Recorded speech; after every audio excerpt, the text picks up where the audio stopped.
with the joy and with the enthusiasm. And that's what Razork was saying last week in the interview, actually, the fact that he's contributing to this new atmosphere that they were looking for Fnatic. He was talking in his interview about the fact that he's learning English. His English is really good. I want to see how it plays out in game, actually. Fnatic published a video earlier this week, so let's check it out and see how Puppy communicates with the rest of the team. Talia can go first. I can push him. They're here. 5k, okay? Yeah, we can invite. Finish. Nocturne is farming, I think. I go top. Go flash, rel flash. Enemy give and go attack on. Yeah. I can push bot. You go base and top. I can combo here. You Nana Talia yeah, on flash. we can chunk. Oh, she's dead. It's fine. I kill. Yeah. Together No go base. ulti, Together go base. Yeah. All together? Yeah, all together. What do you want to say, Bobby? I think this game, Go Brom. same last game. Enemy Brom. have tempo. Yeah. Enemy have really good engage. We should side core important. Same number fight, very easy win. Yeah, can you ultimate? No long fight. I mean, he's doing so good. Yeah, honestly, and I think what's impressing me the most here is the kind of leadership role he's pulling on himself. Like, we already just saw him give lane assignments. I will go bot, you go up top here. He's setting the stage for Fnatic's next move.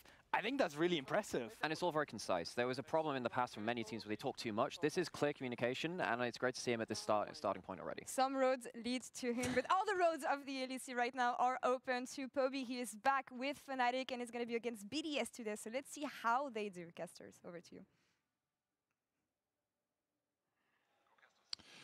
Here we go into game one of day 2 of week 2 of the LEC summer season split, whatever we want to call it. I'm Medic. I'm joined not by Vds today. Today I'm joined by a wonderful man.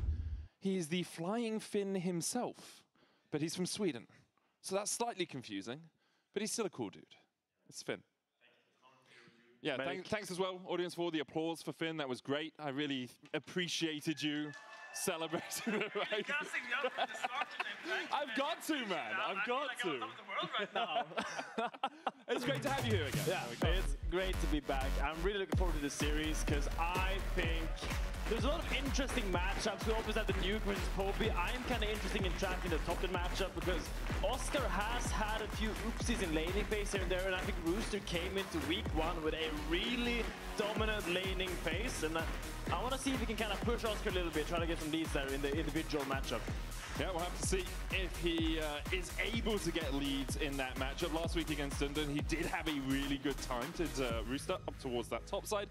BDS had an okay time, I will say, versus SK. A couple of early kills on the Jinx in one of the games. Weren't really able to snowball it that well, but they did end up winning both their games. So it's kind of, you know, you're satisfied, but perhaps not too excited so far by BDS. I mean, I'm gonna recap the last BDS series. It was BDS gets really ahead early, like unnaturally ahead. Then they are really slow in mid-game. They're basically not doing anything, kind of not progressing the game forward. And then they get a really good teamfight win around 30 minutes. And that's kind of how they will finish the game off. I mean, I want to see how they approach the draft right now. I want to see what kind of angle they're going for. So, I've let you down, Finn. What? I'm really sorry. I didn't tell you that you need to be on the other headset. Apparently you're meant to be on headset 2, and you opened up headset 1. It's my fault. I should have informed you. So if you want to hold down that mute button, and then put this headset on while holding down this mute button, that would be great. I'll talk about things while you switch over and we get on into the draft. You can stop pressing that one. I'll hold this one for you, my dude. Fnatic on the blue side, BDS on the red side. It's Pantheon, Wukong, and Trundle banned out so far. Yes, and this Trundle prio has been something that has been increasing. We see all these AD skirmishers kind of being taken out early. My eyes are still on the Varus that is still up and available. Has been banned a lot on the red side. Gwen being target banned towards Oscar Win, and maybe is telling of an early Xante or Sign pick that has been increasing in prio globally. Varus actually banned out in every single LEC game so far. Only 3 times on the blue side, 16 times on the red out of those 19 games that we played. By taken away by Fnatic. We'll see if BDS can sign Varus to the bench once again. I remember when I played Fnatic last year, we didn't think Upset was very comfortable on the Varus. I remember, so one of our strategies was we give them Varus. I AORUS, ljudi moji, vidimo što se događa, opet sam giga glasan, sad ćemo rešimo. On the Jinxes, that Felios, as all the Yunaras champions. We'll see here, does he actually go for the Varus? Because now BDS is just inviting him to take that power pick that is banned globally almost every single game. Yeah, it would be a surprise if we don't see Fnatic picking it up. Even if you're not the most comfortable on Varus, he is just the strongest steady carry when it comes to competitive play right now. He gives you good poke, he has good damage if you need it in terms of going for the on-hit build, also strong in the laning phase, can get lane prior whenever he wants, has crowd control on his ultimate, has a little bit of self-peel with that ultimate as well. It's locked in. No real surprises there. Sion is the answer from BDS alongside Aphelios for Ice. Yeah, I mean, Varus really is Mr. Perfect. Ice had a great performance on the Aphelios. Kind of want to pair that up with a Fresh. Wonder if we're gonna see another top lane pick here against the Sion. Rumble, something being quite common, is not that comfortable to play into Sions. Usually we see it with DM or Ambessa, but my eyes are on the jungle matchup because there's a Pantheon ban, there's a Trundle, Vi, and Wukong ban. So either you now go into the tank junglers or you try to skirmish, find those last skirmish junglers like the Jarvan or the Xin Shao that are set up and available as Fnatic rightfully does. Yeah, there's the Jarvan locked in already for Fnatic, so they're going for something that can have that impact in the early game, but also very powerful in team fights. You've already got quite a lot of AoE crowd control coming out from the side of Fnatic. On top of that, put a Rumble in there with the Equalizer. It is going to be very difficult to deal with Fnatic's team fight in the early mid game. You know, there's a kind of 1.5 to 2 items spikes. Whereas later on, BDS will get tanked can tank up for quite a while. The Aphelios is going to do a lot of damage with the Moonlight Vigil. Spremam kolega za lagani 2-0. Some of that DPS from range. I would not be surprised to see a Fresh right now. It's a classic Jarvan counter because obviously you pick Jarvan against all these immobile mid lane champions. Malo si tih, ali čujem. And the Victor coming out, so now you kind of into the Jarvan very willingly. And jer ja pričam, a nemam ono zeleno oko. To ne valja, to ne valja. Da ga potpuno se spreman, ako mogu da zamolim da pecaš stream, zato što danas sam prošli put imao velikih problema sa njihovim feedom, to jest da iz nekog razloga mi je dosta bagovalo. Rešeno, rešeno. Hvala. A ovako, ne moramo da razmišljamo da li smo na istoj minutaži. To je istina. Nego, da li ste spremni za 2-0-2-0? Jesam. Spreman sam da pobjede GOAT napravi tako. Ja isto sam spreman za 2-0-2-0. Fnatic 2-0, KC 2-0. I onda figurativno idemo kući, pa smo već tamo. Samo trunku ću smanjiti clean feed. Vidimo šta se ovdje događa. Fnatic, ješ čuo pobija? Nisam da si čuo, u stvari ne nisi, pošto se otvarao call. Da li su vojskom s Fnatica? I pobiju u stvari shot call-e. Na kom jeziku? Na engleskom. Kao legitimno. Obi tečno govori engleski i shot call-e. Legitimno, pa dobro, ima malo ono, znaš. Ali kao, onako je iznenađujuće komunikativan. Da, jako lepo, iskreno. Wow. Mislim, to nisam očekivao. Da, baš cool, iskreno, baš cool.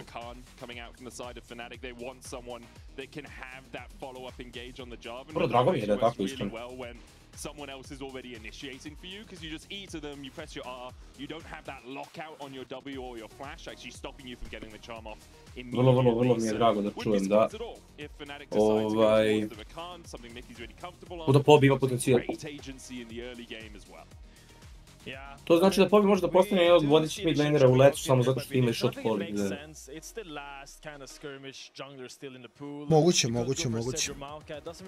Vidjet ćemo šta će moći da radi, ali da.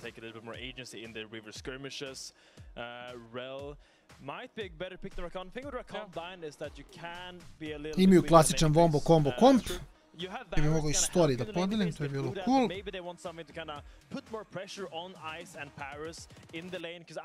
Pagovat ću i tebe. Ajde. Te imaš ripost.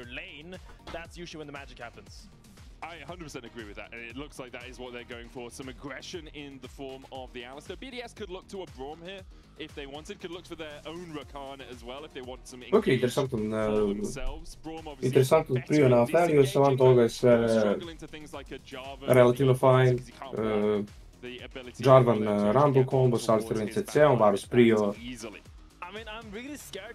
Kraken kao fajna opcija za counter matchup ovdje, mada bih možda više gotivio da je uzet Braum, iako lepio engage zbog toga, mislim da Braum Aphelios može možda malo bolje da se izvori u lane-u protiv Varus Alistar. No nebitno. really in their court right now. So how are BDS going to pull the trigger? Because I look at it, I see Unstoppable Onslaught is a possible, but it's quite easy to walk away from, unless it's very short range. You have the Jin Xiao dashing in, have Rakan follow up, but their CC isn't as hard as a flag and drag that pulverize a chain of corruption. Stavim na Discordu i onda sam manje više gotov s kliktanjem. Sam ti polako. Sve svemu... Mene sam da pobiš shop kola što mene raduje jer mislim da je to odlična stvar, mislim da mnogo pomaže dinamici Fnatica i ono što je nas najviše brinulo, a to je što Kumano i nije tu, te smo mislili da Razor, Kim, Niki radi 90. Da deli zapravo 100% posla što se tiče šotolovanja. Ljudi vole pobija. Da. Demon Prince pobi. Dobro, mislim, on je ona sljedeća nada Evrope. Ali mislim što jeste realno, šta da se radi. Into the second round of the playoffs, because the top 1 and 2 in each group get a bye. 3 and 4 then have to play cross group to try and get into that next stage. Calling, okay, the invincible LEC Emperor. I see it, I like it. I like it because of Poby, please save the LEC. Damn. Wow, a lot of in dire straits. A lot of faith on his shoulders. All some roads lead to him. Svi vole pobija. Form is temporary. Poby is sometimes, I guess. I do really want him to crack out the Yone at some point, because I think Pone is just Pone pones them. You know, that you've got that sort of alliterative joy. He has had a really good start to his career here in the LEC. Obviously played a bunch in challenges and back on T1 a few years ago in the LCK. But I will say the challenges he faced in week 1 were not insurmountable in terms of mid lane opponents. Yeah, I mean, especially I think I want to see how Poby holds up in the laning phase against our upper echelon of mid laners that we have in the league, because he played against Abe and Camilo, who has strengths in their own right. But I wouldn't put them as the dominant laners per se. I don't think they're going to push him in the lane. He played nemam info Driota čemu pauza, tako da to čekamo. And he was doing completely fine in the matchup, kind of going unpunished there, and I feel like maybe a better mid laner. Ali ne znam, očekujem svako da Fnatic I'm cautious because there's so much hype nađe surrounding him. I'm cautious towards facing him because I don't want to like be dve pobede i onda Casey da nađe dve pobede, s ne mislim da će Casey imati malo više problema. And he finds angles that kind of propels the games forward and kind of puts him in bad positions, but at least allows his teammates to kind of put a damage. So he's not very selfish, I would say, in that. Yeah, and that's always something nice to see. Publika je platila da gleda, koliko ja znam. When you get to higher level competition, there is a degree of selfishness you need from players like your mid laner and your AD carry specifically, because they need the gold to do the damage, and that is primarily their job in fights. So we'll see if that changes when Fnatic face up against G2, when Poby has to face up against Caps. We'll see if Fnatic continue their winning ways, because although they are at the top of the group with a 2-0 scoreline, especially against Heretics, things were not clean. Things took them a little bit of time. Upsets Kaiser is a free win, but, according to that person in the crowd. I can have a quick look at his stats, actually. I only win 60% of the time, I'm afraid. Played it 62 times across his career. Still an impressive win rate, that's his most played. Yeah, it's one of these things. A lot of people will pick a win rate number, and I used to do this a lot, in isolation. And they'll be like, oh, Faker on his Galio wins 62% of his games. Yeah, I know where you're going. And then you look at his all-time win rate, and it's like 65%. Yeah. I've made those numbers up, I'm just going to say. It's like, actually, his Galio is worse than the rest of the things he's playing in that team. I shouldn't have used Faker, because I know there's some T1 fans somewhere in the world who are going to send some trucks to my house. I mean, it's like if let's use me as an example. If I have a 40% win rate across my career, but I have a 70% win rate on Kled, I am a genius on that. Yeah, you're a Kled god, man. Yeah, like you gotta check the average level. You gotta go lower below par, and I mean, Upset does have a 54% win rate average. Yeah, so it's slightly above average, which is very impressive. It's a really good Kaiser player, and Varus being a perfect 50% win rate, we'll have to see. Nuk ubija pobija, volio bi to da vidim. Dobro, nije Nuk loš do duše.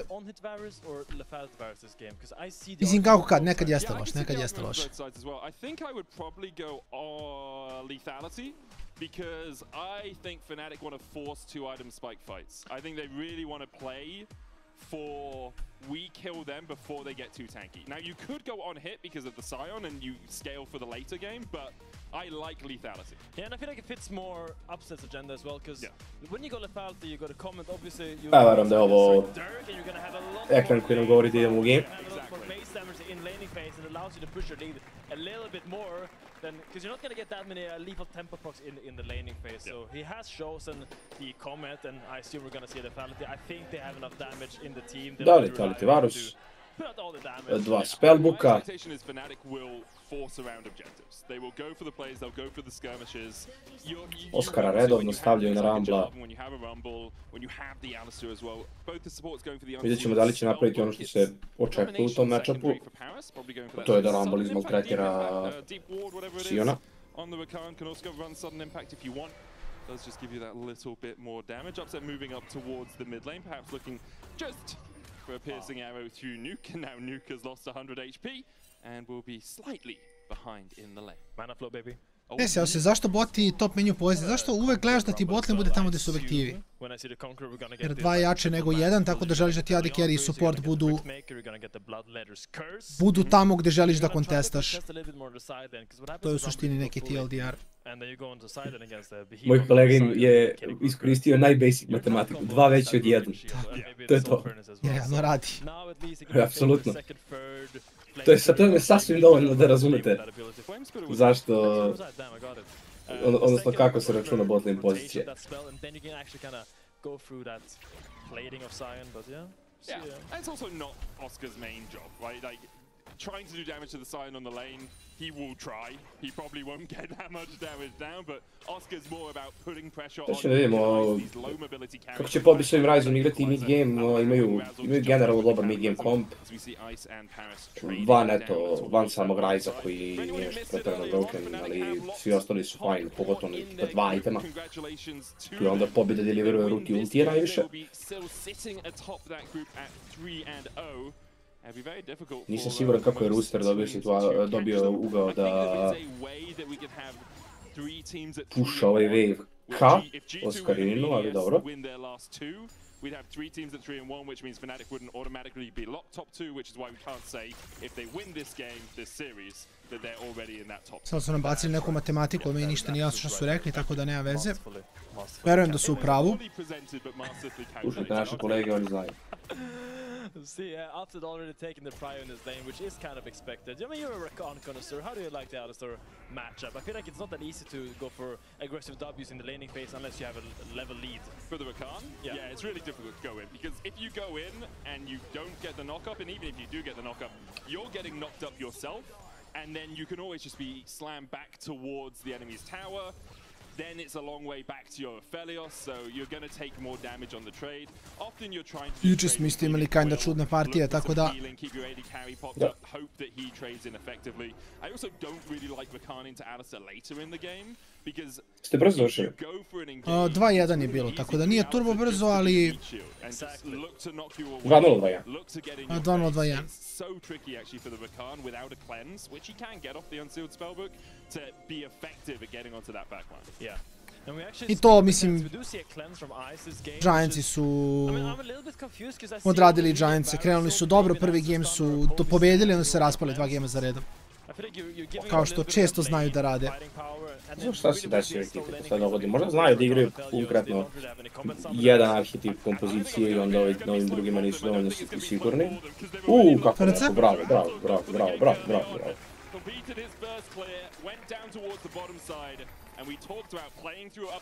Vjerojatno Ice mora da flashuje, iskreno. Prediktuje. Šta će se dogoditi dalje? This is something Genji does a lot, actually, when I watch them games. Sometimes die in lane and then swap. Yes, sometimes Ruli would just die to dive like this, and then he would just go top, and the lane state would be so comfortable. Sign is going to be really happy right now because he pushed out top lane, and he has a little bit of a CS lead, and he really wants to keep matching the Rumble though, so now Rumble is going to run after him. But now you have this slow push on BDS, and you can kind of dictate the wave now. Despite them dying, he will be fine. The problem is, though, Upset has TP. So it's actually much harder to control the lane state than it would be if that was a traditional AD carry set of summoner spells. He just teleports back in, can start using the piercing arrow to chip away at some of that. Sviđa mi se krug na upsetovom TP-u, pošto nismo znali gdje je upset i gdje je njegov TP. Molim te. Ja, bar koristi default krug, razumeš? Ne crtaj. Sad imaju, ne, sad to su im dodali sad skoro. Znam, pa ti i ja smo pričali. Da, vidjeli su nešto ili liče krugove, sam bili u fazonu, ok, ljudi. Ali mislim da je opet neko crtao bio posle toga, verovatno zaboravio da ima tu opciju. Ja sam dobio napad panik i instant.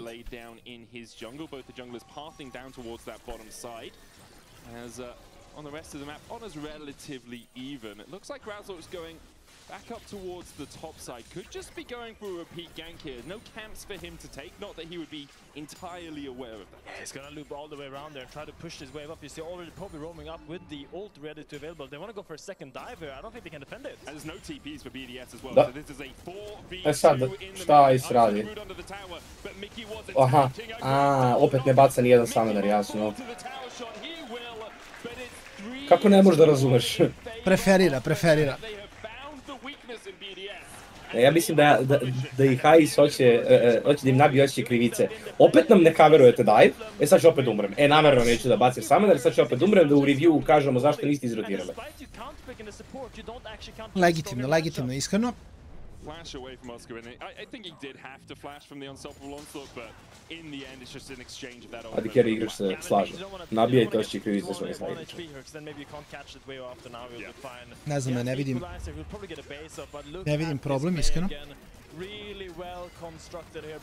Ako vaša ekipa neće da igra ko vas, samo neki izgube pa nek vide sljedeći game šta će da rade. Alistar je pao, baš bomba. Fanatik radi posao. Simo Oskar gubi 1-1, ali mimo toga sve ostalo je okej. A pa ovo je, kako nisi čuo za Sion? To ti je, ima Avgus, onaj klip kad priča o najvećim hunterima u League of Legendsu, ide Sylas u Malphite'a i onda Sion u Rumble. Ok, ima smisla. Ljudi, ja sam bio ironičan čisto da to make it clear. Rumble, Sion je Rumble favorite matchup, Rumble od mini river kako je dobio pre, ne znam, godinu, dve, recimo je dobio bonus damage od tankove. Odnosno, flamethrower radi percent max health damage. Možda čak i overhit, ali mislim da je flamethrower.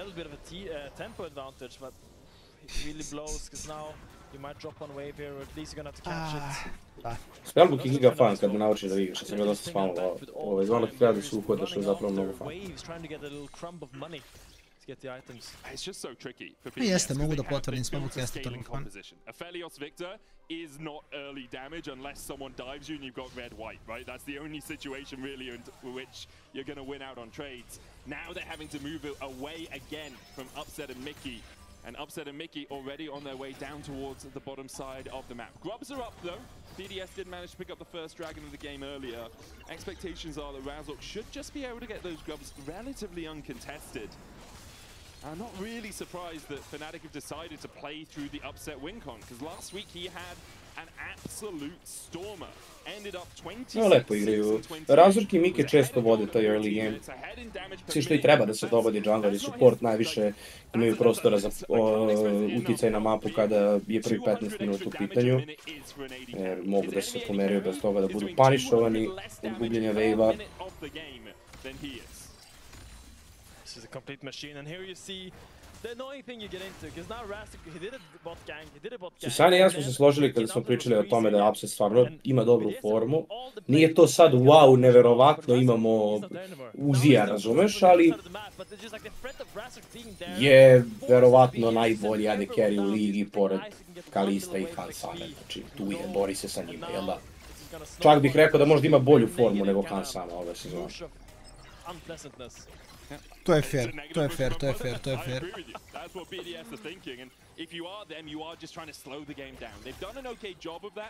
Jesu usporava game dobro, to je okej.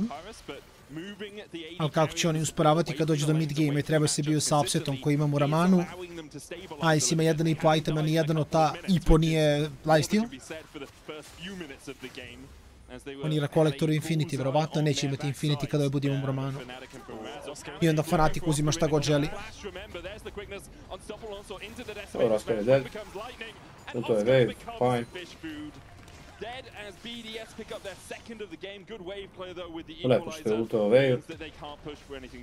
Nije lepo što je umro, ali šta da se radi.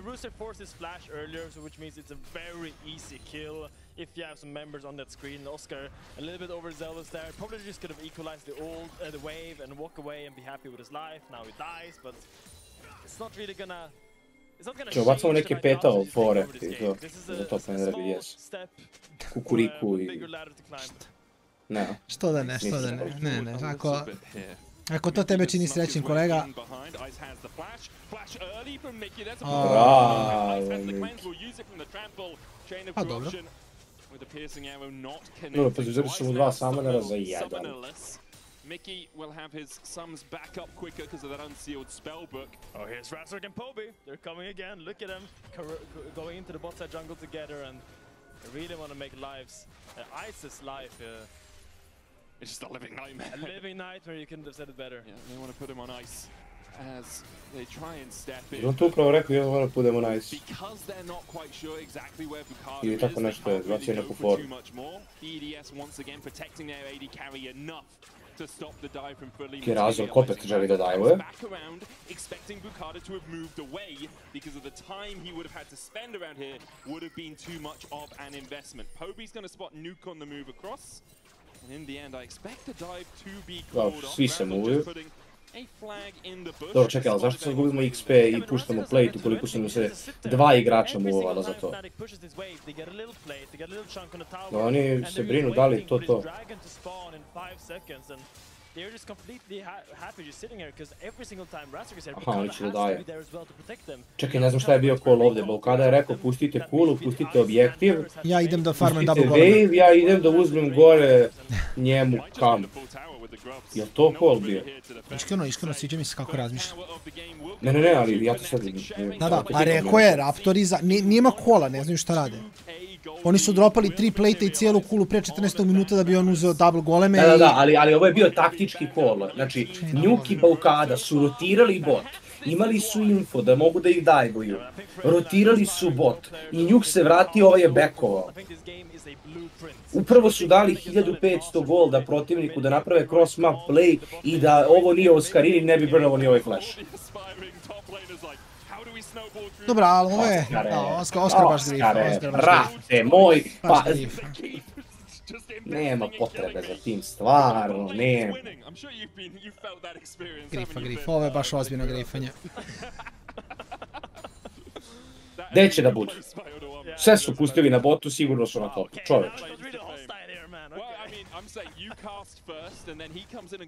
A možda je komitovao na wave samo da bi kao pokušao dive da spreči ako mu spremaju i to. Ne to ima flash ulti, možda je mogo da outplay dive.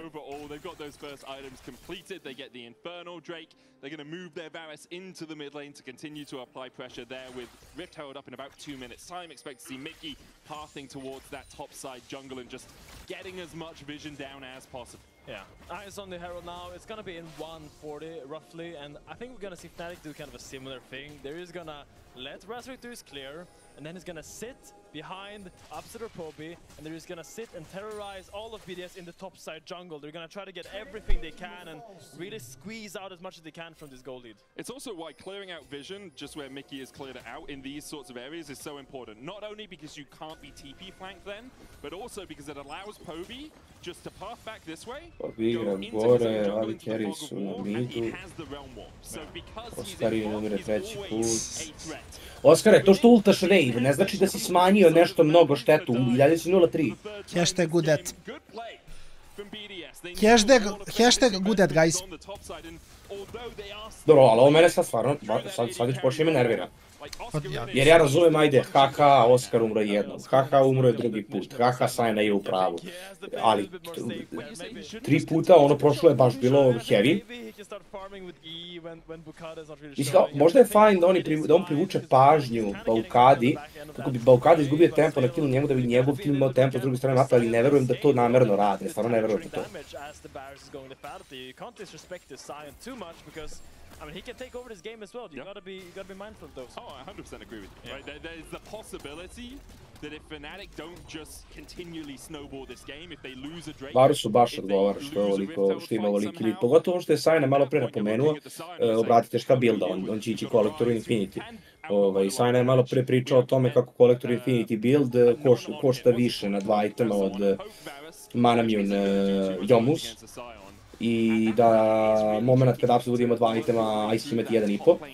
Ovim, ovo smo već viđali nekoliko puta, ovo bih volao da nastavim da elaboriramo, to je da Varus kada dobije lead u early game-u često ode na drugi item, Lethality item, jer zna da će dobiti gold za njega pre nego što nastakuje Manamune. I onda mu nije ward, nego Manamune kupuje treći, zato što ima acceleration. Bolji je snowball mnogo sa drugim Lethality itemom, plus ti je manje ward, mora mana jer dobiješ prerano, jer Manamune holdaš dugo.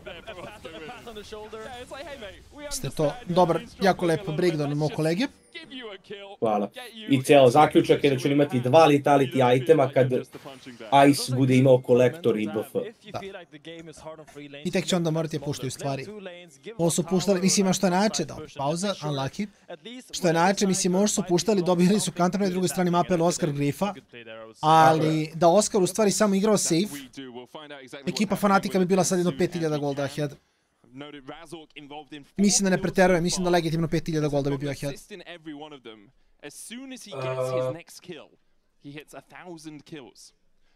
Je, sure. Jer 3 killa plus plate-ovi,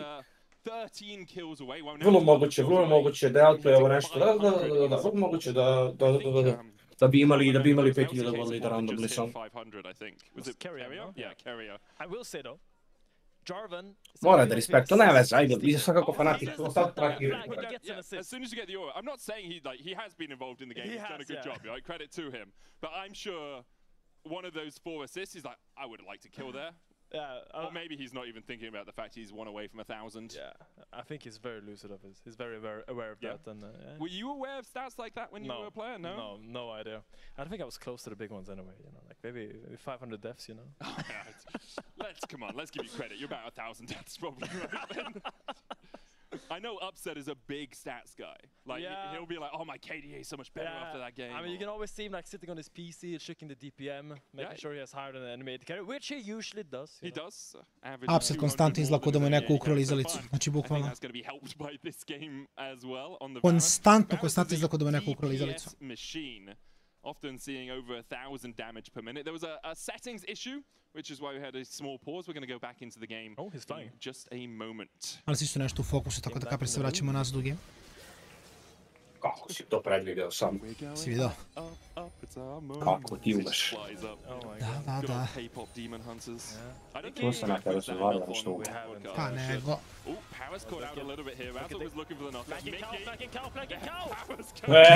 Nice! Pa nakon ova kažeš, ok, support diff, idemo dalje. Sub diff, idemo dalje. Shouting flanking cow. Fnatic are in such control of this game, guys. 3,000 gold ahead. They're gonna get the Rift held. Mickey with good vision control up towards the top side. I mean, they do catch out the Rakan. Dragon up in 1 minute's time. Expect to see the Rift held put down in that mid lane. Because that's what really got as much of as they'd want right now. Towers. Haven't managed to take down the top tower yet. Mid lane tower still standing. It's very low, and so they should be able to take it pretty soon. Yeah, I mean, they're probably going to do something like this. They're probably just going to push out bot lane 1 time, if I can draw soon. Nice. They're going to push out here, and then he will rotate here, and then whoever is mid is going to rotate here, and then they put Herald here, and now you have this formation when you have 1 guy on mid, and 4 people on top is pushing down his tower. Meanwhile, this bloke is catching the wave down here. And that's how you kind of secure an easy top tier 2. So keep an eye on Poby. He really wants to push out deep here once or twice. Probably Mickey's gonna put ambition so he can kind of do it himself, so Mickey can be topside, but now it is really about this side lane push. Poby really wants it, but he has to wait for his Jarvan. Jarvan is still really far away, and it's important not to make a mistake here, because this is a very crucial point for your setup. Okay, so they're gonna go for the dragon first, and then they can enact the sequence. Connect the dots like you talked about. Can use the Rift held mid here as well to apply pressure while they go for the dragon, but they're in such a strong position that they don't actually need another prong to their I was gonna say pentant, like it's a trident, quadrant, pentant. I guess it's a sixth prong to their trident. Hextant? Hextant, yeah, we'll do it with that one. Yeah. I mean, I feel like the mid tower is quite low. You really want to get 2 towers with this Herald. Yeah. You can allow to be a little bit greedy when you're winning the game this hard. And Lagani breakdown. Mislim, ne znam, opet ekipa Fnatica, kažem, mimo Oskara koji malkice Grifa su i dalje prejaki, a mislim da ovo smo vidjeli na Rumblu dosta često. Mislim, ne na Rumblu, ali na Oskaru kad igra Rumbla, da Grifa, ali onda svako u teamfightu nađe jedan dobar ulti i nije bitno što je Grifo. I mislim da je to nekako ključna stvar ovdje. Au, ne ovako, ne krug. Ključna stvar za Fnatic što je i fine da je behind, jer opet će biti kinda koristan kad igra Rumbla. That was good. There were massive laughs in the audience when you said very respectful, very demure. I thought it was very funny. But yeah, I agree with you. Like you can see Mickey goes in, gets the vision control. And for BDS, like camping out in bushes the way they've been doing is kind of all they've got. Right? They do not have the front to back in a team fight right now. Their Sion's not tanky enough and their damage just isn't there. Da, jesi pominjao, gdje sam bio otišao na 30 sekundi, jesi pominjao možda da Dice ima 2 longsworda? Ne, to je kolektor LDR. Znači u suštini, da, što znači da će biti useless, bukvalno u odnosu na upseta koji će biti prejako. To je onaj LDR u 0 armora, kako nisi čuo za taj LDR? Da. To je ono beše armor ide negativno radi. Tako je, da. Procentualno mu skineš i nekako ode u negativu. Fun fact, armor može da ide pod navodnicima u negativno, ali ne, naravno ne armor penetrationom, nego letality, jer je reflect broj, ne može negativno od procenata, zato se kolega i ja šalimo, a MR ne može. To je razlog zašto je recimo bilo problema oko flat magic pen itema kada ih bude previše, a flat letality item, odnosno flat armor pen itema, nikada nisu imali taj problem, jer letality se aplayuje nakon prenosvetovnog armor pena i u teoriji može da ode armor u negativno, odnosno da radiš nekome beyond true damage. Danas se nešto pravim pametno. To je okej, kolega, to je sasvim u redu, ja to podržavam. A diskusiju oko toga sam ja vodelim mnogo puta kad je bila triple magic per meta, jer je mnogo ljudi buildovalo to, a nisu percipirali da se armor i MR računaju drugačije. You could look at the top of the scoreboard, look at the kills and be like, oh, it's a relatively even game, but because Fnatic have taken their time about things, just slowly eked out this gold lead, it's now 4k ahead, 2,500 I ovo je ono što je Sajna pričao, ovo bi sad bilo recimo 6k da Oscar nije grifo. Mislim, on ostaje na topu, okej, već su uzeli bi aktivno botu, tako da i dalje mogu da chilliju, osim ako neće Atakana da biju. Fnatic i dalje ima full control ove partije, samo je pitanje koliko agresivni žele da budu, jer vidimo da čekaju da se neko pojavi gore da bi oni krenuli malo agresivnije ka Atakanu. Sada šta, Rooster hoda gore, ne znam će biti fight dole ili Observer samo pogađa jer je top kula izgubila bar trećinu healtha zbog ovoga.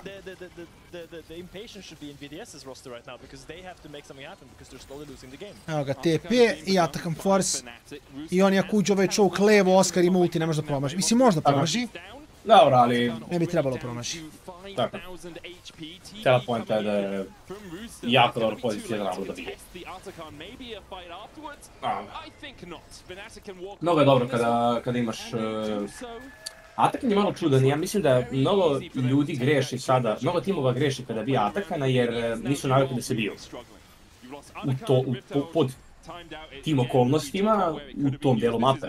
Atakan napravi veći choke zbog ovih malih zinića koje vidite da on napravi. I generalno fajtovanje u tom dijelu mape i dalje nije dovoljno uvežbano. Ljudi vežbaju i obraćaju pažnju na Dragon i Baron fajtova već godinama. Od kad postoje oba objektiva. A na ovom mjestu tim fajtovi nisu toliko uvežbani. Jer je objektivno. I onda su zato češće greške u pristupu fajtovima i pri kontestu Atakana i često ćete vidjeti da ekipe ovako recimo zbog Jarvana, Rumble, Alistar, AOE-a, čak i Varusov ulti pravi haos u tim chokeovima, jednostavno ne mogu da pođu. Jer tu moraš onda uzmeš bot trio da jedan uđe, da dvojica uđe u dole, jedan uđe od gore, ako neko može iz flanka idealno, ako neko ima flash, Onda atakan divljak kad krene da vrti onako ono što radi mnogo damage-a, svašta to ima. To je istina, to je istina. Svako ekipa Fnatica i da nema vezi, i dalje nikad lakša. Razlog me malo zbunio. Uvom preko zida. Au, nemoj krugove, nemojte ljudi.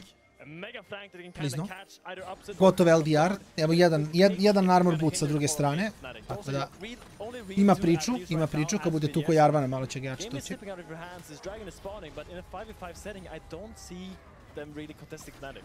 I šta sad? Jesu oni bio uz ovog Drakea u ovoj situaciji kada Varus ima 3 itema, a još 2 spela da pogodi imam u Ramanu. Evo ga. To je, pa viš sad. Koji easy mod. Imaju bot V, koji easy mod. Bolje Varmu da je kupio. Razork je tačno znao šta radi. Znači, Razork je znao da on EQ-a ka Isu, ovaj flash, on flash za njim i to je to.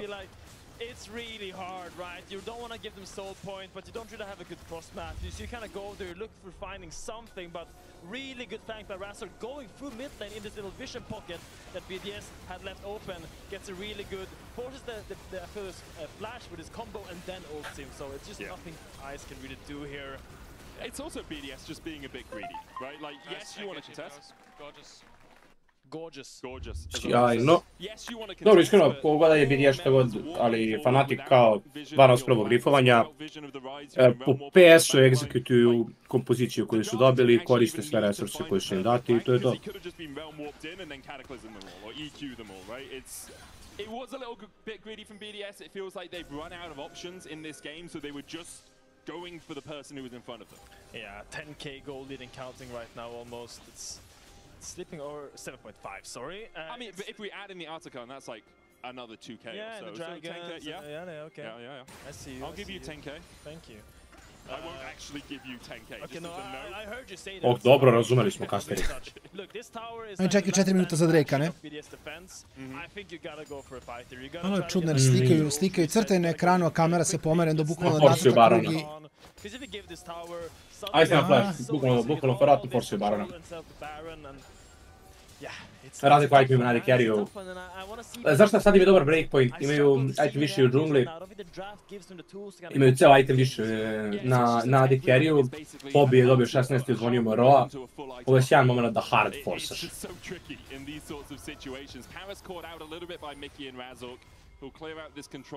Ovi bukvalno deluje samo kao contestuju vision i wave-ove i onda će moment kad ih isteraju dovoljno po njihovoj proceni, ajde da ga startuju. A da li ti čarale? Je danas in the room.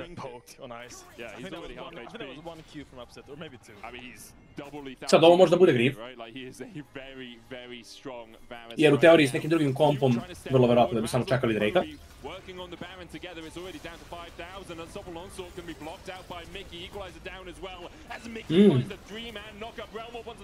Alo, Observer! Gde su otišli Ryze? Da, sad će pravo sam prebio. Xin isto ne može da li ništa tu. O, Meki! Bravo, dobar, kako lepa Alistar performance, majstore. Kako volim Alistare da gledam, ljudi moji.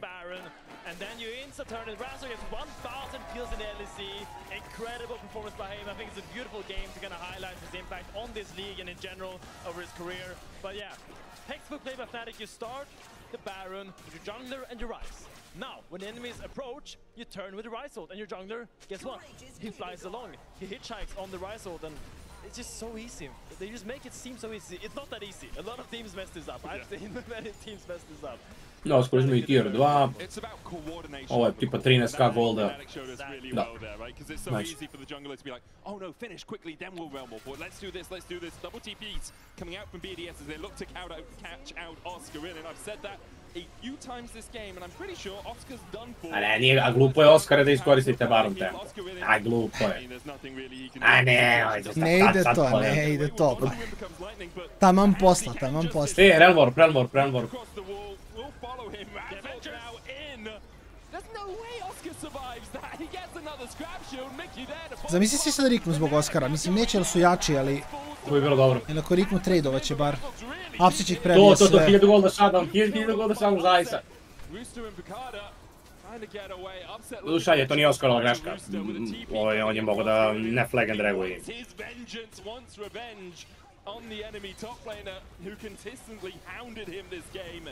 Mickey there got the knockup, dies forward as Ice takes him out. Ma da, bra. Koliko Mickey ima dobar Alistair performance. Znao je da mora da forsa bez glava ovdje. Oscar is making it interesting. I mean, Oscar is making it interesting, dog.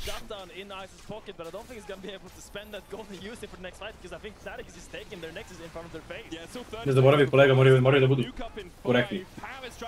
To je istina, to je istina, to je istina. Vole oni Oscara do duše. 17.500 gold leada. Ja ne znam da li je ovoliko dominantan gold lead bio skoro. Koliko su ih Heavy pregazili.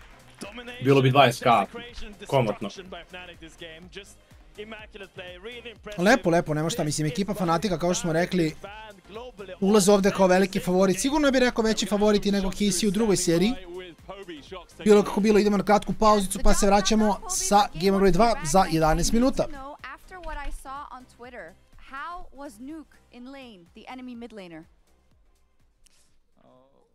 I don't know, this game very easy maybe, yeah? Oh, yeah! Cool, I think that's enough. Thank you so much. You can go and join your team. Another W for the notorious POBY.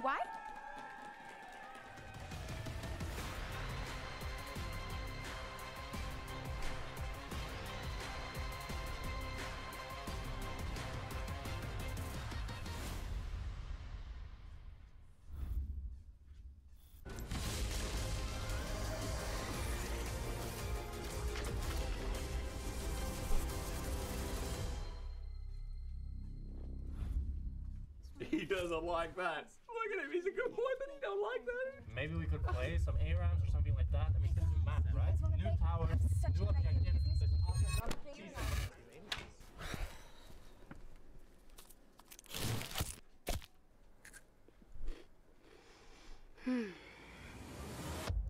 Have a break. Have a Kit Kat.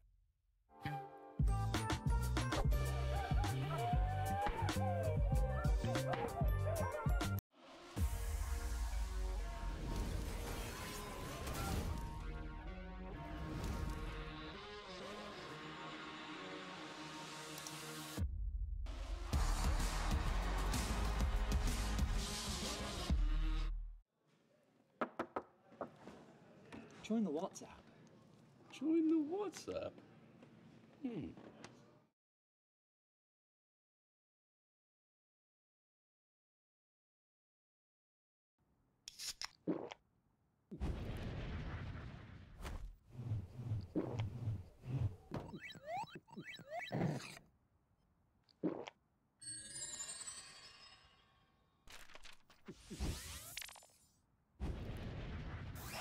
Red Bull gives you wings.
You can combo him. I can go, yeah. I'm chunking him. Sion here. Yeah, same Sion me. Look, push it to me. I'm moving, I'm moving. I give you. Thank you, baby. Nice, flank Mickey. I'm Mignar.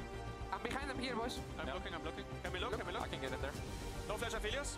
Yeah. Focus Aphelios. No flash Aphelios. Yeah, he's good. Holy shit. Nice engage even, it was gorgeous. Thank you, buddy. Beautiful.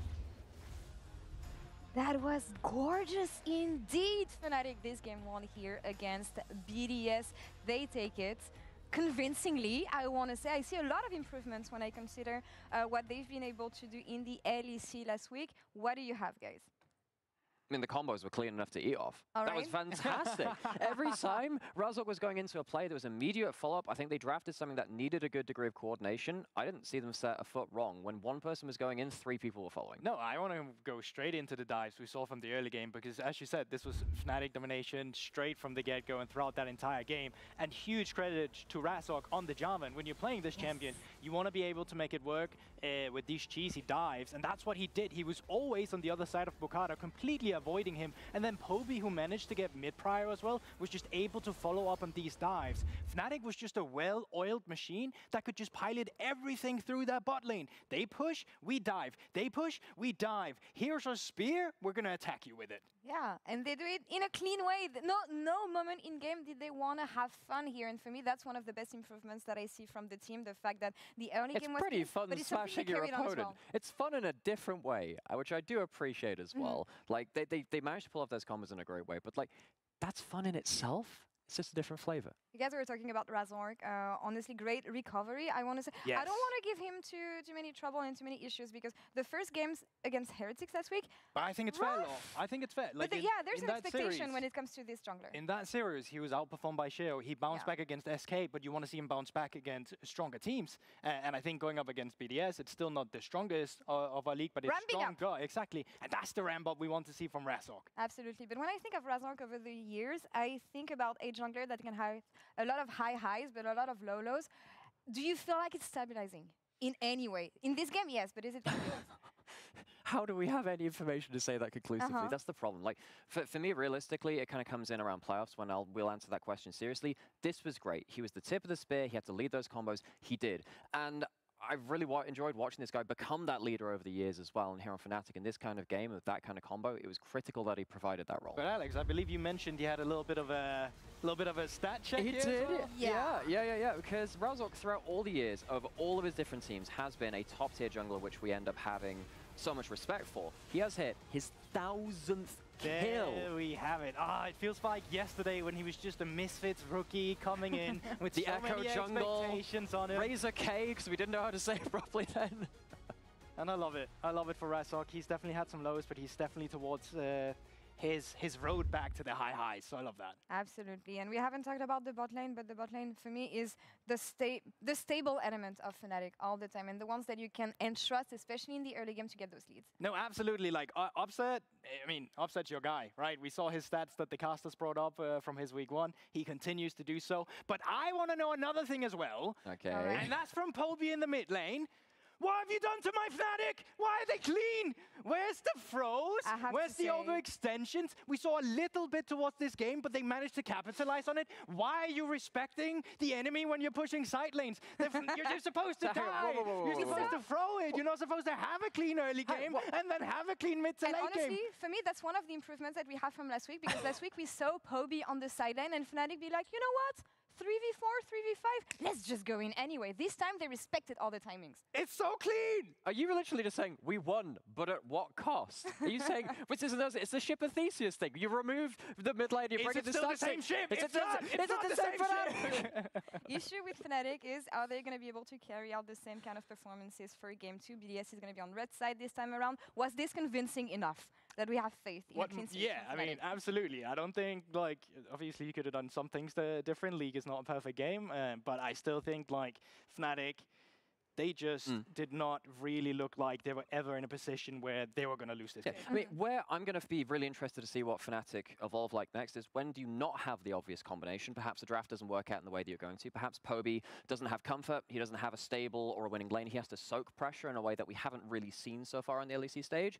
I want to see what happens when plan A goes wrong. Is plan B as solid as plan A that we've seen from games like this? And so far, everything goes well, and we have seen a lot of support for Poby so far. His English might be good, but this Rise did not speak English at all. Full Korean here, and I want to know what the fans think about this. Shocks, do you have anyone with us? I do. I love that also. My Rise is good. We don't even know how that ends in Europe, but it was for Poby. We found a lot of Poby fans here in the Fnatic camp. Amazing signs. Killable Demon Prince Poby. We absolutely love it. So what is it about Poby? Why does he make you make all these signs? Why is he so cool? He come in the LEC and he just say the fact like he will be the greatest of mid in Europe, for sure, yeah. We see it. Now, I did also hear, oh, this isn't the Fnatic we know and love. Like, they're not chaotic enough. What do you think about that? It's because of Upset's haircut. And because of Poby, of course. Okay. It's more because of Poby, probably. So, any predictions? Are they just going to bring it home 2-0? Yeah, I think so, yeah. What do you all think? Okay, let's go. The Poby believers believe in Poby, and why would they not? They're Poby believers. It's in the name. GB Sports, or Poby believers. Apparently they believe in Poby. Do you think Upset is like Samson? You know, from biblical Samson, he grew his hair, and God said, if you ever cut your hair, you lose all of your strength. He was really strong. Oh, like Khal Drogo. Yes, like Khal Drogo. Yes, that's I don't think Khal Drogo's hair gave him strength, but it was like it was symbolic. Representative of his exactly. strength. Do you think Upset's black hair is like that, where if he ever allows it to go back to its natural color or dyes it like blonde, he will lose all of his AD carry skills? No, definitely some kind of connection to his hair. I mean, I would have to do some scientific studies on this. I can't really give you the truth here. So all we have to do is steal one of Upset's hairs. Yes. And clone him. Let's get the Upset army. And then Jungle needs to be in every lane. Yeah. Because he's... like, please, Mr. Razzle, gank me. No, gank me. No, gank me. We are getting ready to get into the second game of the series. For BDS, they really need to turn things around. A little bit less scaling, I think, is on the menu. It was a little bit too much for me in game one. And perhaps a bit more proactivity from the jungle role. Look, we'll see. I don't want to see Rooster on side anymore, man. I feel like this guy, he's a demon in lane. I feel like even last game, he forced Oscar Slash as a sign versus Rumble. I feel like he is your guy. This is your man. Okay. Your man in the top lane, that's Rooster. And I need to see this guy get more tools, you know? Like, there's only so much a little sign boy can do. So are we putting him on Jace again? Are we putting him on Aurora? Are we putting him on something else? I mean, anything that does damage, preferably. I know Sign can do damage, but like I would love a little. Even a Cassante I would be fine with. I just don't want to see like an Ornn or something. That would really throw me off. But here we are into draft. We see Wukong, Gwen, maybe. Been taken out. We're not sure. Yeah, I think we're just getting it up on your screen. We have it on the screen in front of us right now. Oh, I don't really want to. I have the spoilers. Yeah, we do. Like, because the middle monitor is like a fast cast monitor rather than the production monitor. Here we go. So obviously the newfangled overlay not quite working right now. So we go back to the good old days where the players only occupied a quarter of the screen. Only a quarter? Trundle, Vibe and away. Cassante, Gwen, and Wukong taken out from BDS, who picked the red side. Yanara first pick. We saw this from Upset last week. Expect to see the Blade of the Ruin King Runan's build, which is widely, well, mostly seen as the best build right now, the highest DPS at least. Jace in the top lane, most likely for Rooster, and it's going to be the Sejuani in the jungle for Bukada. Azir locked in alongside the Yanara. I'm already liking the front to back coming out from Fnatic. I mean, I like this. We have Yanara and Azir for Fnatic, we have Jace for Rooster, and we have Bukada on Seju. I like these drafts for both teams. I feel like they kind of play into their strengths a little bit more. Let's see if we have a jungle pick here. Still a lot of jungle champions are out. Mkoi is still up and available. There's still the Poppy. If you want to go something like that, there we have the Poppy.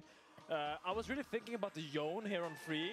I don't know how much Nuke likes to play Yone, but I think it would make a lot of sense here. But it will be the Talia being very common into this year for so long now, kind of getting that push. One of the only few mid laners that can kind of push out the Azir. Yeah, I feel the risk with Yone is where's your AP? You have to kind of pick Kaiser or Ziggy. Yeah. Ziggy Stardust down towards that bottom side because obviously you already have the Jace locked in. So Talia into Azir, a matchup we see quite commonly. Obviously quite good into the Azir because of that unraveled earth. Can work on the Poppy as well when she tries to slam you into the wall. So we'll move into the second phase of picks and bans. Ornn taken away by BDS. Jinx taken away by Fnatic. So we are falling lower on the hyper-scaling route. Zeri as well, an AD carry that can work really well as the game goes on. Although I think she might struggle into a Poppy and an Azir. Yeah, I mean, I think you want something that doesn't need too much self-peel. A lot of Oscar bans being taken out. The Gwen, Cassante, and Ornn already being taken out. So I wonder how he will. I mean, there is the Ambessa, but when Dundon played Ambessa into Rooster's Jace, I mean, it didn't look too pretty. I feel like Rooster really got upran in that matchup, so I wonder where Oscar will go in this draft. The draft is Oyster. Is it Caitlyn Price? It's currently a Caitlyn Hover at least. We'll see if it is actually locked in.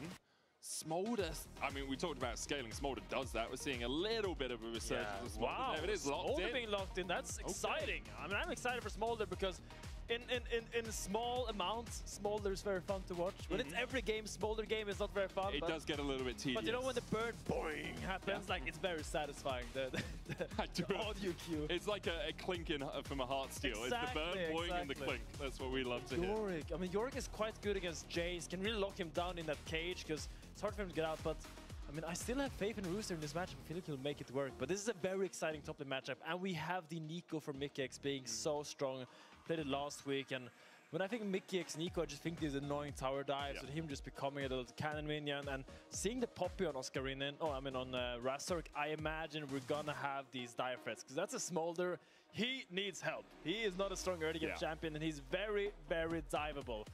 We're going to see a lot of pathing down towards the bottom side of the map, is my expectation. Or the top, depending on if that lane swap has already happened. You can play to put a Jace behind, but that doesn't really feel like Fnatic's playstyle. Much more get upset ahead where you can. Karma locked in alongside it. I really think this is risky. I mean, this Karma is screaming for some lane prowess, you know, like they need some kind of lane presence. Please, we need cryo. Please, please. We need something to hit them with, or we cannot play the game. I'm still really worried that if Fnatic gets the wave pushed in, this is two squishy little boys in the bot lane that is very easy to dive. Like, if Poppy lands one E there, just one shot with the Nico combo after that. So I really need to see Bukata this game cover his bot lane. If Bukata cannot cover his bot lane, I feel like we're going to see a repeat from game one. Yeah, so it's going to be a battle for that level 2 for Prio down towards the bottom side. For BDS, you're looking at, can we keep the Smolder alive and safe through the early game? And can our Jace get a 1v1 lead towards the top side? The Yorick will struggle in the early game. Yeah. When you don't have the Maiden, when you're not able to hit the eulogy of the Isles, it becomes Uleteo sam tačno na kraj drafta, ali ja se nadam da je Rale video što je draftovano, pošto osim Maiden nisam čuo ništa. Rale, kakva je situacija? Pa, situacija je solidna, već ti vidite draft. Nisam siguran da bih rekao da je draft heavy ni jednoj ni drugoj strani. Mislim da BDS nema nikakvu šansu da dobije overall, zato što onolika dominacija Fnatic u game brojenja meni samo dala... spustila mi je previše očekivanja. Mislim da smo opcionara bira prije i ono što mi je jako žao je što nisi vidio da smo imali stari draft. Goated. Onaj podcasti. To je bilo zanimljivo zapravo, zato što im nije radio, nije im radio onaj engine koji pokreće onaj novi draft. Nešto se dogodilo na pauzi. Tako da vidiš. Odlično je počeo, Tako. A dobro. Nije fine, kaže it's fine, nije fine ni malo. Ništa nije fine. Tako je. No bueno. Quite hard to gain lane priority. Vrlo not fine. He has no flash, no heal, no combat summoners on the Smolder. We are going to Čini se da pamtim Razorku u Poppy po pozitivnim stvarima. Will that work? Place your bet in chat right now. Samo je da uradi matematiku ovdje na brzaka. Zašto oni pikali Smoldera na botu? So the question is, does Razork do 3-camp bot gank? You can. Because he's currently on his bottom side on his Razorbeaks. You can do that. You can also do Razorbeaks, switch over to blue, go blue. Čija je ideja da se pika Smolder u Jenaru? To nije dobro. Ali kao, je li Junara neki veći lane bully, nije? Pa ne, ali ti onda daješ Junari upravo ono što hoće, a to je da se ne bije na početku i samo da free scale-a. To mi baš nema smisla. I understand your concern, znaš kako ti ide. Yeah, Fnatic have vision on the blue camp here as well, which means that they know Bukata is starting topside. At this point they know because he's not on his blue. If he's done like wolves into blue or something slightly different path, by now he would be on that buff. Poby once again hitting that level 2 second in the mid lane, but he'll be fine. Just needs to farm up on this Azir. A couple of pings coming out on the Krugs from BDS. Očekujemo od Pobija da nastavi s ovim što je do sad radio, a to je da bude dobar. Yeah, because that makes sense. It's support hit level 2 before top laners. That's unfair. I mean, Oscar, you can see he just wants to survive this lane now. I will say that the fact that Nuke has this much early prio might be the solace for BDS, because maybe he can use So you go for Evo ga Razor, 3 kamp, Poppy, Parus nema summonere, ovo je moralo da može da se očekuje. Good job, beautiful. Balls all around. Very clairvoyant of you. And sad day for the Karma, he couldn't really do much there. Yeah, sad day for the BDS bot lane. They will have a bit of time now because Razork's gone up towards his top side to clear out those camps. A couple of pings coming down on about where he will be. I mean, it's like either you contest the wave and you die to the gang, or you let them push the wave in and you die to the dive. It is like, it is not that easy for him to survive that play because either he walks up and tries to kind of fight for the prio to deny the dive, or just dies to the gang. It's kind of an impossible choice, and I will say it all stems from losing his summoners early. That is kind of the breaking point why this happened and why it was so easy for Fnatic just to get a little freebie in the bot lane. As you saw, they didn't even land the slam into the wall. They knew all we have to do is get him away from his tower and we'll be able to kill him. Even with having that mantra early on and the focus resolved, the healing coming off that W when you mantra it up wasn't enough to keep Paris alive. So, a 15 CS lead for the AD carry kill going over to the support. Will be okay for BDS, but Mickey on this Nico can do a lot of work. Bukata's finished his first full clear and is looking to steal away these Razor Beaks. Razor's yet to even take his blue as Bukata begins to nick these away. Razor with the slam into the wall, once again having a whale of a time in this Ovo će biti problem što je Bukata bio toliko jako isteran. Pogotovo u Poppy matchupu da ja to lično nisam očekivao da se dovodi. God, I wouldn't take that if I was you, Razork. I wouldn't take that. Poppy je počeo da baš nabada u...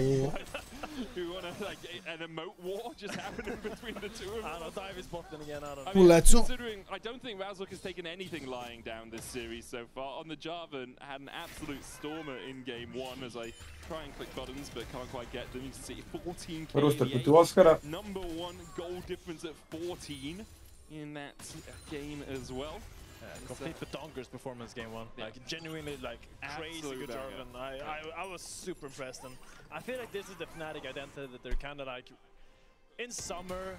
They're kind of turning to this very heavy bot side focus, and it feels like they've kind of embraced this because I think before with Humanoid they had this like a mid bot focus where they tried to play for both lanes and it didn't really end up working well for them, and now they just really simplified their game plans. Hobie, you're on your own. Oscar, you're on your own. Upset, our King Commander, we do what you say, and that is... Vidimo Jonaru koji će buildati klasičan build koji smo videli kao drugi build po redu, kronološki. Na početku su išli Kraken, buildali su slično kao Ashe, bottom buffovi su bili dovoljni da procene da je bottom bolji item. Ja sada uvek gledamo bottom. Skoro. Da, mislim, dobit ćemo brzi skill. I dalje, ne znam, kažem, mislim da ide ono, Smolder baš nema smisla u Jonaru i mislim da je možda jedina stvar koja možda načini da je Junara iole viable jeste da neko pika Smoldera u nju. Toliko mislim da je naš matchup. Mislim da, scale-a ćeš ti super, sve to je ekstra, ali pogotovo sa potrkom Junara spajkuje na prvom itemu, što nije baš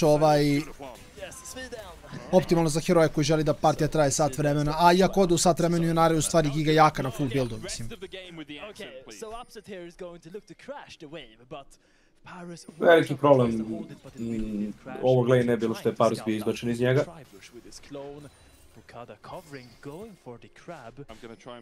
Early kill, onaj early chunk, sa 2 sama ne rašta. To je 1, 2, 3, 4. To je 1, 2, 3, 4 plus, kako ne znaš. Kolega, ja sam očekivao si upoznat sa 1, 2, 3, 4 plus metodom. Metodom? 1, 2, 3 plus metoda, da. Pa to je ono kad napraviš plus pa staviš 1, 2, 3, 4.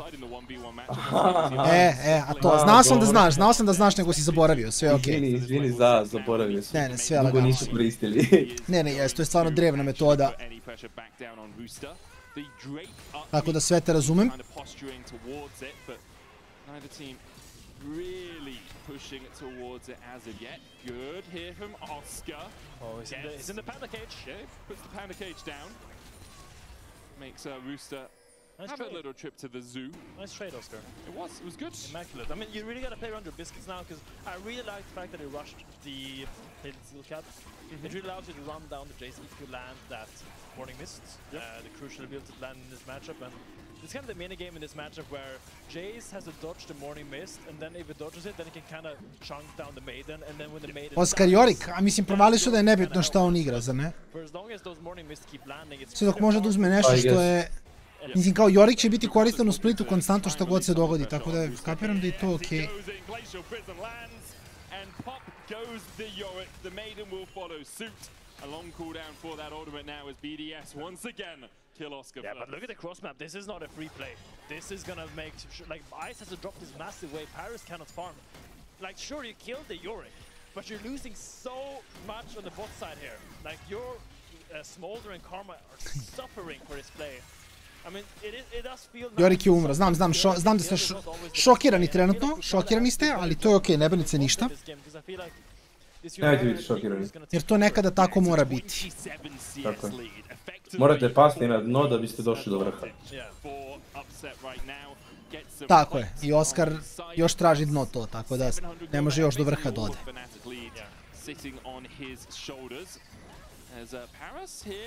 Mislim da je to legitiman take. Ja, ali Oskar je onaj koji napiše GGS na kraju partije, to je najcrnije od svega.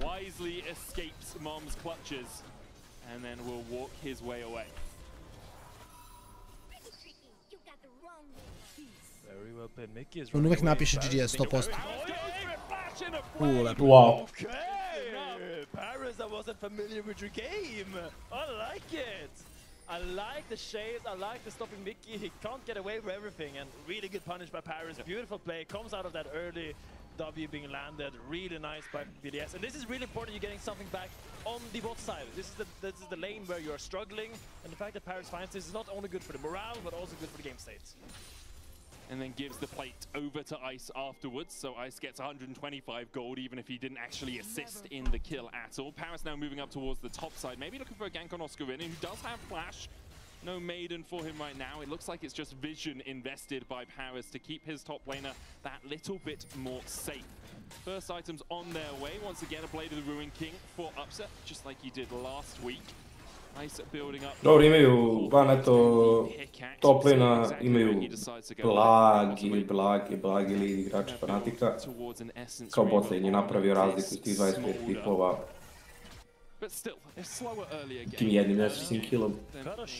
Shadowing Rooster, I think he's just trying to make sure he can push out the wave, but I mean, Oscar could ward his bush. I feel like you should here, but it's not easy to call to make always, because there's two angles you can come from. You can go from this bush or behind, and you can only ward one of them, so... Well, danger. He hasn't warded either of them, and there's the Glacial Prison, and there's Oscar in it flashing away, but the accelerated shot finds its man, and now BDS take the lead in gold for the first time in this game, and perhaps even in the series. Yeah, BDS BDS playing for Rooster on Jace, as we highlighted it. Igra oko svog rukija. 1.2k now on the Yorick, the counter matchup by Oscar, and really well played by the BDS top side here to really get a foot back in this game. Yeah, you said it in draft. You wanted Rooster on something that can have impact, that can have damage. You didn't want him on the tank. Ljudi, ima ga sljedeći put, He's going to be very happy with how things... To je samo Jace sa leadom early game-u, koliko to loše možda bude, Miki, lepo. The root coming down, that's a graphic I procked a couple of seconds ago as the fight in the end fizzles into nothingness. Rooster last weekend. Sudi Oskar iz krvavih heroja, samo da znaš. Yeah, I mean, I wanted to just highlight 1.3k gold up, 1.4k if you round up. Really impressive laning phases. This is not normally. This is not normally. Oh, the slide back onto new. Kobe finds his man, and now Bukata running for the hills, knocked up with the keeper's verdict's going to flash as well and gets to the safety of the tower. Has to burn his summoner spell to do so. Paris once again with that focused resolve, looking for the root. Couldn't quite land it this time. The problem for him is Razork's on this side of the jungle. Bukata's coming across.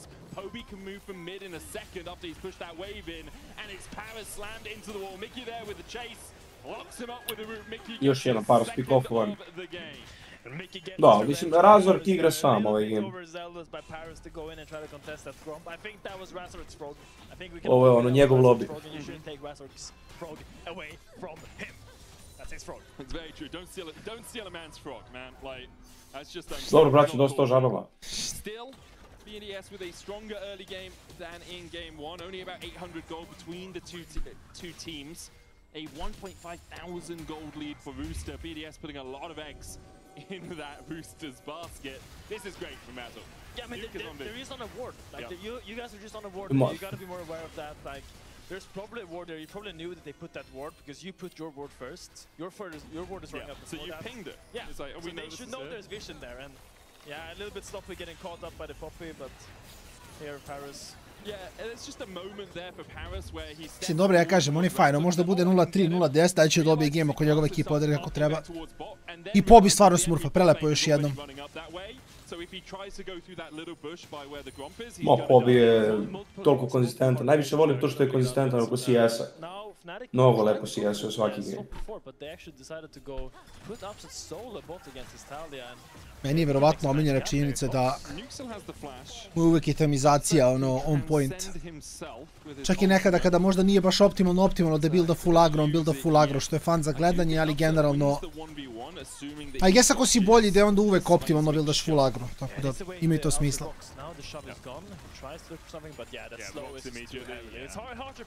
Tako da možda tom logikom on nikad nije pogrešio u temizaciji ikada.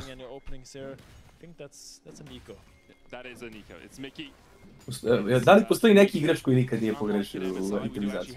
Pa vidi on, jer ako ideš na to da je bolji, razumeš, onda je uvek tačna itemizacija da igra agresivno.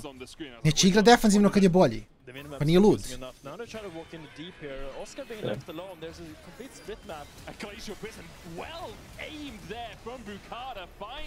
Vidiš, sad Oskar strateški vuče svu agresiju ka sebi, da bi Pobi bio lagan.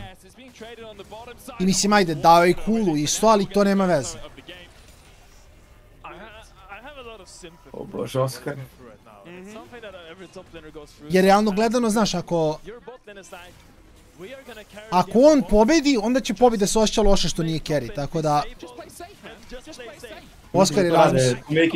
To je warm welcome, to make him feel better. Da bi u fazonu, ajde, budi ti zvezda, Pobi, ja ću da grifam i onda će Jace da se nafida i onda će ti biti taj koji je uništio moćnog Jace-a. I ti ćeš biti heroj. I Pobi u fazonu realno može to mi zvuči dobro.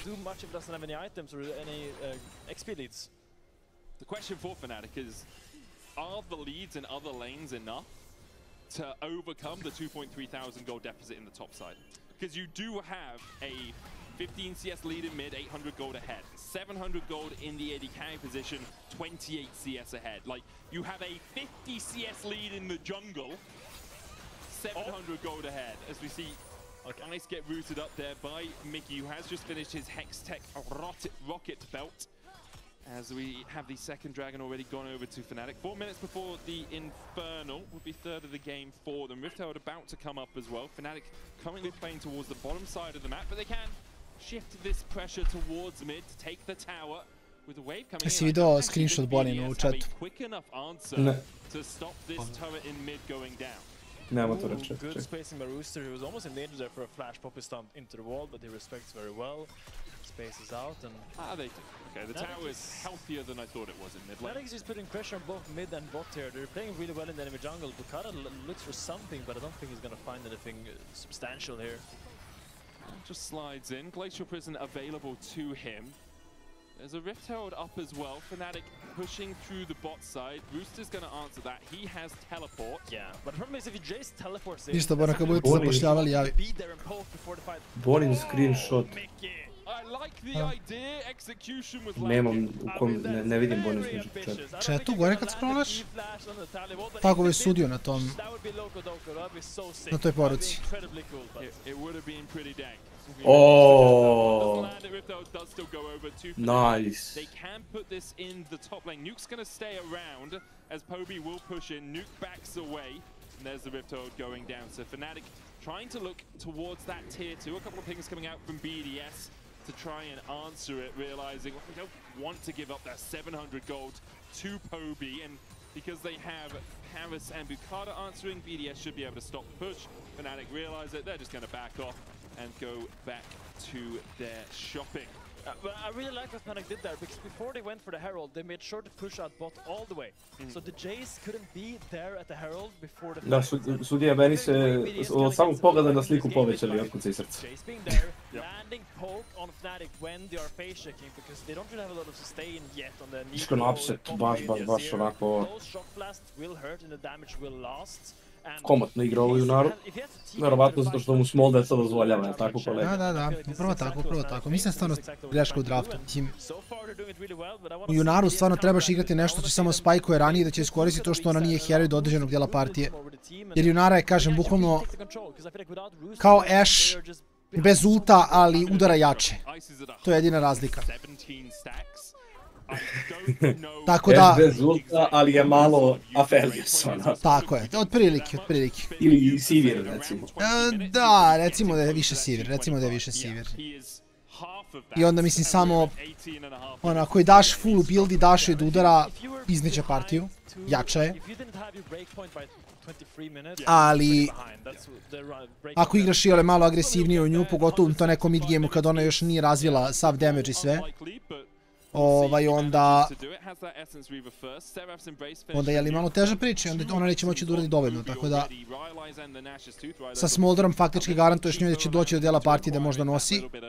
And look at this, now you have the Sejuani is shadowing the Jace and also Karma opening behind. They're actually executing on this. They're really making sure that the Jace can push out and Jace will want to move because Talia, she doesn't need to be here. She can just rotate around and look to follow with her ult. And I really like this by BDS. They're adapting very well. Luke finding a little pick of Mickey, a huge chunk, and it's really going to slow down Fnatic's retake. Yeah, Mickey was just trying to poke and prod towards Nuke to see if he could get a little bit of damage down as Nuke was moving. Mislim, ovo je fajn, ako...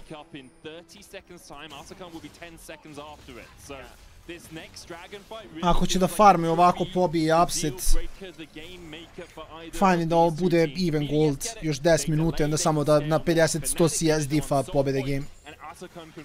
Track the shock blast. He misses the first one, but now every shock blast counts the Jace. Now you want to stand in fog of war, and every single time Fnatic approaches, you want to get a good chunk going. And yeah, Oscar in pushing through the top side, is going to try and apply some pressure. Does have the teleport and the Maiden and the Triforce complete.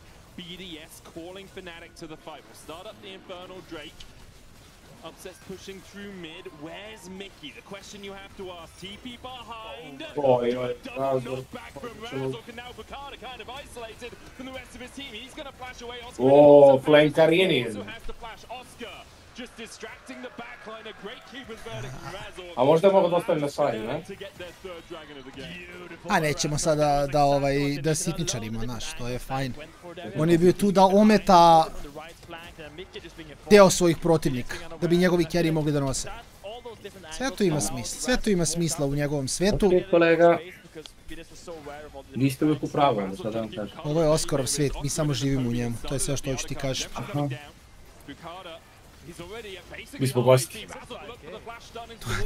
To je to, mi smo observeri samo. Dobro, Razork je rešio da bude čale. Pobio za... And honestly, I think that was the right call. I feel like he realized that it was going to come down to 50-50. Yeah. So he made it his life mission to keep Bukata out of the pits. I mean, I feel like maybe BDS focused a little bit on him because they didn't realize that Fnatic could just finish. Ne, ovo je play, on je zonovo za... Zonovo je da dobije objektiv, to je fajn. Razor koji je odigrao giga lepo. A little bit dicey, considering how methodical and measured game 1 was from Fnatic. This game is a little bit more on edge, and you have to give credit to BDS for that. Bukada on this carry has developed such a lead. 2.5 items already complete on the Jace. 2,500 gold ahead of his lane opponent. We'll have another look at this Artican, because Razork is just being a bouncer for the entirety of the fight. Yeah, I mean, it's all about the fucking ward. BDS doesn't actually know what's happening. They don't have any wards here. Now, Nuke tries to go in, but they don't see anything. They don't realize now that he's finishing the Artican. They think maybe Fnatic are corralling around because Razork is being went on, but in the end, I mean, if Razork died a little bit earlier, I think that would be very, very scary for Fnatic, but... Okay, yeah. Well, that's pretty good. I trolled my... That's really good. Dropped his E. He dropped his E.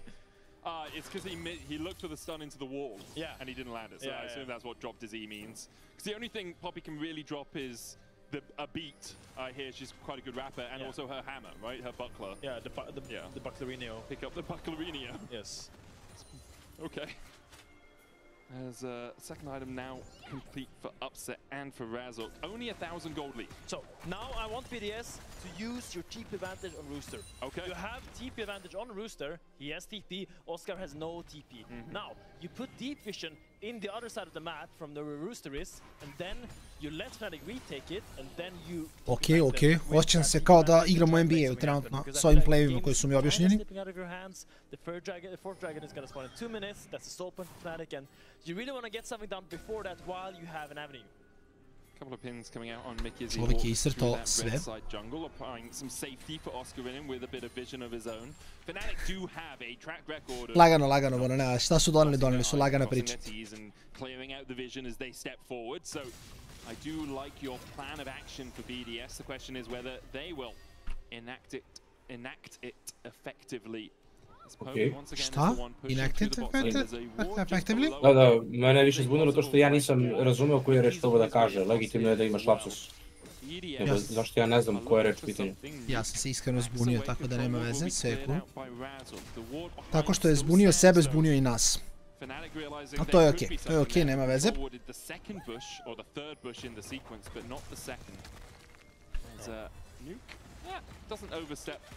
Vidi, sve je cool, znači ovo je na Fnatic je full kontrola, znači minut 30 dobijaju sol, midlaner im ima 270 farma u 24 minuta, AD carry ima 260, znači oni smurfaju životom, ovo je lagano za Fnatic, nemojte se brinuti ništa. Slušajte Miloša, on zna. Ništa se ne brinite ljudi, sve je lagano i pod kontrolom. Sve je cool. Nije rekao čijom kontrolom. Ne Oskarovom, ali to nije bitno. To je kao, znaš, kad ideš na... Znaš one automobile što imaju 7 sedišta, pa Oskar sedi u gepeku. A nema veze šta, vozač vozi, Pobi vozi, razumeš, Upset pušta muziku, Pobi vozi, a on je tamo u gepeku i čeka da dođe na odredište, vidi. On će tamo doći. Istom brzinom kao Pobi i Upset. Jel vama bolje kad idete na more kad vi vozite ili kad vas vozi neki drugar ili čale ili kogod? To već zavisi od, znaš, od osobe do osobe, mislim. Uvek je bolje onom koji biva vožen. Oskarov je okej, čila. Pa dobro, ima toga, to je istina, Znaš, može da gricka, neke tamo grickalice pozadi, neki KitKat pojede, znaš. Njemu je lagano u stvari, on se ne stresira ništa.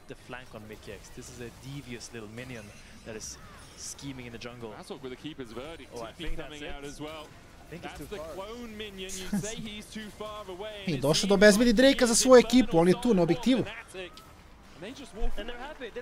Sad jedan As Infernal u ult chatu i to je to. Great discipline by Fnatic. What am I seeing? Fnatic not going for random fights, Fnatic not skipping steps. This is a new Fnatic I'm seeing this summer, and it is amazing me how disciplined they are, how proper they are with the steps, and just they're playing good. Yeah, it's absurd. They're playing good.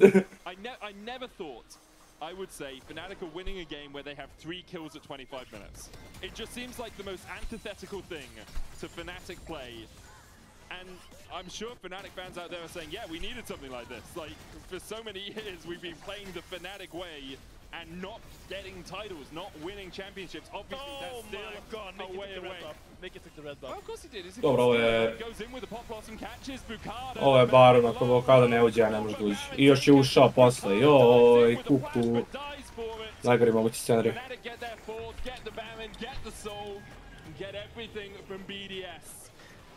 Fnatic is running away with it, man. I mean, they're just doing so well. They insta-start the Baron. They have Mickey on the flank to keep Bukada out, and they're very willing. They know their burst. They have the Asir, they have the Yorick, they have the Yunara. There's so much singular damage, so they really know that if BDS is not ready for this random Baron start, then they will be late. You have to always be mindful of that, and I feel like BDS a little bit slow on the approach. For BDS now, like, you're fighting into an Infernal Soul, Yunara, and Azir. Like, the Azir poke is really gonna hurt. If a Pop Blossom connects, you are pretty much all done for. Koliko je Razor, koji game odigrao insane, znači oni su ti već sad i Barona i realno overall outscale-u, iako je Smolder u pitanju, samo zato što imaju i Azira. Čak bih arguovo i o Yorikovom scalingu, predobro mi deluje.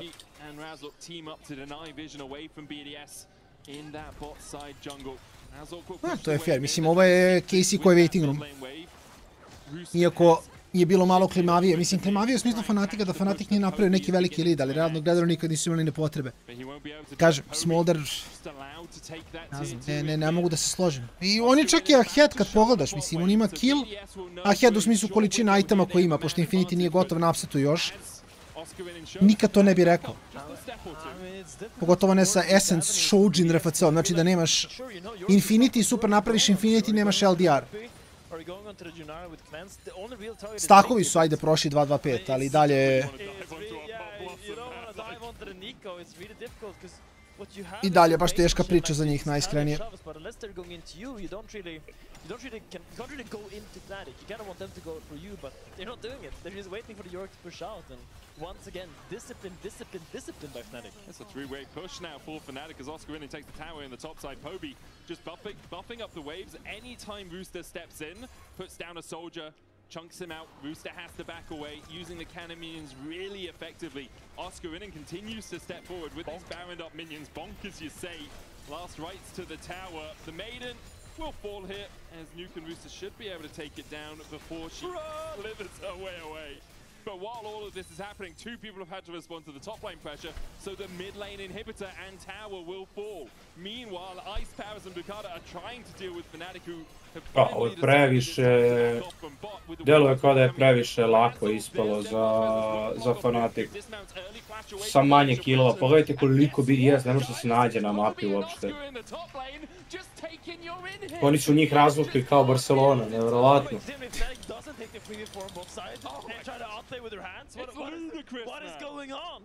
They don't try to outplay in a number disadvantage. They actually wait for the Silence to push out and get the free objective. This is madness. This is Fnatic, apparently. The introduction of Poby has just transformed the team. They're just so tempered. Yeah. They're so calm. They just know the game is over because of their good early plays, and then they just let the game play itself and they just win. Yeah. It's not exciting to look at, but it's very beautiful. I mean, I'm sure there are a few fans who are thinking back to 2018, being like, yes, please, this is exciting to look at. Not exciting to look at, but very beautiful. Odlično. It hasn't been the hardest road so far. Yeah, I will say, last split, Fnatic lost to SK. They did. So, ne mogu se žaliti protiv toga opisa. I mean, I think you gotta give kudos where kudos is due. And with G2 playing so well yesterday, I'm really looking forward to that match. That's gonna be a banger. It has been a while since I've gone into a Fnatic G2 series and be like, yeah, this actually should be really flipping good. Yeah. Like, obviously, u stvari good point. Realno Fnatic G2 u stvari treba bude banger. Čak i ovaj drugi deo rečenice bih mu backovao u smislu, baš dugo nisam se osjećao kao da ta serija će biti dobra zapravo.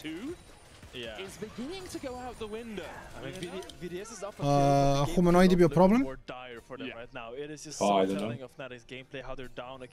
know. 6.5k gold up, all the lanes are pushing, all the inhibs gonna be down. Oh, Moose is dead. He's stunned into the wall. Weaver's wall coming out. Maybe Rooster was the bait mate, actually. Oh. If the Weaver's wall hadn't come out, I think he probably dies. Možda jeste, možda jeste. Yeah. Trying to kill him. So, versatile cockadoodle do below his breath. Elder Drake up in 7 seconds. Look, I'm gonna drive me just absolutely clucking mad with these Rooster jokes if you keep them going. Rekao je, absolutely clucking mad, ne mogu da verujem. No, to mi je mnogo cringe. Evo ovako.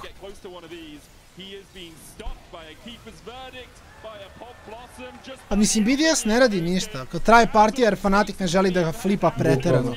I onda igraju polako, uzimaju svaki objektiv, uzeli su Eldera i samo završe game i BDS gledaju kao unlucky momci, probali smo.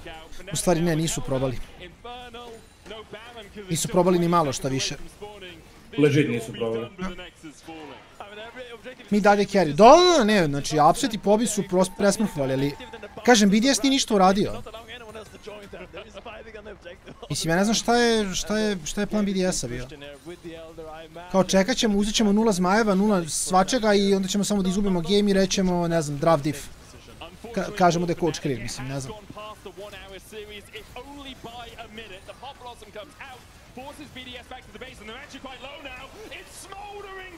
Ma da, okej, čekaj.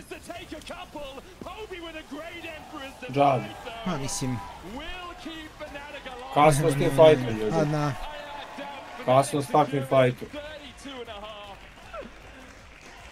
Pregazio ih je Fnatic, stvarno vrlo dominantno, vrlo dominantno. Relativno su impresionirani. Twin serija. Kako je odigrao Fnatic, ovo je izgledalo dosta dobro. Dosta fina serija. Fnatic G2 bi trebalo da bude pucački. E sad, sljedeća serija pred nama biće interesantna. Kolega je rekao 2-0 KC. Tako ćemo da vidimo da li je kolega u pravu. Mi ćemo vjerojatno imati malo dužu pauzu između serija, dobit ćemo neki intervju i za nekih 15 minuta recimo bi trebalo da bude draft serija ili da. Upravo tako, 15 minuta pauza, vraćamo se sa KC-em i Medom, serija koja obećava da će biti dosta bliže od ove, mislim da je teže da bude više one-sided. Znači obzirom da ovo traje nekih sat vremena, svako 15 minuta pauzica, pa se vraćamo nazad sa serijom 2. All of Fnatic played really good today. I mean, Oscar showed you that a little bit, but in general, very convincing, very slow sequences in the mid game, and just discipline. Yeah, it wasn't just all fighting, which is a surprise but a welcome one. For BDS, you're looking at this, it's like, things just fell apart from minute 1. Like, in game number 2, Paris getting caught out really scuppered any chance of that lane. The dive after the first clear at 3 minutes in game 1 really messed things up for them. We're going to hear from Razork what he has to say, and maybe perhaps Shox could ask him about how much Upset is just asking for all of these ganks in the early game. I'd love to ask, actually, in the Marriott Bonvoy post-game interview. The casters would like to know, Razork, how much Upset is asking for all those ganks? I mean, he is not asking for ganks.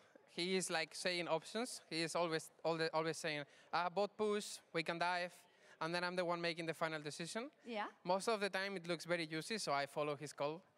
Oscar got mega camp today. I'm sorry, I can't do anything. Like, yeah. They just want to kill him. They kill him, but their bot lane will suffer a lot for it. They did, I saw it. We were also noticing that there seems to be kind of different Fnatic, a more stable, dare I say, Fnatic, or in the past you guys had some issues with sometimes in equal game states, maybe throwing the game a little bit here and there. Is that something that you're also noticing, like calmness? I mean, today for sure, I feel like we played pretty calm. We also got pretty ahead, I think, in the early game both games, so it was pretty easy to not make mistakes, but probably the old Fnatic would find a way to actually troll the game. So I'm proud that we actually not the same Fnatic as last year or last split. Yeah, exactly. I mean, that's the goal, right? Not to be exactly the same. Now, when it comes to Poby and the adjustments for you, you've played with a couple of mid laners, of course. What are the specific adjustments you are making or that you are experiencing because of what Poby is bringing to the roster? Well, I think Poby is like very selfless. I feel like he adapts to what I want to do, and it's so easy because I have like the final decision on what I want to do, right? Before, I feel like with Humanoid, we were like discussing a lot what we should do, and we were not like finding the best play or like the common play that we wanted to do. With Bobby, it's like really easy to get aligned with him, so I really like that.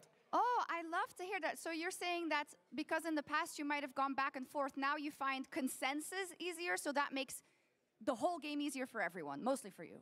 Yeah, I just feel more comfortable making decisions even though they might be wrong calls. I don't feel like I'm gonna get judged or anything. I just feel like saying them. If I'm wrong, then I learn from them. Okay, that does say something. You are the Kia player of the series, and yeah, you had an unbelievable series. I also know the kind of pressure you're under. So can I hear from you, what's the Resurrect you want to be in this split, going into possibly Worlds qualification, what are your goals? Well, I feel like I just want to win, finally, the split. I feel like G2 lost 2 finals already, so it would be nice them losing the summer split final against us. Yeah. And honestly, I don't know, like last week I had wrong DPI. Today I realized, and I just feel like... Oh! Yeah, I don't know, I was just playing on different DPI on these pieces, so it felt like I was not very comfortable. Today I felt very comfortable, so yeah. No mess with your DPI, guys. No more trolling, no more trolling. No more trolling. Thank you so much. Congratulations, Fnatic, with another W. We're going to take a quick break, and when we come back, it's our match of the week, KC versus Movistar Koi.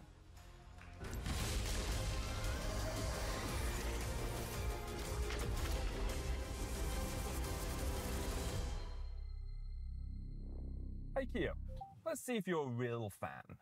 I'm ready. How many lanes are there in League of Legends? There are 3 lanes in League of Legends. Are you seriously quizzing the car about League of Legends? Look, I just want to know how much it knows. The EV3 has an AI assistant. It's supposed to know everything. Okay then, hey Kia, how do I get better at League of Legends? That will be challenging.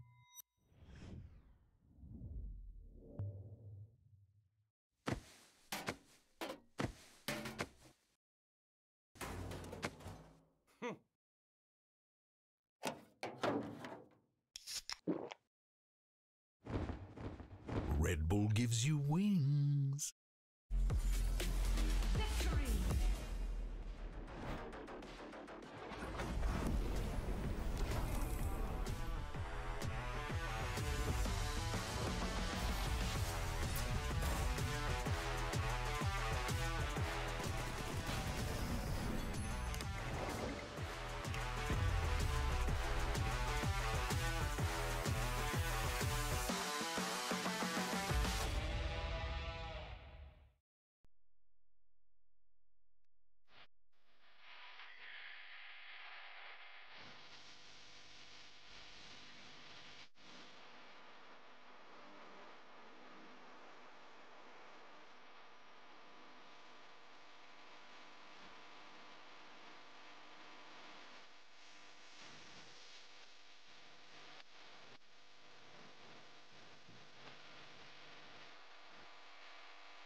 Got Jojo Pune here ahead of the match of the week in the Marriott Bonvoy pre-game check-in. Another clash with KC. What can we expect?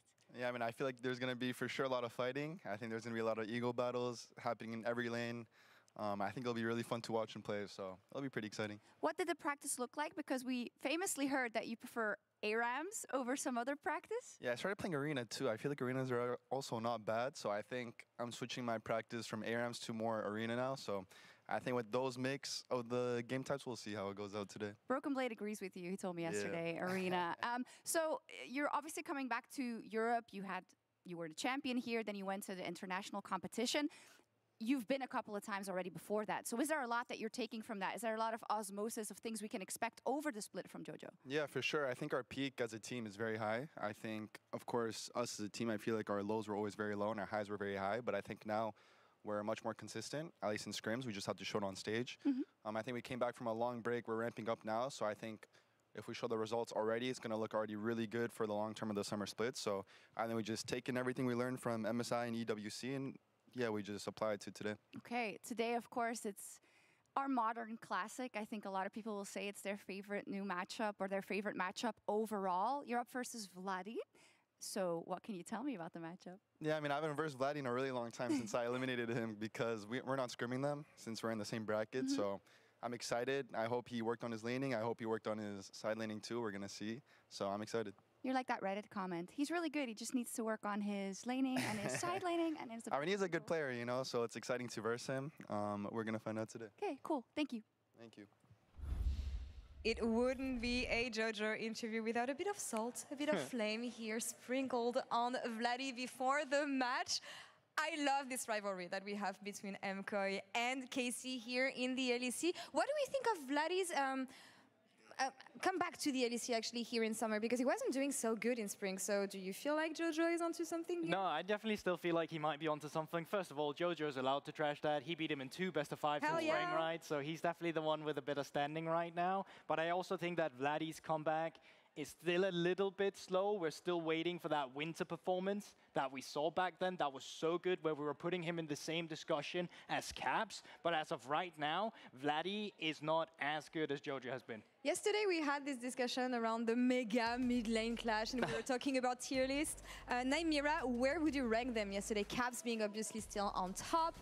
Do you put Jojo a tier above Vladdy? Are they on the same tier? How do you see things? I think Jojo right now, slightly above Vladdy. Right. If we are going to see Vladdy come back to the form which we saw earlier in the year, though, it's this matchup that'll bring it out. Because as we've been talking about, this is the matchup which people care about it now. Dare I say, I care about this matchup more than G2 versus Fnatic right now. This is the rivalry I care about, and it's clearly the one that the players do too. And that's what we talked about on stage yesterday with Alvaro. Forget about the Fnatic, forget about the G2. This is the winter winner against the spring winners here. And I feel like, especially when it comes between these two organizations, GB, they want to have something extra to prove. Not only to the audience, but to themselves. No, but it's also just for Mkoi. You've come back as the winter champion, and I think a lot of people will look after the internationals that they maybe weren't as good as G2 actually was. So they're looking at a team like Mkoi to come back and definitely prove that they're still the #1 team that the other team needs to chase.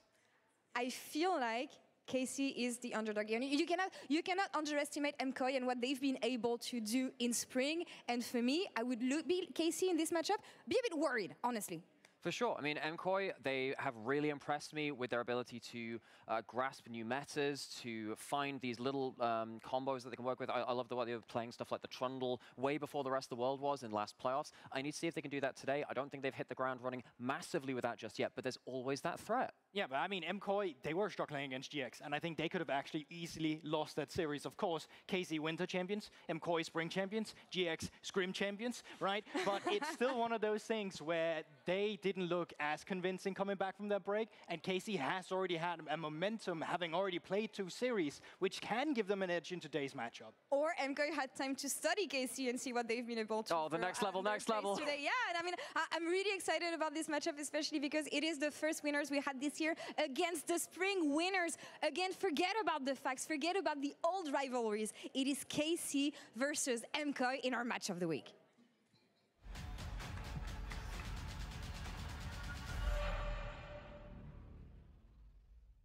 Movistar Koi contra Carmine Corp, España contra Francia. Qué gran rivalidad de estos dos equipos, que para mí en lo personal está en su mejor momento.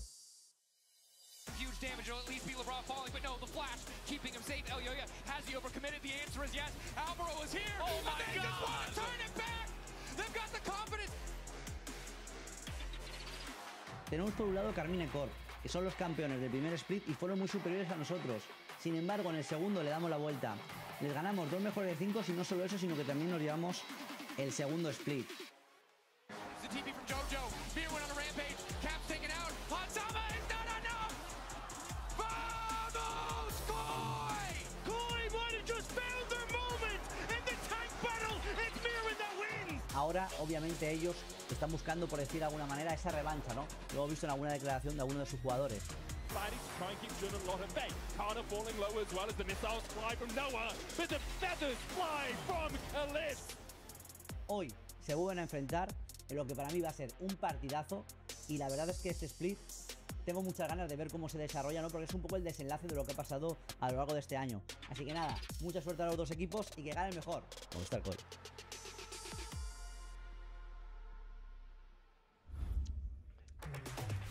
It is that time again of France versus Spain. Mkoi versus KC in our match of the week, and it hits big considering the expectations that have come off the back of their early starts.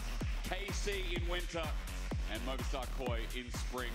Both domestic champions rolling onto the stage in what is Mkoi's second series back. And after we saw them a little bit shaky yesterday, we've got to ask the question of how they look today against a bigger opponent, one that has a bigger bar on KC's back. My name is Sterk, I'm joined by Dagda, and you know what? Special guest part 2.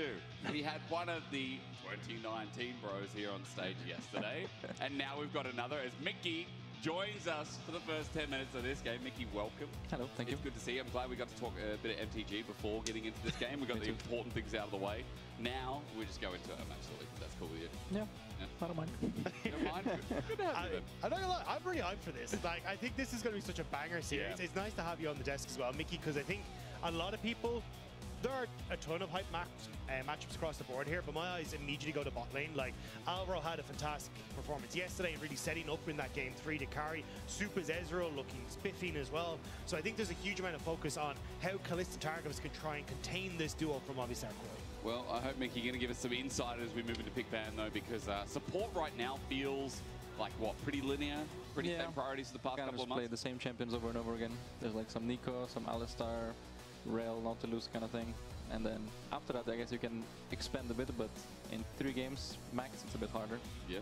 But yeah, and I guess Rakan as well. I feel like we're, you know, getting a little bit... Are you getting bored of support? Are you looking for something different these days? Yeah, I need something more high. Evo nas nazad. Game broj 1 u drugoj seriji.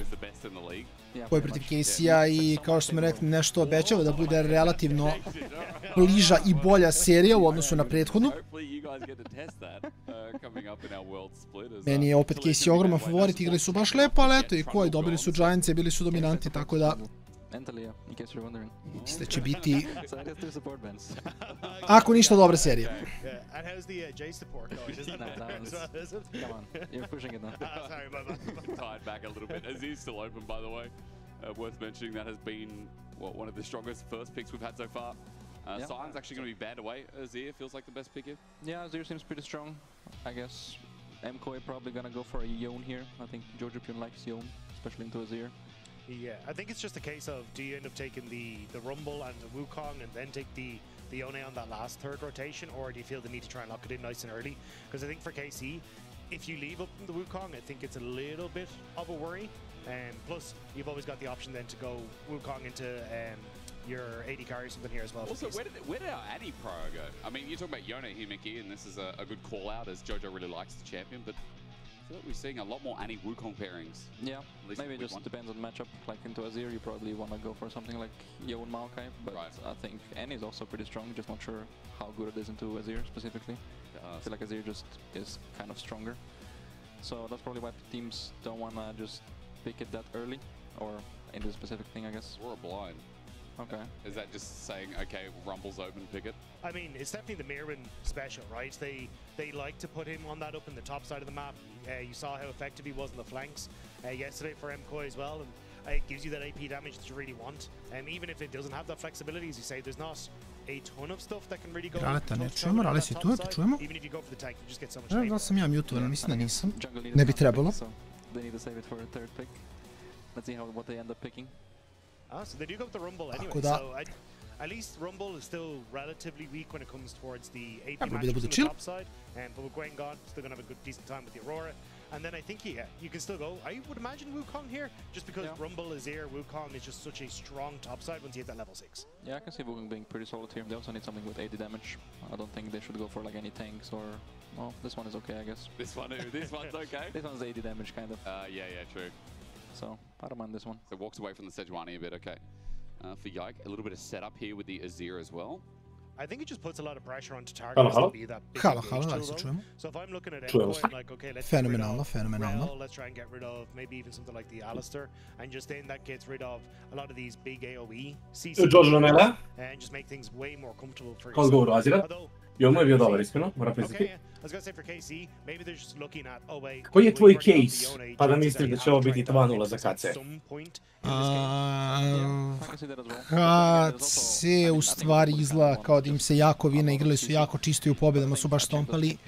Ko je bio klimav s vremena na vreme, pogotovo Jojo Pune i Supa, koji su bili najbolji igrači na Internationalu. Tako da čini mi se da neko KC Giga Salti što su propustili Worlds i u fazonu, sad ćemo vama da pokažemo i sad ćemo u stvari da igramo dosta bolje, tako da to je meni nekako...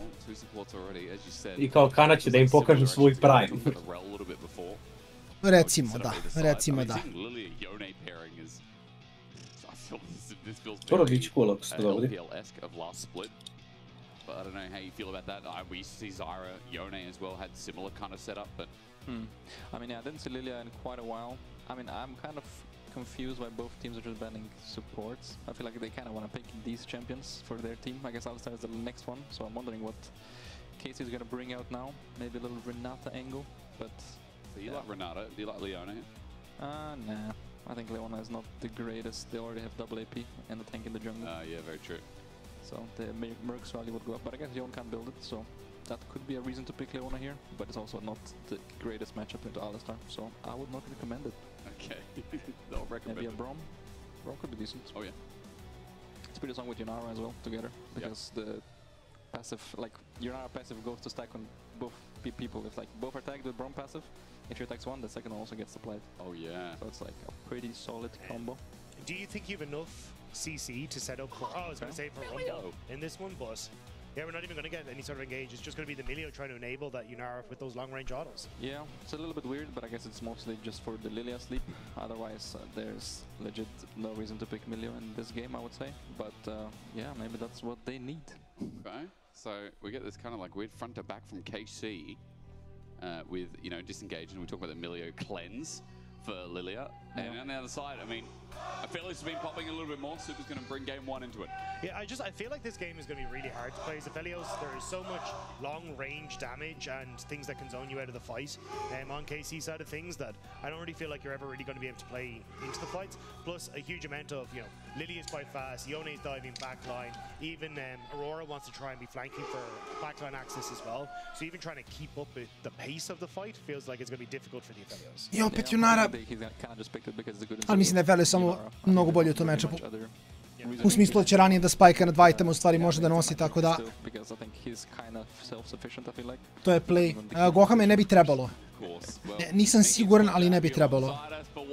I Kraken bi trebali da hotfixio ako mene pitaš, tako da... Ima tu svega i svačega, ali da...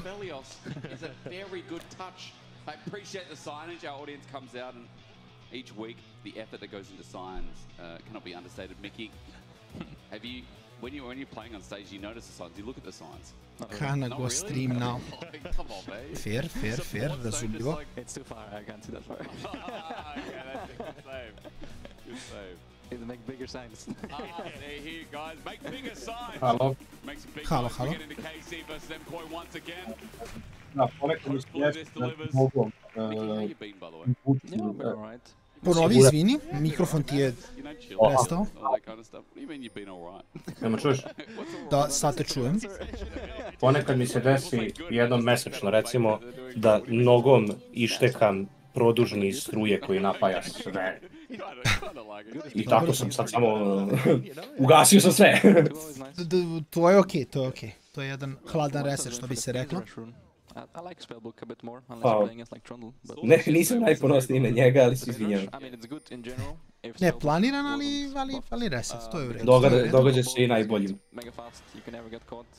A i meni ponekad. And it just like stick on people very easily. But I think Spellbook is quite similar, but it gives you more options to be more creative.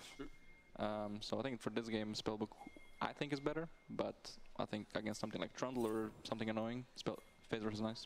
Šta je prethodilo ovo Felios? Metal? Switchu?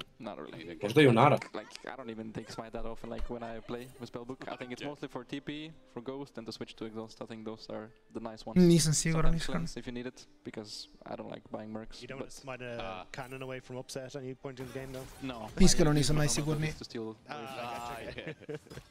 It's minus too obvious. If I use it, I'm trying to help red.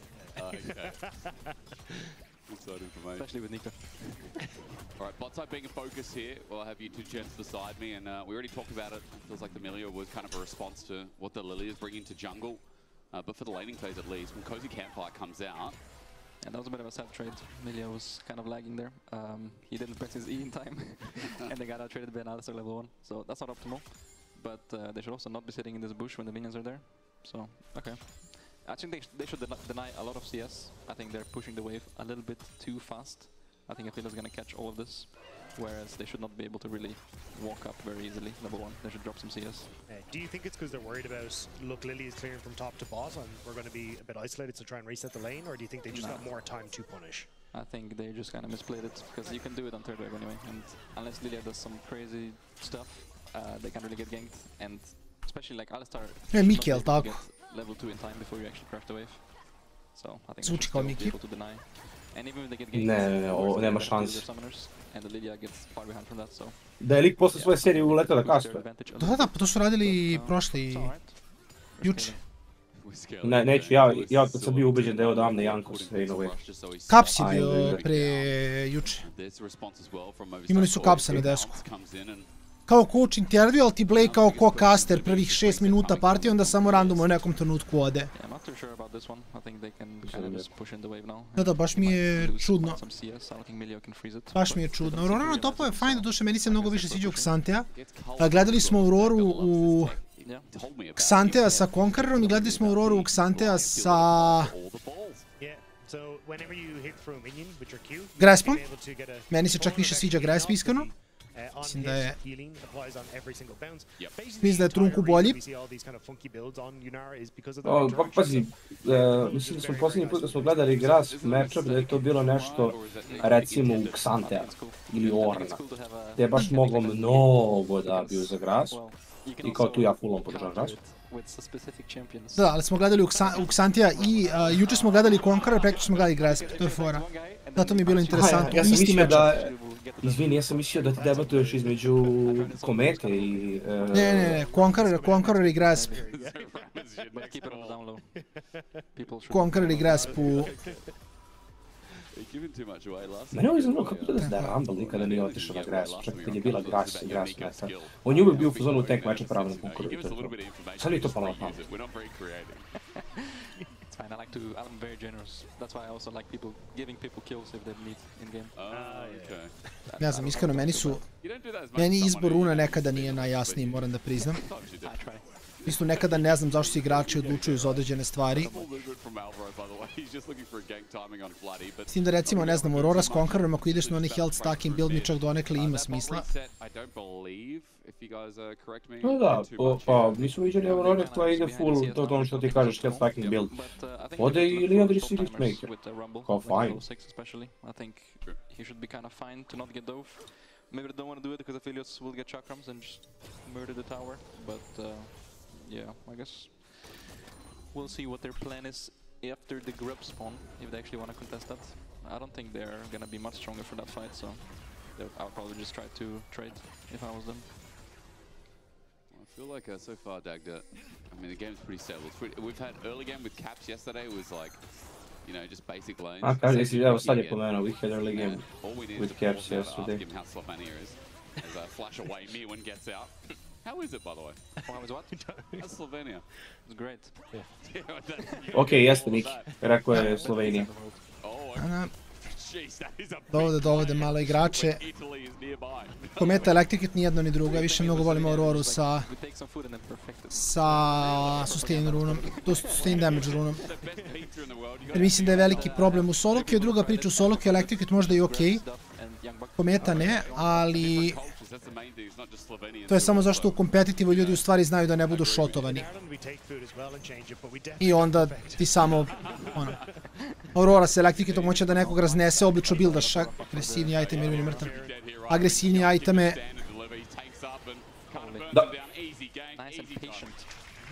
I onda nekog šotaš i auci, a ovako s ovom sustain damage Aurorom u stvari možda duže da ostaneš u fajtu i igrati je. Tako da ne znam, to mi je malo smislenije, ali dobro.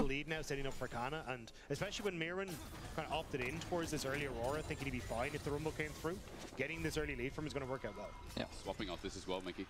Yeah, I think it's a good swap timer. I think it's a bit sad that Aurora had to use TP, because now she can't even push the next wave, so they're gonna have to match anyway.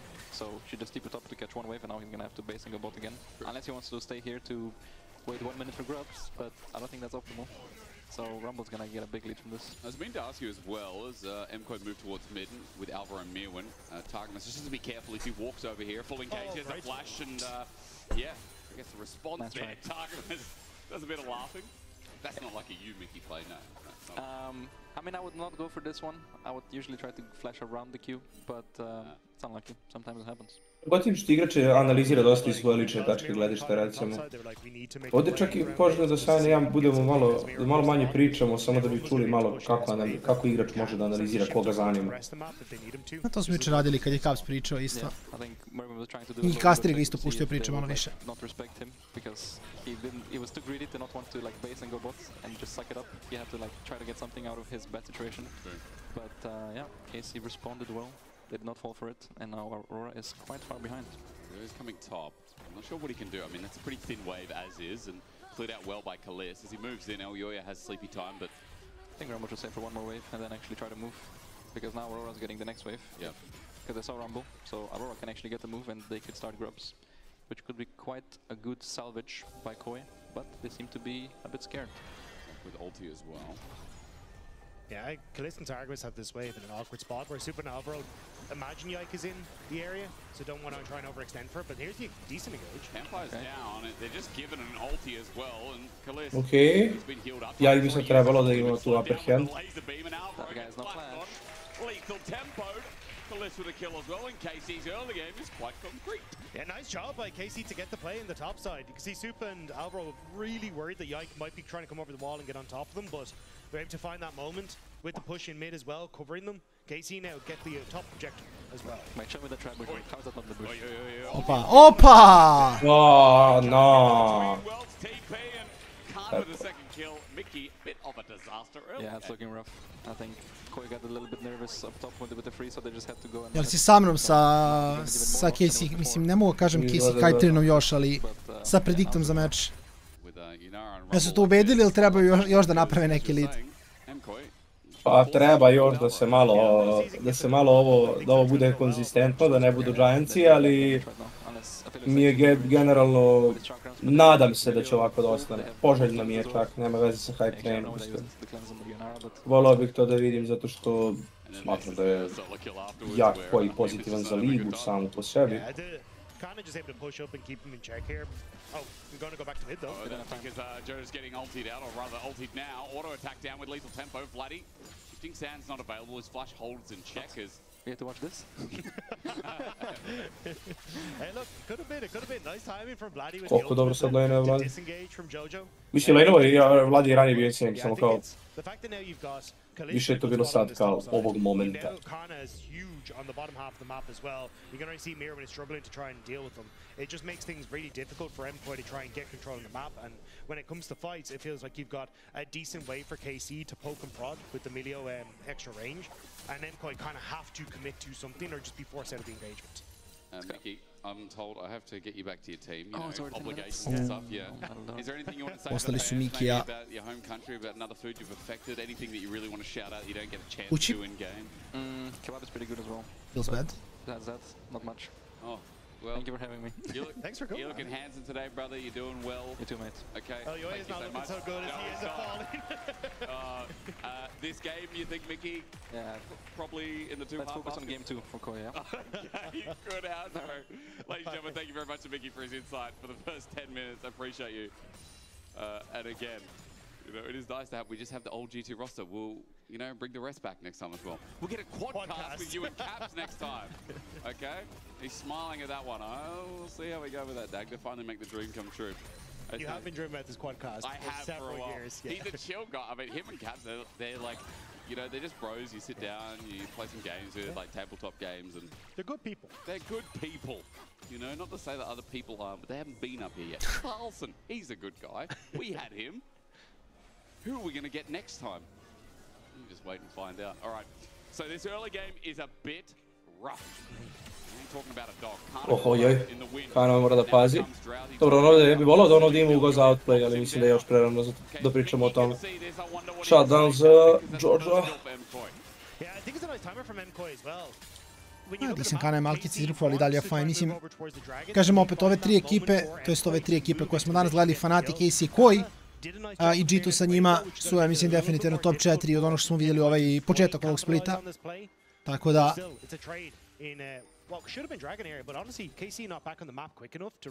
Ono, mislim, ovo potencijalno možda bude season finale, to je moja poenta, tako da... His lilting lullaby, Jojo without his ulti either. Yike starts this off, but Mkoi get pressure, but KC looking hungry for the play with TP now burn.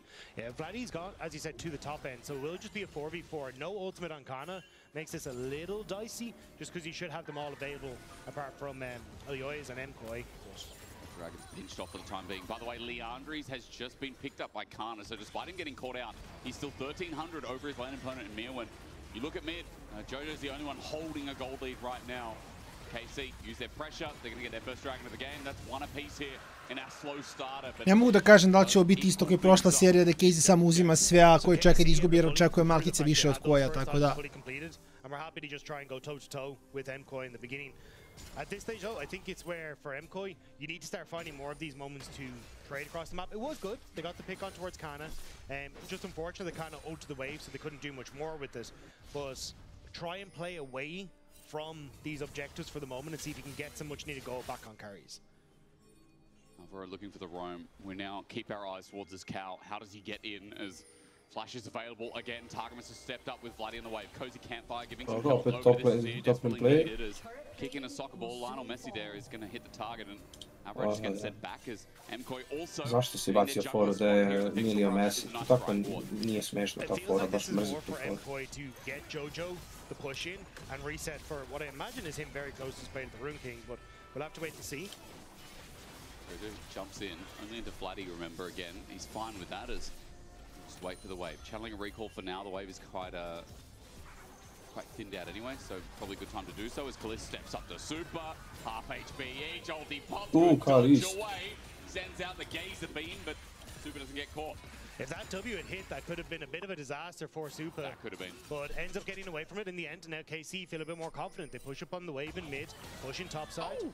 And Alvaro just getting a love tap from Kalist as he finishes off that timer with the ult. You got one of those searing torches, you know, back when I was back in Australia, like the end of last year, got really into cooking again, and I got a searing torch, because you know after your steak, you can really sear it and get the crust on it.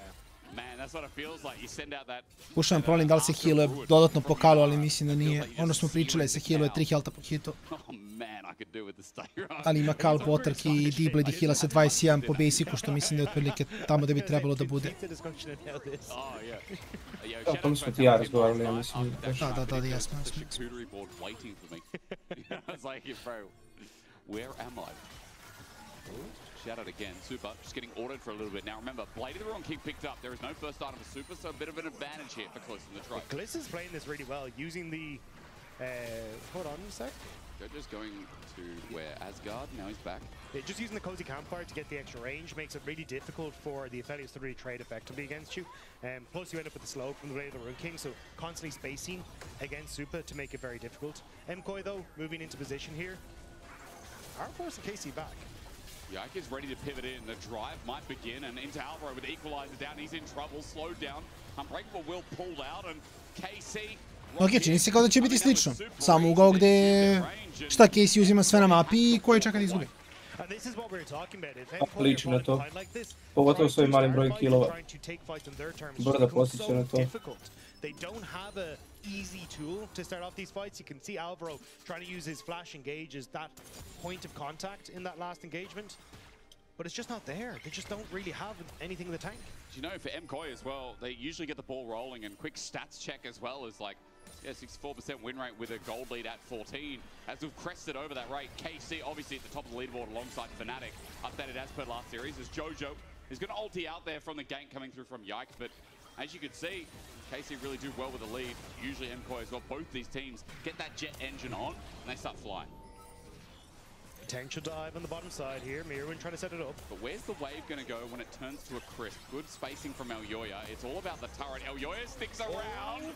Electro Harpoon, luckily, isn't going to come through because Kana overheated. He's also out of ammunition as Mkoi commit to the next as equalizer almost up available. Kana's like, I can see a kill. I can see a kill. Elyoya is going to lens. And Kana's Electro Harpoon is not going to find its target. Instead, he just pulls back and Elyoya is going to start clearing for a bit of health. Sad, kako Junara scale u odnosu na Feliosa sa Enchanterom protiv Alistara, pojma nema. I do like Venison Dagda. In this position again, though, KC are fine. They're just continuing to catch waves, bounce waves, and playing towards Vladdy to make sure that he can farm up to a decent spot. You still have that Rift Herald in the back pocket of Vladdy as well. Dragon in 30 seconds. Yep. It's KC pushing in top now, resetting and looking to, I imagine, break mid-turf off the back of Mislim, super u nekom trenutku dobije Infinity Edge, od toga je 50-50 da li nekog šota ili ne, tako da sviđa mi se. Mislim, Felios je turbo glup hero. Toliko je glup hero, imao sam toliko meča pa da igram u njega i bude bukvalno 0-10, dođe do 3 iteme šota od 100 do 0. Tipa igrao sam Sivir, igrao sam Tristanu, igrao sam te heroje koje kao dobiješ lead i osjećaš se mnogo jako i priđeš mu skočiš na glavu i on baci ulti basic i samo te šota. Tako da, to je uvijek ono što koji može da, na što koji može da računa. I ja u trenutnoj meti bi mnogo rađe pikova Feliosa ili Jinx, pre Jinx pa Feliosa Kalist, dobro. Piko bi Jinx i Feliosa pre nego Junaru, ali mislim okej. Neki plan. Sve je to fine. Their pushing power is strong as well as they look towards mid with Herald. This is the, although it looks a little wonky, the best way for Mkoi to try and play this. Lohame, pričali smo o Kalu, ali izgleda da ne prokaje, zašto sam baš gledao koliko se heala. I nije se healovo preko 30 healtha na 3 itema. A imao je Kalu rukama. Tako da ne znam su hotfixali to što se dogodilo. Kara ništa nije impresivno radio, ali uga ovog ulti je bio baš impresivan.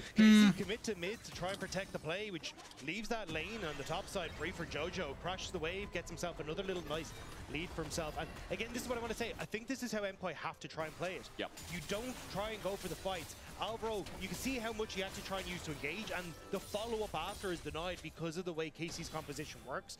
For Mkoi, it's try and buy time as much as possible around these objectives, so Yone can push aside, so Mirwin can try and get some control over side lanes. And look, you end up losing the mid-tower and the dragon, but at least you've got some time before you have to contest for the next dragon, and this Yone is starting to scale. Dagger, I'm really glad you've been paying attention to Jojo because, yeah, I'm looking at that gold lead. Obviously, everyone can use their eyes and see what's up, but 20 CS, the side lane control that you said, again, drawing that TP away, has given him that extra couple of waves. Like, Jojo must be sitting on a bit of gold here because his lead, he's doing a bit of chobing, but not just that. Like, he had the components to play to Ruin King for a little bit. He completed it and then got that push off. He's rivaling Kana, who got 3 kills early on. That's saying something. And you can see as a result, everyone in KC is trying to put pressure on him. So they push mid, they're now playing into the side that Yone's on, denying him access to the wave, trying to deny him access from using that advantage. Now it does also have the added benefit of keeping control of Atakan, but I believe this is where KC want to try and keep Jojo in check. Knockups. Karapa jeste, globalno je banovana. Znači, kad je nešto banovano, obično u LCK-u, banovano je i u Lecu, i u EBL-u i svugde. Mel samo ne može se igra. Da, ima neki bug i sve isto. Lista banovanih skinova je ista, pikova je ista, znači sve što je banovano je globalno. Jer se svi igra na istom patchu, isti klijent, tako da nema tu, mislim, isti klijent. Isto me patchu Yike.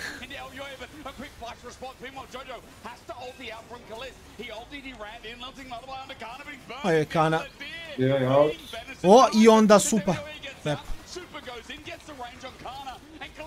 Kalisto, chill bro, chill. Nemaš ti tu go i sad je o flip. Nije baš flip, dobro, nice.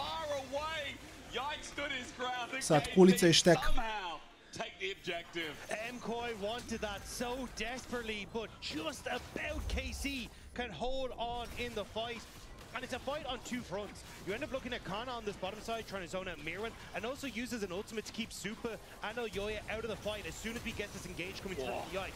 But Jojo gets out on the top side, Albro manages to keep him safe, and you end up with so many people focused on trying to deal with Jojo on the top side. Kana gets isolated on the bottom side with Mirren, and Super, as soon as that ultimate from Rumble's gone, starts to walk in, and then it becomes a dicey game.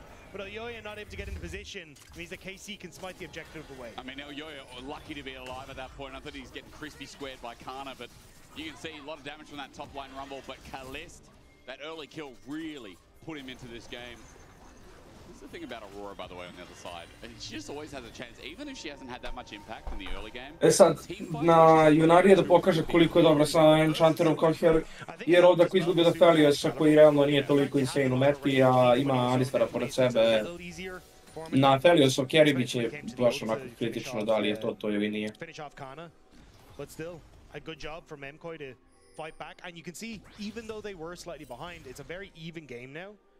And if they can find fights where they can get flanks, have Jojo, Pyun and Mirren pick off some of the back line, that could be the thing that breaks open this game in favor of Mkoi. And both comps have really fun ways to fight as well, right? Like there's big ults to watch out for, like Yone, like Azir. Even I'd say these days, like Moonlight Vigil with Yunara's ult. When she gets to turn on and be that transcended self, it's insane she can take over fights. And I think that's where terrain is going to be playing a big part because of how many big ultimates there are. If you can try and use, like we saw, Kana's Rumble ultimate to keep Super out of a fight, to deny Mirren access on a flank, that can be game-breaking. And on the upside, like even if Kalist is just able to use that range and not really get in trouble from Jojo, Mirren or Super, that could also be something that KC can look to play through. Gun check here, Super just ran out of the Calibrum. Now he's got Gravitum and Infernum. Duo won't be great, but at least with the Moonlight Vigil, that Infernum can shred through. Yike at half HP. O, da sad gledaju turn, ovaj treba flash. Nije li zanimljiv način da engage'uš.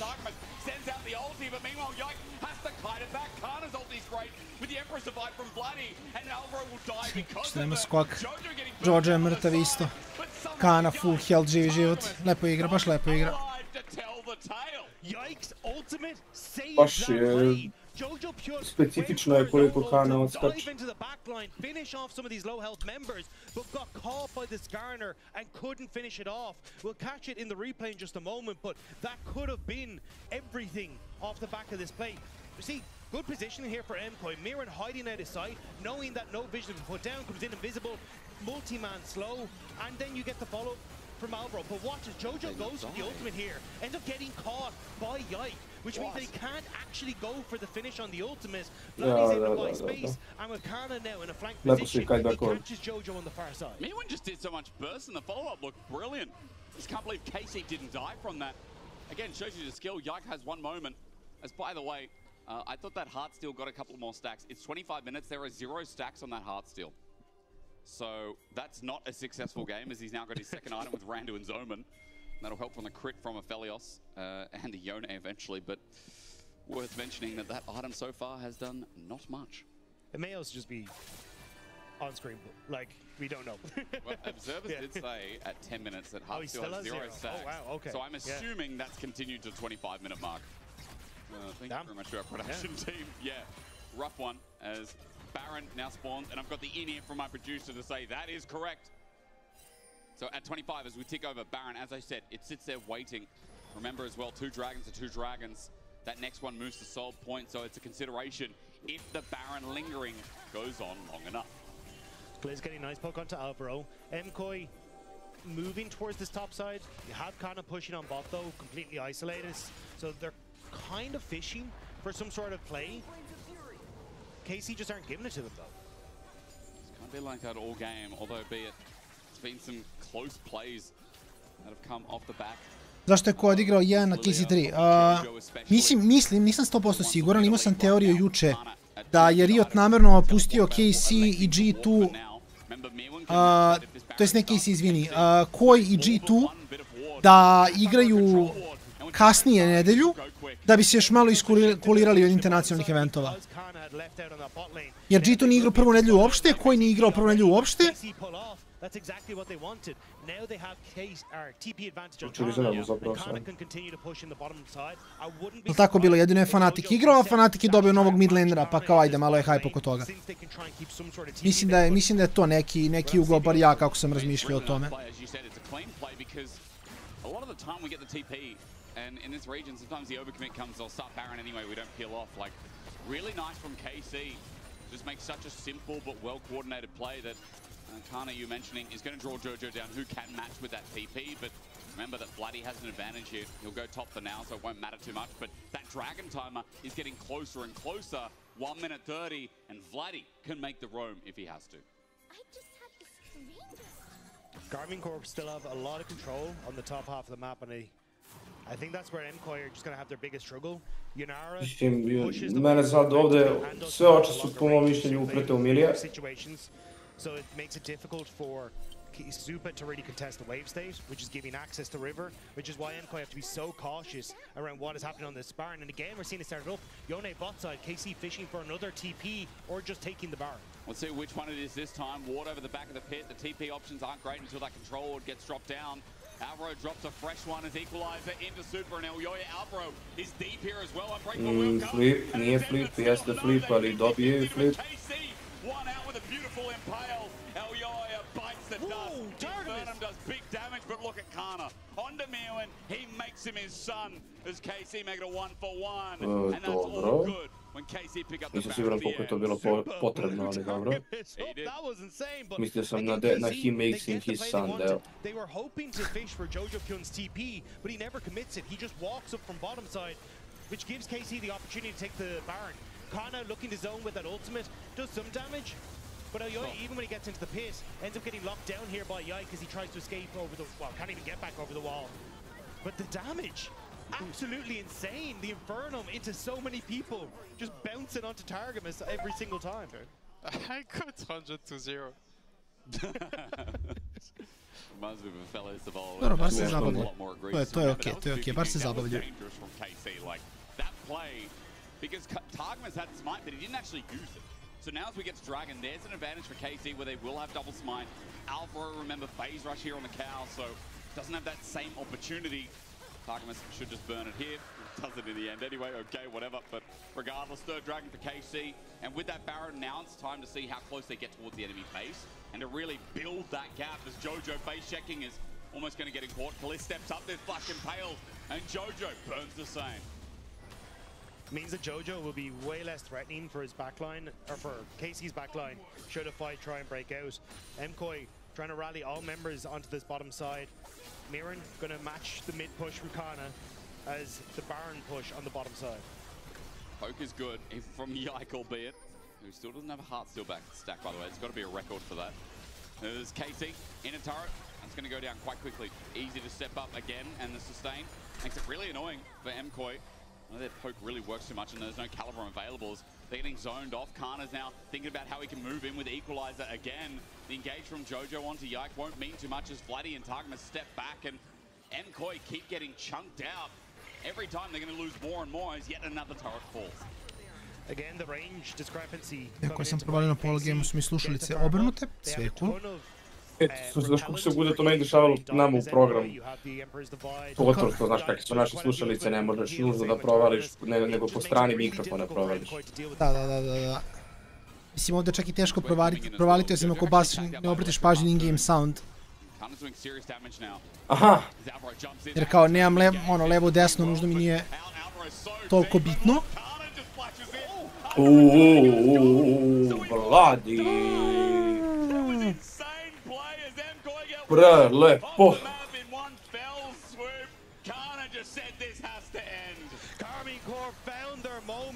KC se ne šali. Da. Nema zezanja.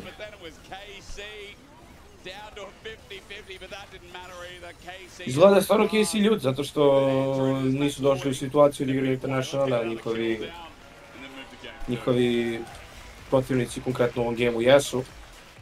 Sad će da pokažu koliko su iznad njih u odnosu na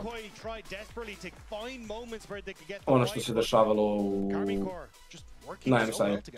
A znaš kako izgleda, prognoze i dalje drže. Ja sam rekao 2-0, 2-0 na početku dana i očekujem da će to i da ostane. KC je ovdje iskreno izdominirao sa Junarom, što je malo čudno, moram da priznam. Ali dobro, sad Junare svako neće biti, tako da trebalo ni bude još lakše, možda neka kajsica Nautilus combo ili nešto slično. Bilo kako bilo, mi idemo na pauzicu, 11 minuta otprilike, a nakon toga se vraćamo sa potencijalno finalnom partijom dana.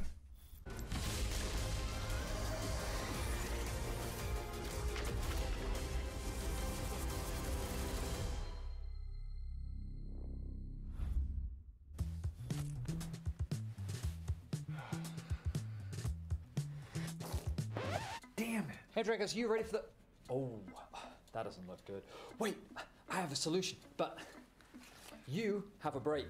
I will be right back. Just wait.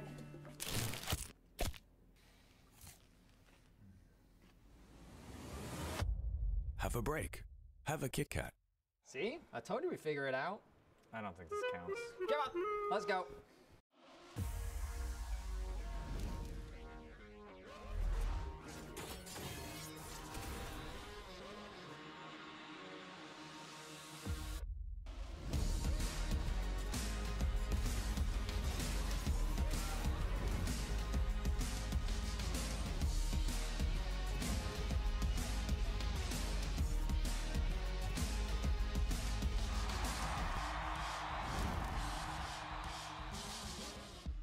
Hey Jay, have you joined the WhatsApp?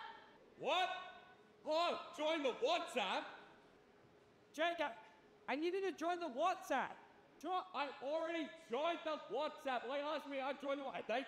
Have you joined the WhatsApp?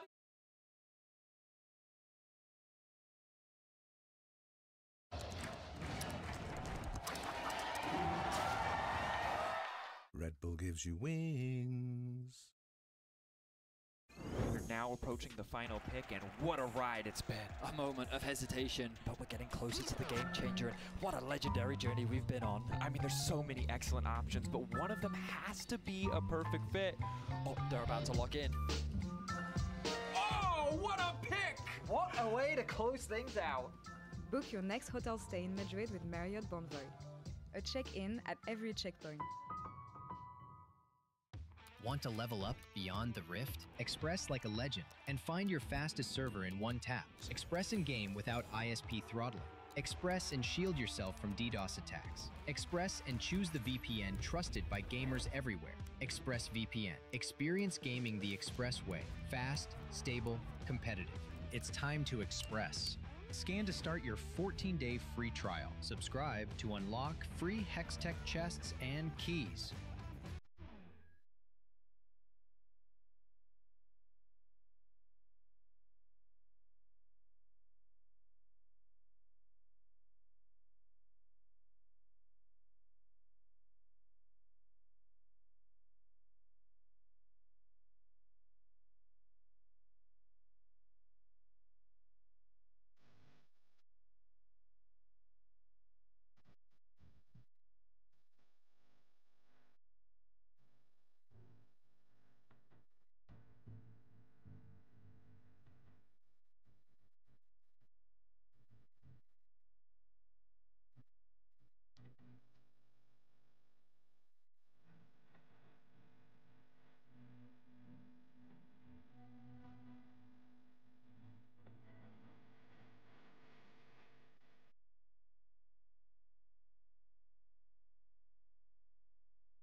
use no cards. cleans as well. Ramel no flash. I have no ulti, okay, so looks hard now. I have no ulti too. Ramel troll.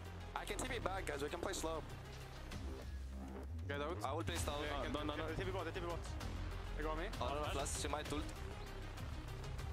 Ali no flash. I can fight her. I have no ult anymore. It's not bad. Kill Ali. Aurora no flash as well, okay? Lilian no flash.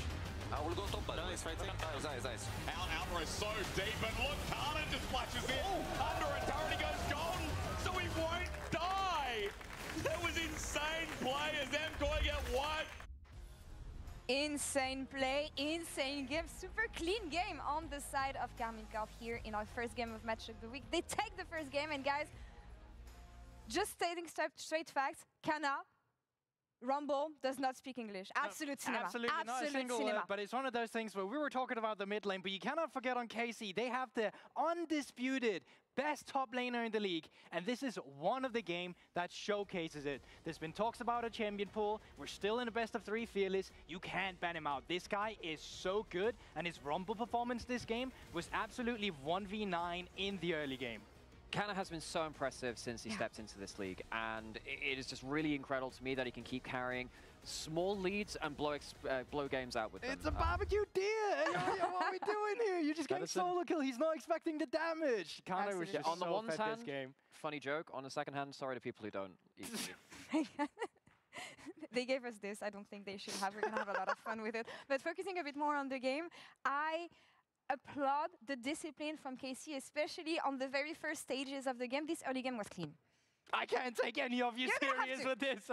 But this game, the early game was clean, and I think from KC, after the GX series in the first 2 games, it was something where you wanted more from them. Of course, that third game was fantastic, but it's still one of those things where they got all the grubs, they got all the herald, they got defeat in the beginning, and they got first Drake. This entire early game was full domination from KC. And I think particularly given the talks around this team after everything that happened last split, where we thought this could be the year of KC, domination. They looked fantastic in the first bits of the year, but then things fell apart from the last playoffs. A lot of it centered around mentality and that early game. Not taking this for granted, getting a good early game, that speaks a lot to me as someone who wants to see this team go back to those early stages of the year where they were so good in our region. So in that goal that KC has to become the better team, to be back on top, you know what?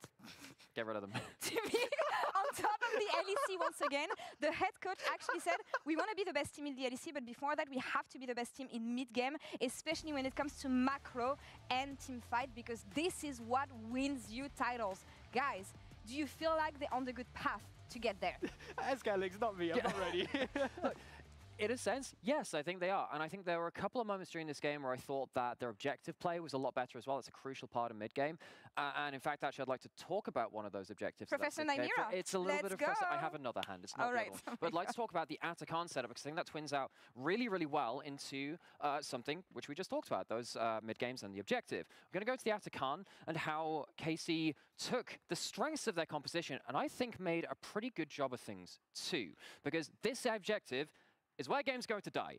If you are taking the Atakan yourself, often you find yourself fighting around this kind of area as well, tanking the Atakan, getting shredded by it, and often losing the game. As we see the setup here, initially, KC do think about, this is the important point to go towards. They do defend that quite heavily, but they don't stick to it heavily. And I think that's really important. If we just pause right now, you'll notice that actually, they've given up this all-important tri-brush. Typically, this is the biggest objective you can get around this. The second one is giving up a top lane push, because what that ends up doing is giving one entrance through this part, one entrance through this part, and one entrance through the top side to flank a team that is taking the objective. And that's typically a bad thing. However, KC say, we'll give you those, we'll peel back. We're a peel back team composition, and we'll take the fight over here. Yes, Yeti can go forwards, but they're taking the fight around a better part of the objective than I've seen many teams globally go towards. Yes, they end up losing one, but their goal is just to make sure that their backline carries are safe enough. And the main objective is take the damn Atakan. It's not necessarily about the big fight. I think that they chose really good terrain to go towards this. And if we're going to go and twin this into what we were talking about with Rhea, their coach, saying we need to be good at objectives and mid-game and team fighting, I think this is a pretty good example. We'll go back to the desk to make sure we can finish that off. I'm actually wondering what is, a fantastic segment, by the way, what is with Mkoi in this match in this series. What is the hope for them? Because they came with a lot of confidence, a lot of strong statements, rightfully so, about KC yesterday. Elioya saying on Skane's co-stream that he predicts a similar game than the one they had against GX. I mean, on what the one happens? side, I mean, if one side has the best top lane in the league, the other side has the best support in the league. I'm looking at Alvaro. I think he became very muted in this game because he couldn't get access to, well, great melee performance as well with Takuma zoning away the Alistar pick. But I think he wasn't in a position where they could rally behind him and find the crucial team fights that they have been so good at in the past at finding. I think they're also overcooking their drafts. I think they're making things too complex. I think that Mirwin really needs to get something which can just lane against Canon, because it was something he's been struggling a bit with that Aurora. They need to just chill out a little bit in the draft. I know they're innovating, but they're overcooking right now. Chill out. Trust yourself. You got this. We want to have 3 games here in this match of the week. K-Corp strikes first. Let's see if Mkoi can come back. It's a good question, Law. Thank you very much, as always. And the motivational speech was top tier. But I didn't know if Mkoi can hear that. They might need that, though, Dagda. Today has been a strange day. Strange day because it's like the BDS, the second game, you know, felt like it was BDS win, then it fell away. Mkoi had positions of power in that game where they were given a couple of 50-50s. They actually just didn't win out against Yike. It was a rough first game, but hey, for KC, I got to say, their early game, practically as clean as a button. Yeah, I think the biggest issue was, unfortunately, the draft for Mkoi. They just really couldn't find ways in, and I agree with the desk in that regard. It's just very difficult to make plays happen. So for Mkoi, now coming onto the blue side, we'll have to see if they have a bit more control coming into this one. A lot of top lane focus still on towards Kana, who did very well in the Rumble in the last games. Maybe Mkoi can find some way to keep him in check this time around. Chase is an interesting one. Up against Kana, though, I do understand it completely when that is like his best champion through and through. Kana last game, well-rounded on that Rumble, had a good early game as well. And the question is it going to be a Trundle ban again? Yes, it is on blue side. Does this open up anything? So Gwen still gone, so Wukong, Pantheon, Oj, putama na vreme. Da vidimo šta nas čeka u draftu. Game broj 2. KC Red Side. Azir pikovan, Talija uzeta. Volio bih da ti kažem jednu stvar koja je bila dok smo čekali game broj 2, a to je da je jedan od članova ne čuje se ništa, ponovi. To je da je jedan od članova izvučalo je kao da polako hodaš unazad dok to pričaš. Tako da, to je jedan od članova smo čuli i onda posle toga si izvučao jako veoma daleko od mikrofona. Neverovatno, znači samo sam se pomerio metar sa strane da dohvatim ovaj rice cake, onaj kao stack rice cake-ova, to je to, koji mi je stajao tu. Da je jedan od članova deska je rekao da je Alvaro najbolji support u ligi. Fair. Totalno legitiman i fair take ako mene pitaš.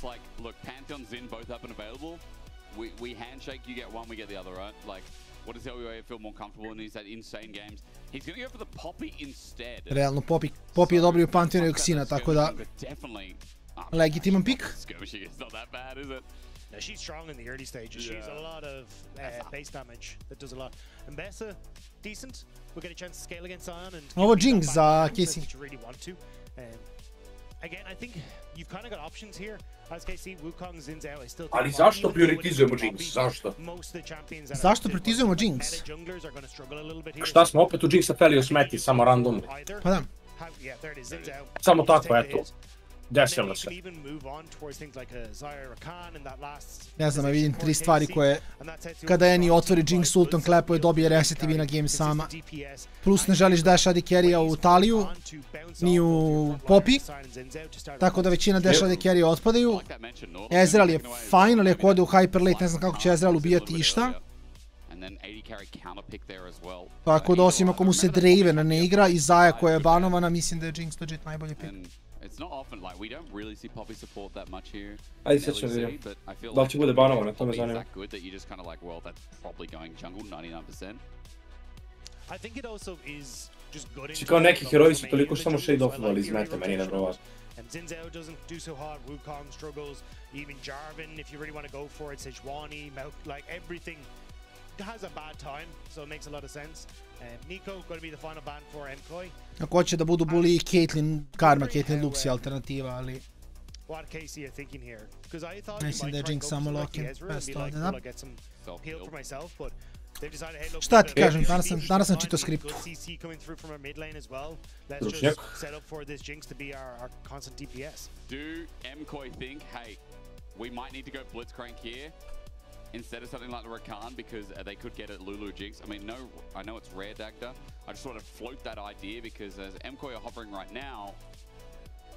So I thought we'd actually see Mkoi go for the Sivir because I think it enables a lot of their composition here with the speed up and can play towards fights and good scaling and bouncing to try and get in onto multiple members past just the Scion.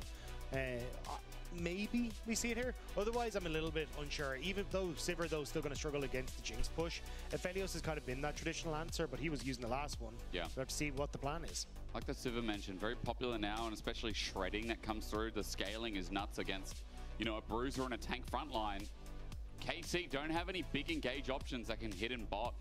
I mean, I'm trying to think, Dak, that we've already had Alistar, we've got Rel, we've got Nautilus down, Nico's also away. Ooh, okay. I was expecting, you know, if the crank wasn't picked, you have an enchanter with a front to back. Wow, izgleda da se enchanter samo potračio meto, I guess. He doesn't get that access It turns into a seal. Exactly, it's a bad all time. And the problem is you can't even get away at that point either. You're just kind of sat there. So, yeah, I think KC, very clear, kind of regular front to back team fight, big DPS the late game, great CC from your mid lane, strong mid jungle as well, very kind of by the book League of Legends, I'll say. Whereas on Mkoi's side, you've got a lot of still good team fighting, but really good side lane as well with the Mbess and the Talia being able to control a lot of that space and good opportunities to just dive on towards potential plays in the mid game, especially if this the Jinx ends up isolated at any point in time. You can very quickly ruin her day underneath the tower. I'm excited because Mkoi got to get the ball rolling a little bit then if they play towards those. Opet mi se više sviđa draft koji ako sam uspio da napravi bilo koji lead za Jinx, on može biti relativno dobra partija za njih 10 dekid. Još jednom ne znam. S druge strane, druga strana, to je ista strana, druga stvar. Ako... Ali čekajte, ti si rekao da sviđa više draft koja? Da. Ne, izvini, Casey. Ok, pošto sam ja u fazonu... Kad se... Da ovaj game se ne dešava ništa, 20 minuta, 30 minuta, oni su autovinali.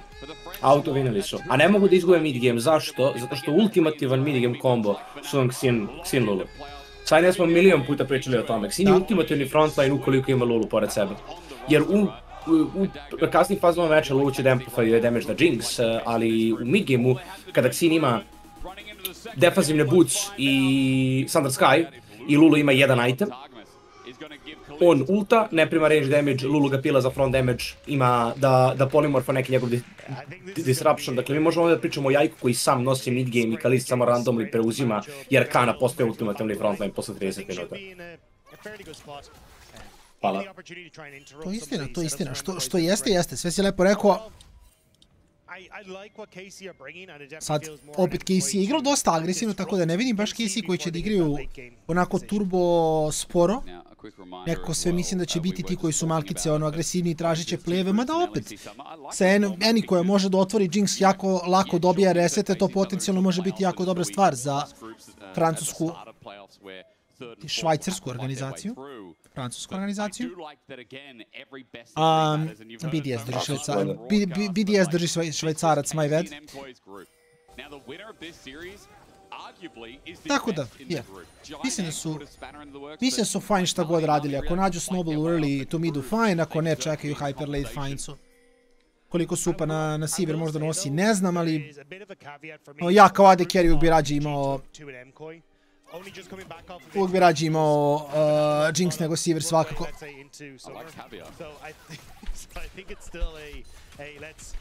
Wait and see how they end up playing, because I definitely think both of these squads will ramp up more. G2 came in hot. Mkoi obviously picking up the win yesterday as well, but I don't think this is exactly the final form that we'll see from them in a playoff. I like that. I don't want to be disingenuous, Dagda, so that's a really good call out as a quick invade from Yike.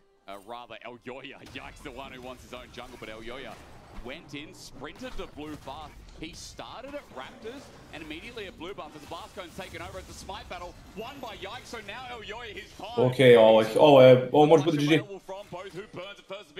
Malo pre sam objašnjavao zašto. Da, ovo je GG. Ne, jajče! Thought that Yike was going to go, or sorry, for Elyoya was going to go for the step back when the wind becomes lightning came out, but Yike just barely missing out. Still though, gets control of his jungle, manages to get the steal, so we'll still have an advantage when it comes towards the faster clear, but heartbreaking, he couldn't quite get the kill. Let's see if either flashes maybe in some of the skirmishes coming up can be punished, but you're right, because the clear came through. Yike just goes back to his Gromp, he's going to take that now.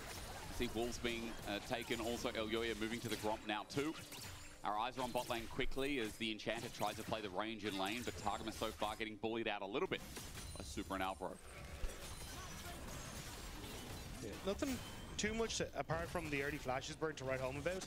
I think this is where we're going to continue to see them scaling into the game, especially on the KC side of things. Okay, Vladi, okay, quick looking at the history over the last couple of series that these two teams have had, it has very much been we are going the distance for these two squads. Mkoi has been able to pick up the last two series wins. Mislim, Jojo nema previše mane, ali ako stoji na ovom broken earthu, onda mu svakoj ne treba puno mana bacate kuove. Have delivered absolute bangers, so I'm going to be a little bit disappointed if this doesn't go to the games. If it doesn't, I'd be so sad as well, right? No, I know, like, it obviously goes past this as well, but for this year at least, our mid laners are a good representative of where the head-to-head sits, and usually it is, you know, other way around this game, by the way, but usually it is on Vladdy's head, on KC's head when they do meet.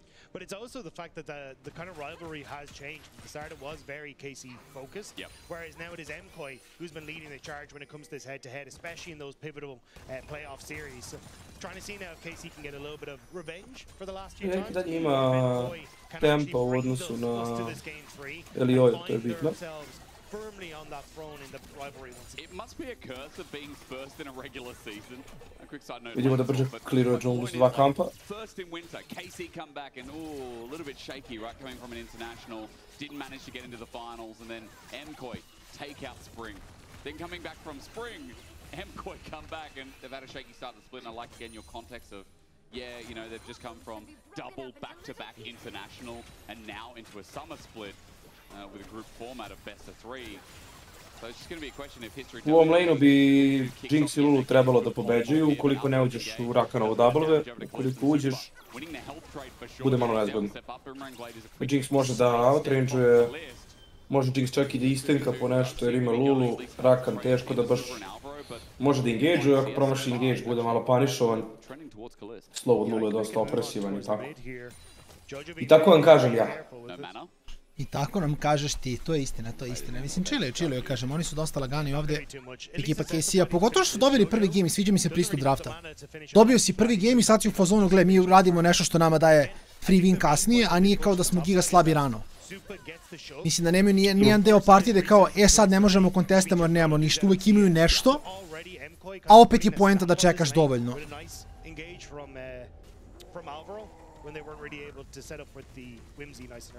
Kind of will catch this wave, but bot wave, it's the same story, isn't it?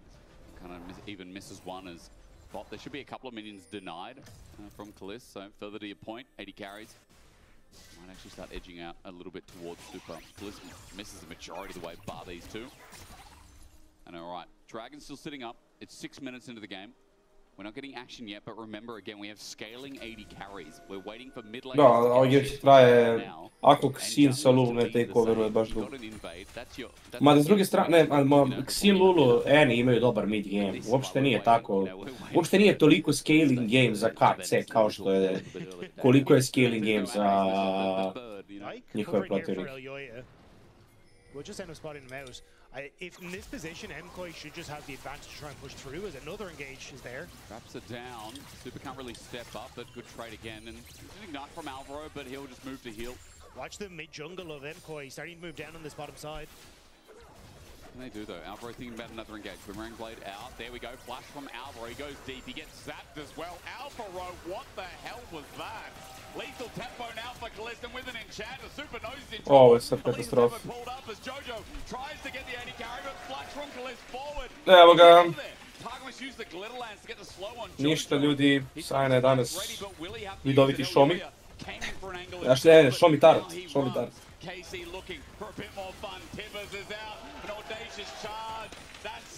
Ali znaš da je GG zato što znaš da njihova kompozicija ne može da igra ako se ovo dogodi.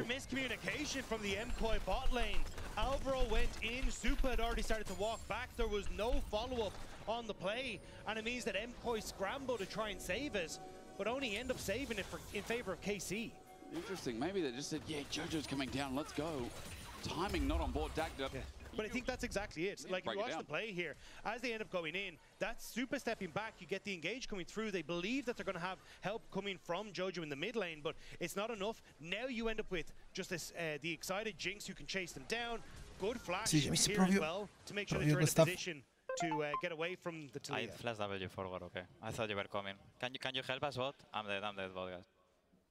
Yeah, so that's the comms, right? And it's always good for context. So I guess Alvaro veoma opušten.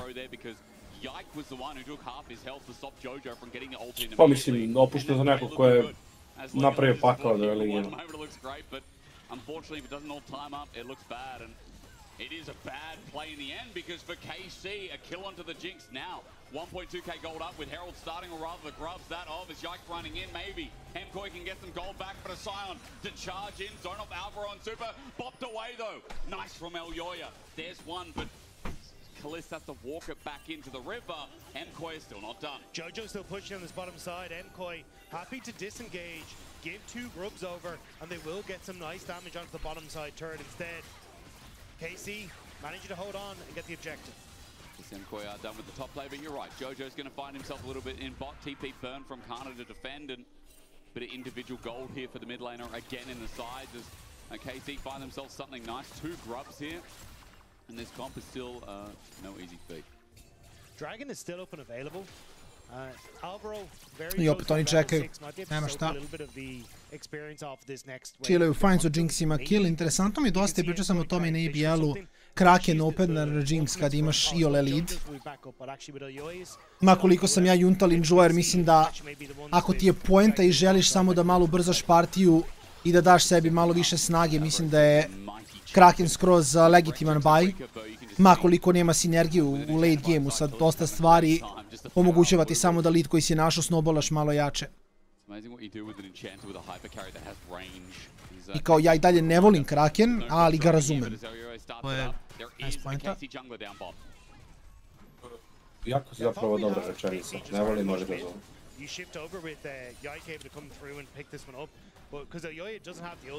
Tako to bude, tako to bude.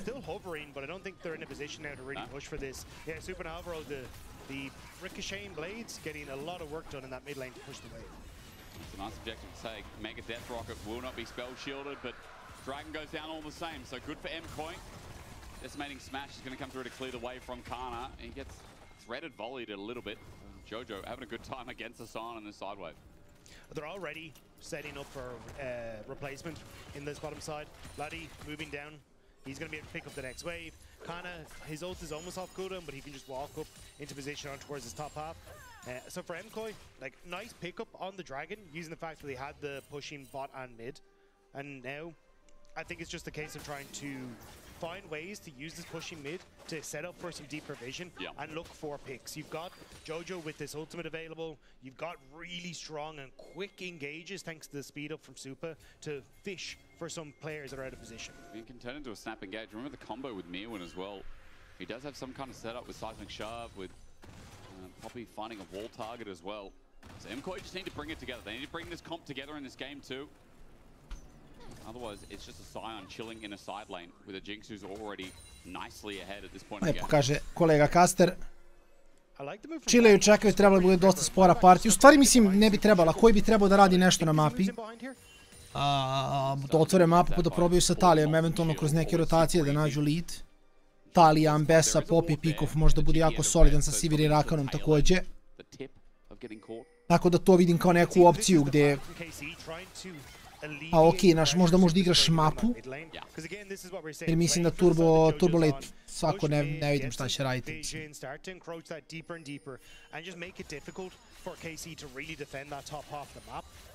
but by having Vladdy rotate mid, they can actually try and force Super off and give Kalist time to clear out this wave. You can see how much longer it takes for the Jinx to clear out the wave in relation to the Sigma. Bro wants this ward. Yike's not going to let him. I taj Clayspit neće biti faktor još dugo, iskreno. Looking for a potential dive. There's the flick back and Elyoya now waiting for the damage. Okay, Connor. Just giving a turret a wall. Ulti going to be burnt. Elyoya waiting and the buckle doesn't get to finish the job. Kana gets out. Jako želo da pokupi taj wave, da možda ulta in, da proba da se odbrani, ali morao je ovako da odi. He's been given that chance again, and 600 gold is only the start. Alvaro's trying to help Mirwin re-enter onto this tower. KC, too many members around. I think Mkoi have to abort. Yike makes it an easy trade for now. Mirwin dashes away, but remember 2 grubs to 1, so it'll be slightly quicker here for KC, but it is Vladdy instead of Kalist tackling the turret for now. Jojo also proxying top, so the longer this can be delayed, the more Mirwin can absorb in the wave, the better it is for Mkoi, as Death Rocket's going to be launched, and Ok, pogodio je. Savršeno. Je dobio asist, ali pogodio. The ultimate from Vladdy and Kalist sending Mirren packing. The crucial part of that, though, is Mirren actually got to collect a large portion of the wave, whereas Khan had never got to. Mirren can also, well, he's just sticking around, but can TP around the map as he needs to as well to start soaking up more of these waves. You're seeing that little bit of an experience lead open up for the Mkoi top laner alongside that goal. It's a CS lead as well. 30 is about there. With Eclipse as well, Mbessa really feels like a champion, having the cooldown plus the shield bash. Alvaro's coming up, but Kana's fine as a tank. He doesn't have his ulti available, but he's still got flash if he gets caught out. The biggest thing right now is that, you know, you talk about those leads, Jojo is 30 CS up his lane counterpart and keeps finding himself in this Sion lane. Like, imagine being Sion versus a Talia that already has their first item and that you could never step up to. That's not game. That's not gameplay. You just don't get to play. That's rubbish.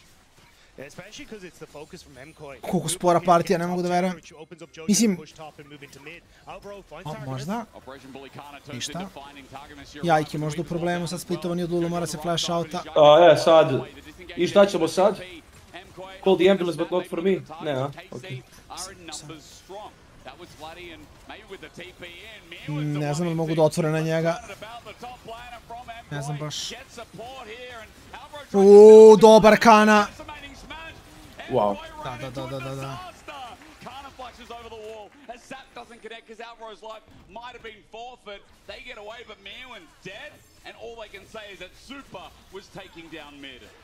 I like the idea initially from Mkoi, but they go too far now. Elyoya, the trap's behind, the ulti flashed away from Yike, goes over stone, so his ulti saves his life somehow.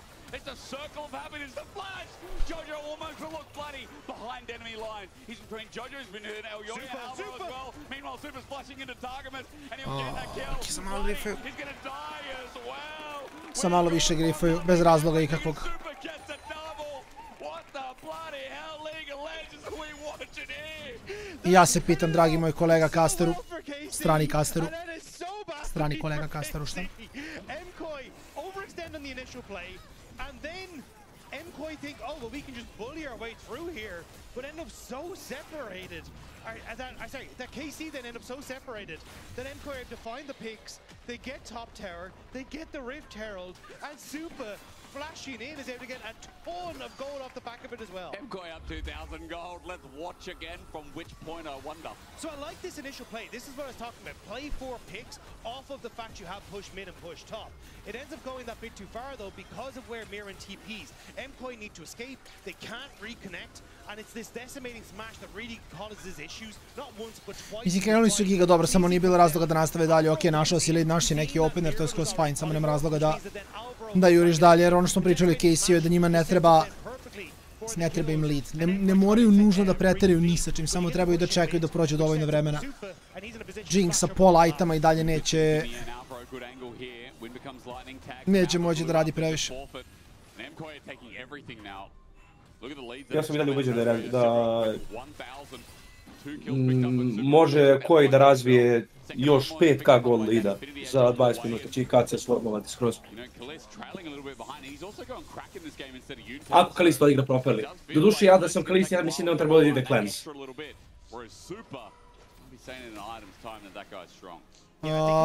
Fair Rakan možda mu skoči za glavom, to je istina. I'll move up in towards the Kraken. Still not a bad build, especially with the attack damage that you have off of Jinx, so I think you're relatively fine. The biggest issue is just lack of control for Mkoi in the map. Supa's pushing power is so strong that you just can't contest. And I look at where they are positioned on the map. You've got full control all across here, which is making it really difficult for Carmine Corp to be able to connect with that top side and keep it safe. And they've still got Herald. Oh, it just pops it down now. Inner should be gone. Super's able to step up a little bit as there's a bit of range onto Kalista. Now that Tigmus is by his side, they feel confident. But look, the damage on the first charge is immense. And Herald trying to be taken by Alvaro to get on out as Kalista. He does get excited for a little bit, thanks to the Herald dropping. But Alvaro is safe and sound once again. And look at Jojo just hovering around top tag. A mislim, jedno šta, Casey sad samo bespotrebno su bacili momentu koji su imali. Dalje su fajni, dalje su ok, dalje skelaju. Mislim što Rale kaže, verovatno i još 2000 golda koji da nađe ne bi bilo toliko bitno, ali ono, nije optimalno, jer mislim, znam da se dogodi pogotovo im Let's partijama da jedna ekipa koja nađe 3-4 hiljade golda i da samo totalno snowballa nađe malo više i to se snowballa, odjednom gubiš 10.000 golda i onda Ambessa kliknero i ti mrtav. KC,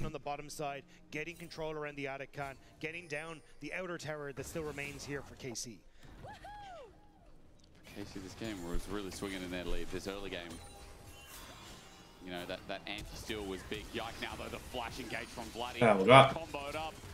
Ovo ono što sam pričao da Annie i Zid mogu da smormuju mid-game. Kako god se to verovatno ne sviđalo Annie enjoyerima u trenutnoj meti.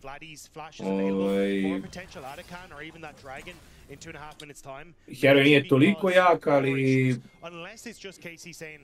i dalje ima priču sa dobrim junglerom koji može da iskoristi taj tvoj presence. No, it is not. Mkoi, let's spin the wheel again. Yike and Alvaro meet. Grand entrance outwards as Turret's going to go down for Mkoi. I mean, they're just playing the map right now so much better, and kind of yesterday, like the game one we saw from Mkoi was eerily a little bit similar to what we saw from Giant X yesterday.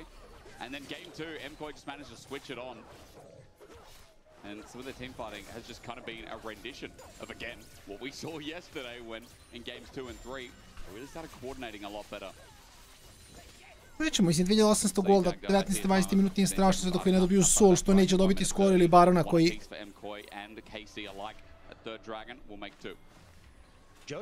tek dolazi za 6 minuta. Za 6 minuta će Jinx imati verovatno još 1,5 item, tako da će biti mnogo više igrivo za ekipu Casey-a.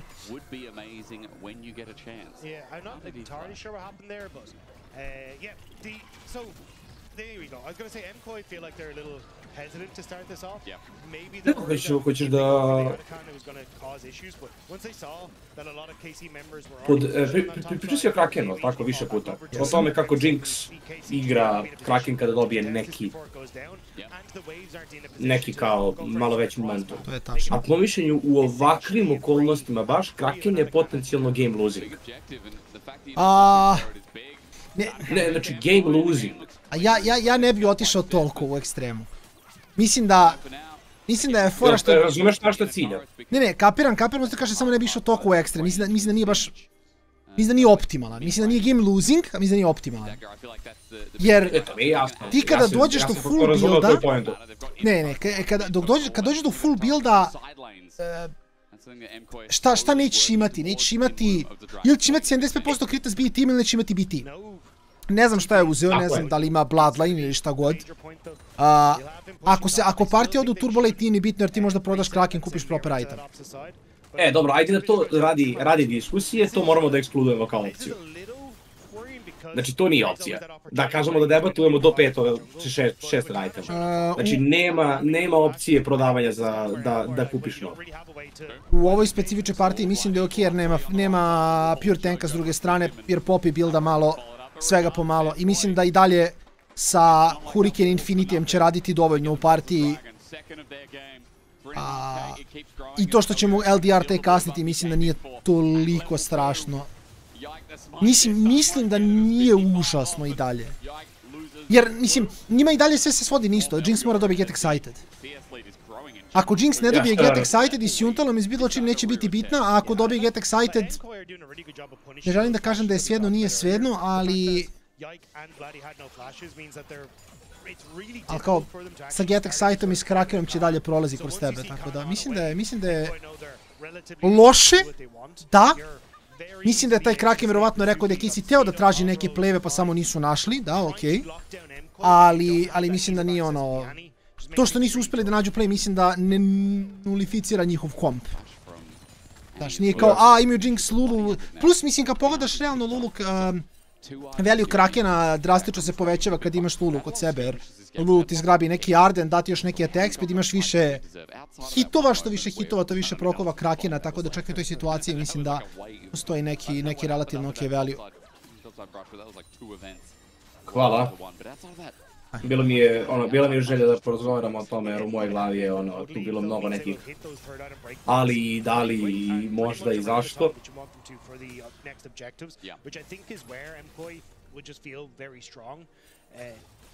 It's hard to contest as KC. You already kind of alluded to the problems with the Jinx. She is very far behind in comparison. Same you look at the Annie in the mid lane, who still can do her job, essentially, but won't one-shot anyone realistically from this position. So things are getting easier. There's a pick off, and Kana just caught out. Yes, it's ulti, but where's he going to go? There's a wall in the way. Decimating Smash won't buy time for anything, and Mkoi using the tools you wanted to see this game, and how easy was that? Ne baš uobičajeno od Kane da bude pick-offan na Saldinu. Kako lepo je stao. This feels like role reversal. Mkoi have come into game 2, starting to smack the boots. Polako, Caster, polako. KC need to find fights and find a way back into the game. And Mkoi are just pushing that button every time, saying, use the flash, get out of here. A meni bukvalno, ja kad vidim ovaj BF, ja se bojim, on će izbili da BT. Mislim da li carry igrači imaju te neki trip kad imaju enchantera da se osjećaju najjači ikada. At 24 minutes in the game, I'll raise you another. Super's at 272 at 24 minutes. They raised the Poby mechanic, the Chovy mechanic, and said, watch this, hold my beer. I feel like, I mean, for Super and Jojo, there's a reason why Sivir owns the most CS ever in a game. You know? Very easy. Look at that. Oh, enemy camp. Sivir farma ko luda, što je donekle očekivano. Couple of autos, LDR on the way too, by the way. Meanwhile, Kalist, who started out this game great, is just trying to ramp up to maybe an Infinity. Koliko je najjača kad su resursi u pitanju, to je nevjerovatno. LDR third. But get a bit more excess damage so that if there is a fight and he gets a reset, at least he'll be able to pump through some of the numbers.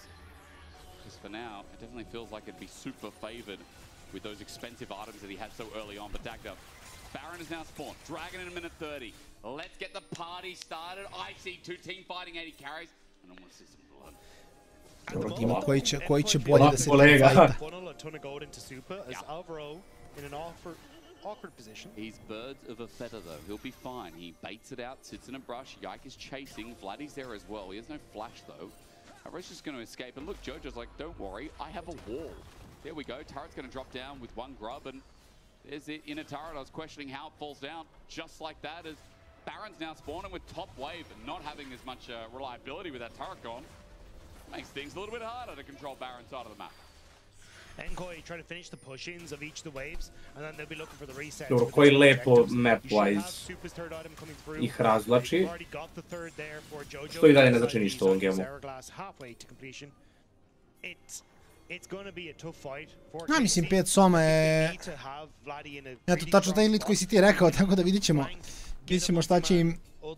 Koliko će im biti ok da igraju s tim. Da testiram te ike, da.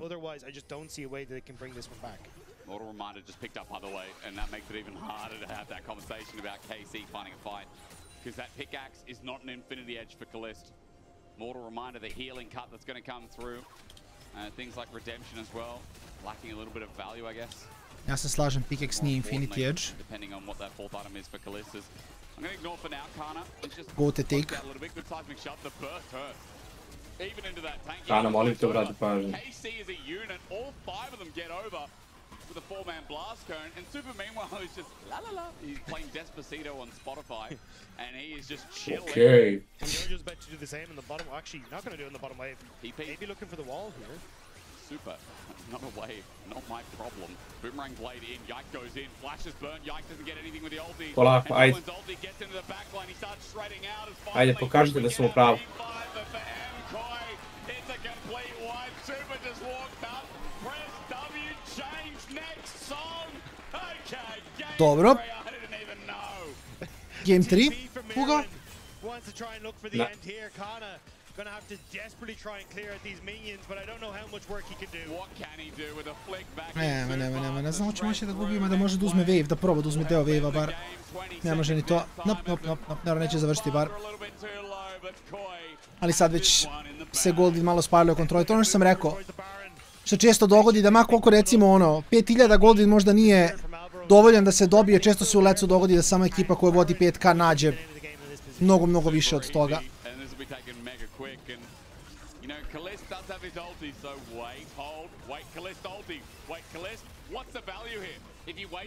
Ma koji value samo šutni ulti i nađe triple kill ovdje? Aj, čeče.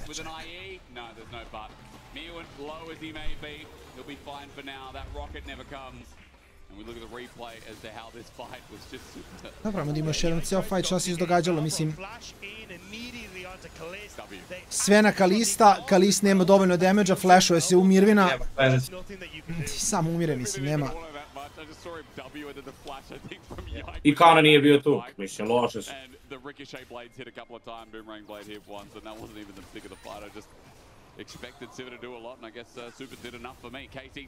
A zašto se Kalist pokazao?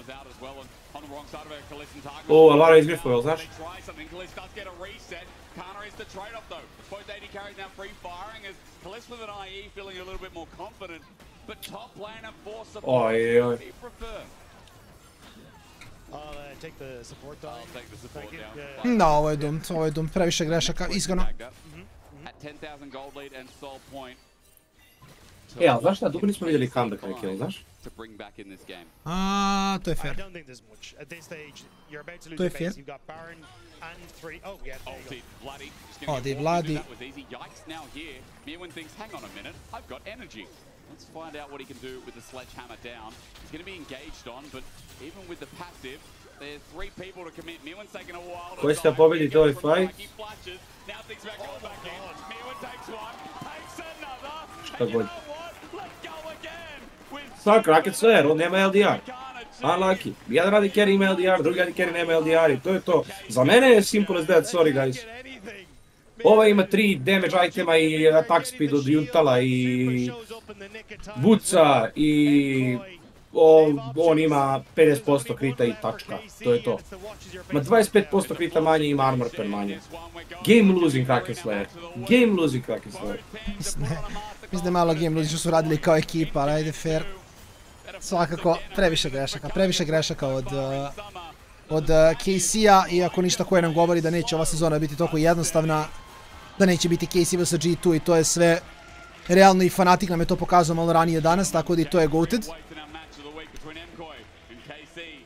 Sad više ni ne znam ko bi rađe da pobedi, uzeći u obzir da će svakako sve biti interesantno, ali da, klasična priča, 11 minuta pauza i onda ide finalna partija, tako da odosmo na pauzu, tu smo za 11 i to je to.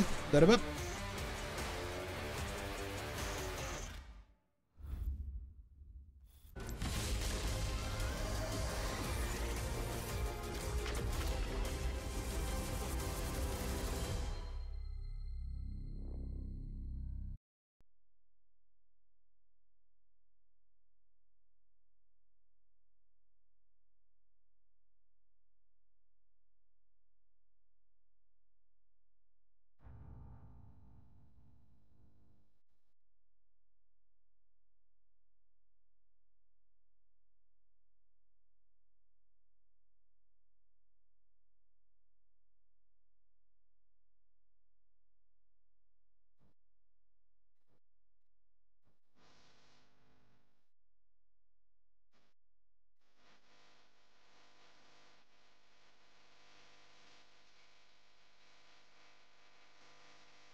okay? Yeah. I'm not with you, Super. I can W him.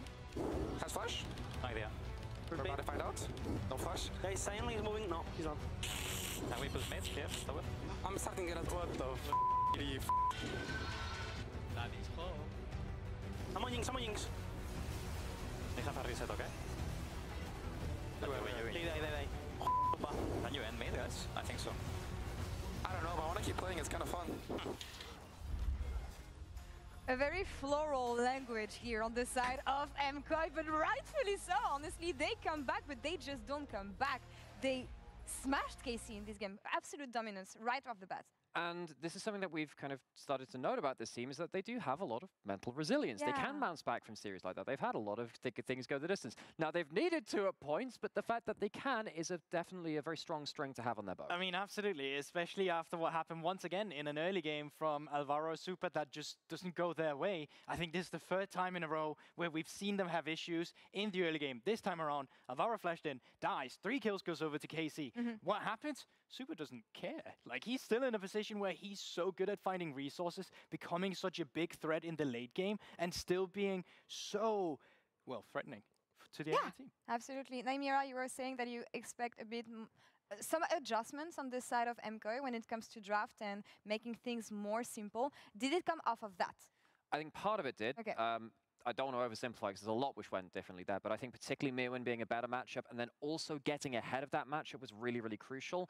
In fact, actually, we have some stats about what happened with solo lanes in general, which I'd really like to bring up here, because at the start of things, at 8 minutes, things were going okay. It's fine. Yeah. And then between about 10 and 14 minutes, well, this happens with the stats at that point. A couple of waves were missing, as we have another graphic of the next, of the stats of 14. Yeah, they recovered, basically. They more than recovered. I think KC ended up grabbing, losing a couple of waves on the side lane, and the CS differences went up to about +30 in each solo lane. There you go there. Went up to kind of like a crazy amount beyond the 14 mark. Went insane in both solo lanes. Right, it's one of those things where I felt like they overchased as well, because KC find that one lead that they find for themselves, right? And then out of nowhere, they're just in a position where we're trying to accelerate the game. We need to find picks. But so often they try to go for a fight where the Mkoi member gets out, and suddenly it's exactly as you say. They're dropping side waves, or Kana is getting forced off away. He needs to ultimate out. And I also have a skirmish that I would love to bring out, because I feel like that's really where Mkoi comes back into this game.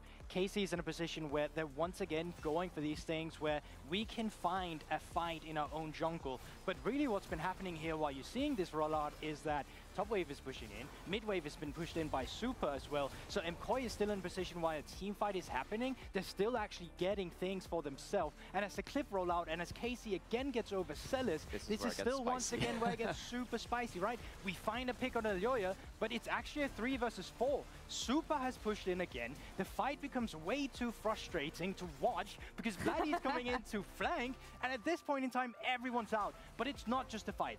It's everything they get off this, right? They get the kills. Look at your screen right now. Mid lane is being pushed right now. Look at top lane right now. They're getting Herald. The wave is coming in for top side as well. Now they get a turret. So it's like, it's not just the fight.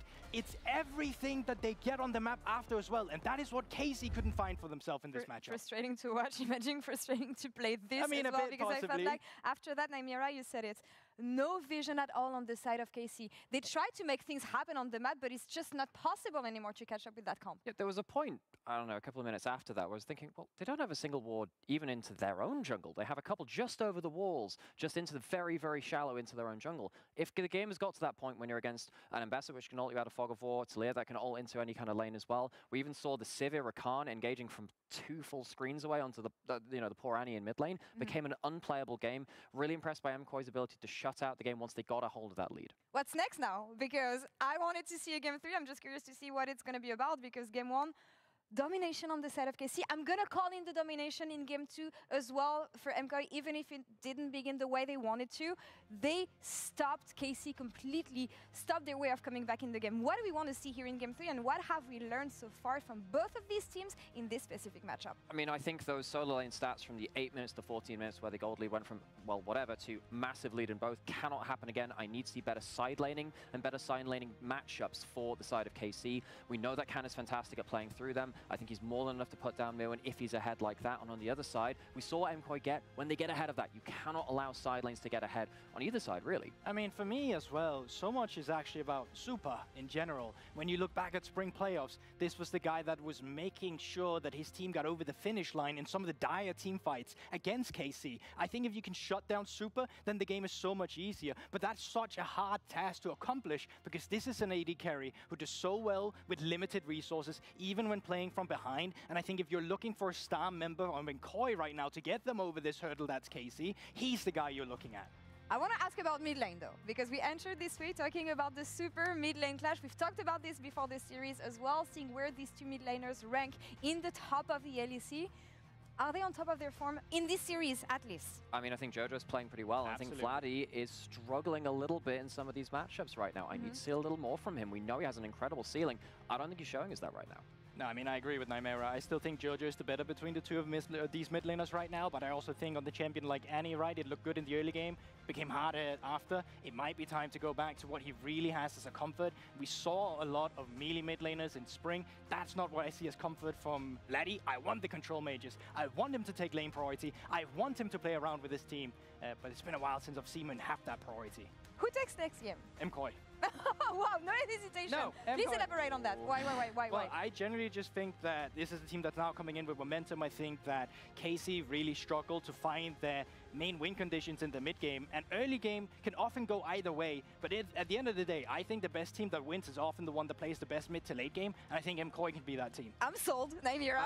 I think KC have had some really good look-ins as well, because I look at Mkoi and not all of their drafters convinced me in the way that the last one have. If they do have those early losses, which we've seen occasionally from their bot lane, I think KC are so dominant when they get their carries ahead too.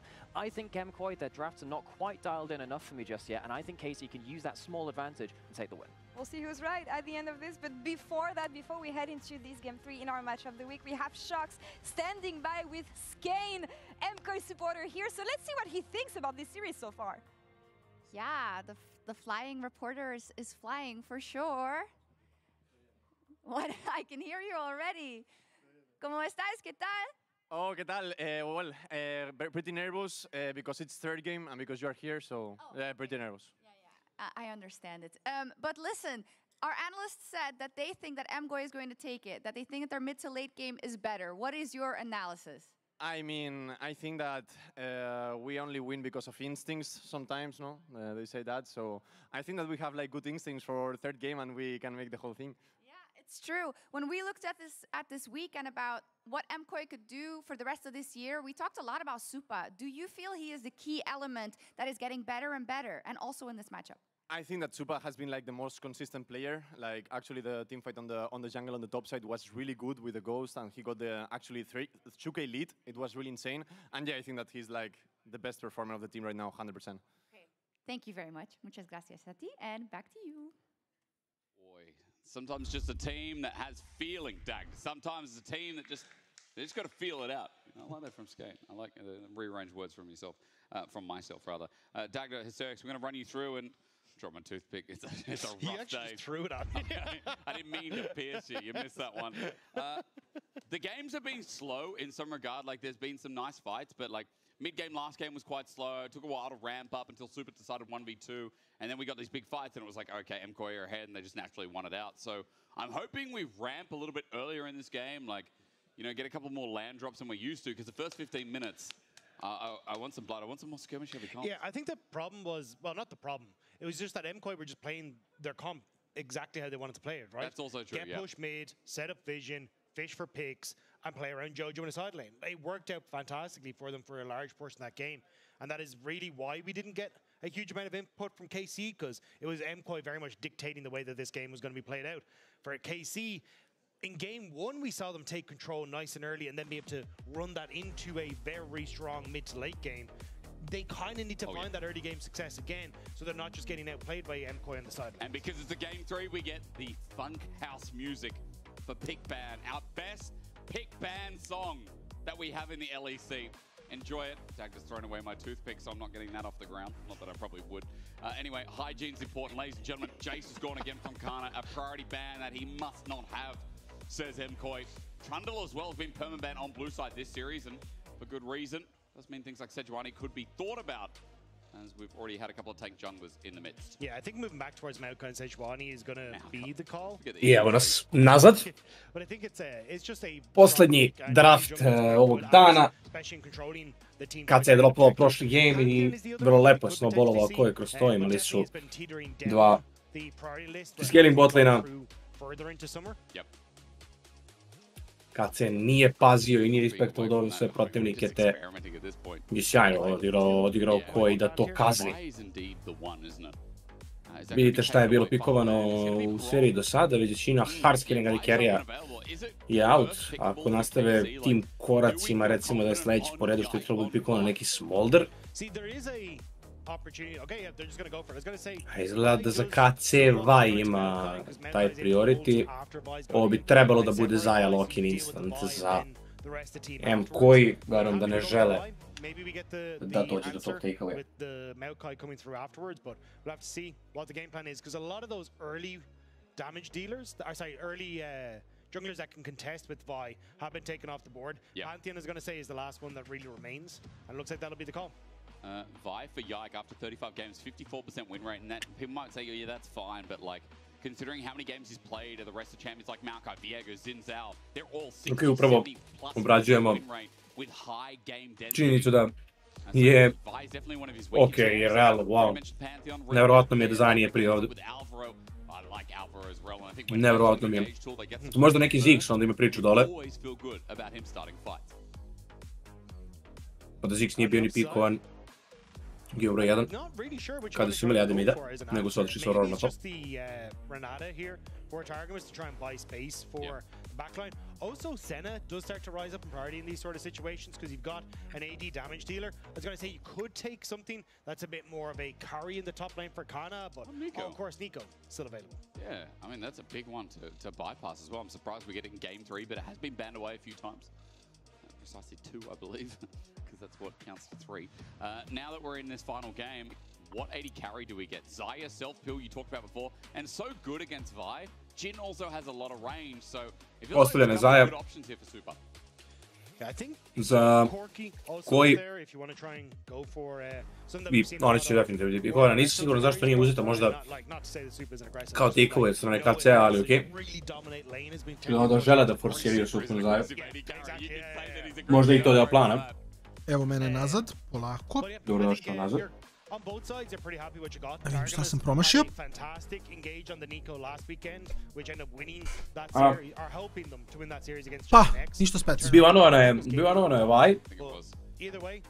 Onda je koji nije teo da pikuje Zaju, na kraju kad se bukvalno Valta ne forsirao koji da uzme Zaju. I was going to say the options into Cassante in the top lane, but it looks like, at least with the champions that have already been taken off the board, there's very few that remain as an option into Cassante. Maybe you just want to get rid of the Ornn or something along those lines as well to act as another engage tool, and good follow-up with the Pantheon if he ever goes for that big ult engage. Ryze has gone instead. That Ornn mention is nice, Dagda, because I agree with the percentage health damage he has, thanks to things like Brittle and Bellow's Breath. That could be something that again Kaj se jezrel, nije puno. Ali carry otišlo. Ostalo Kalistu. Meni nešto pada na pamet da može i Raven ima priču. I think Mirren in the past has gone yeah, okay, it is just going to be. And yesterday, remember game 3 against. Još jedan ću napomenuti da mislim da je Ziggs opcija. It's not going to be picked now. It's a blind mid instead of matching top. Which is kind of interesting. Yeah, I guess they're like, hey, we just can't give away Oriana. They can't do it. It's very, very strong at controlling the lane in the early stages because you tend to outrange being able to move the ball around, especially when Azir is already taken off the board. Talia is gone as well. What do you think about Syndra here in this angle? I know they're going to pick 80 carry now as Gork je neko nestao iz mete. A mislim da svaki put kad smo ga vidjeli bio je relativno okej. I'm just throwing things at you here, Dagda. I'm hoping you catch somewhere. Ne pojma, ja ga ne volim. That's a victor.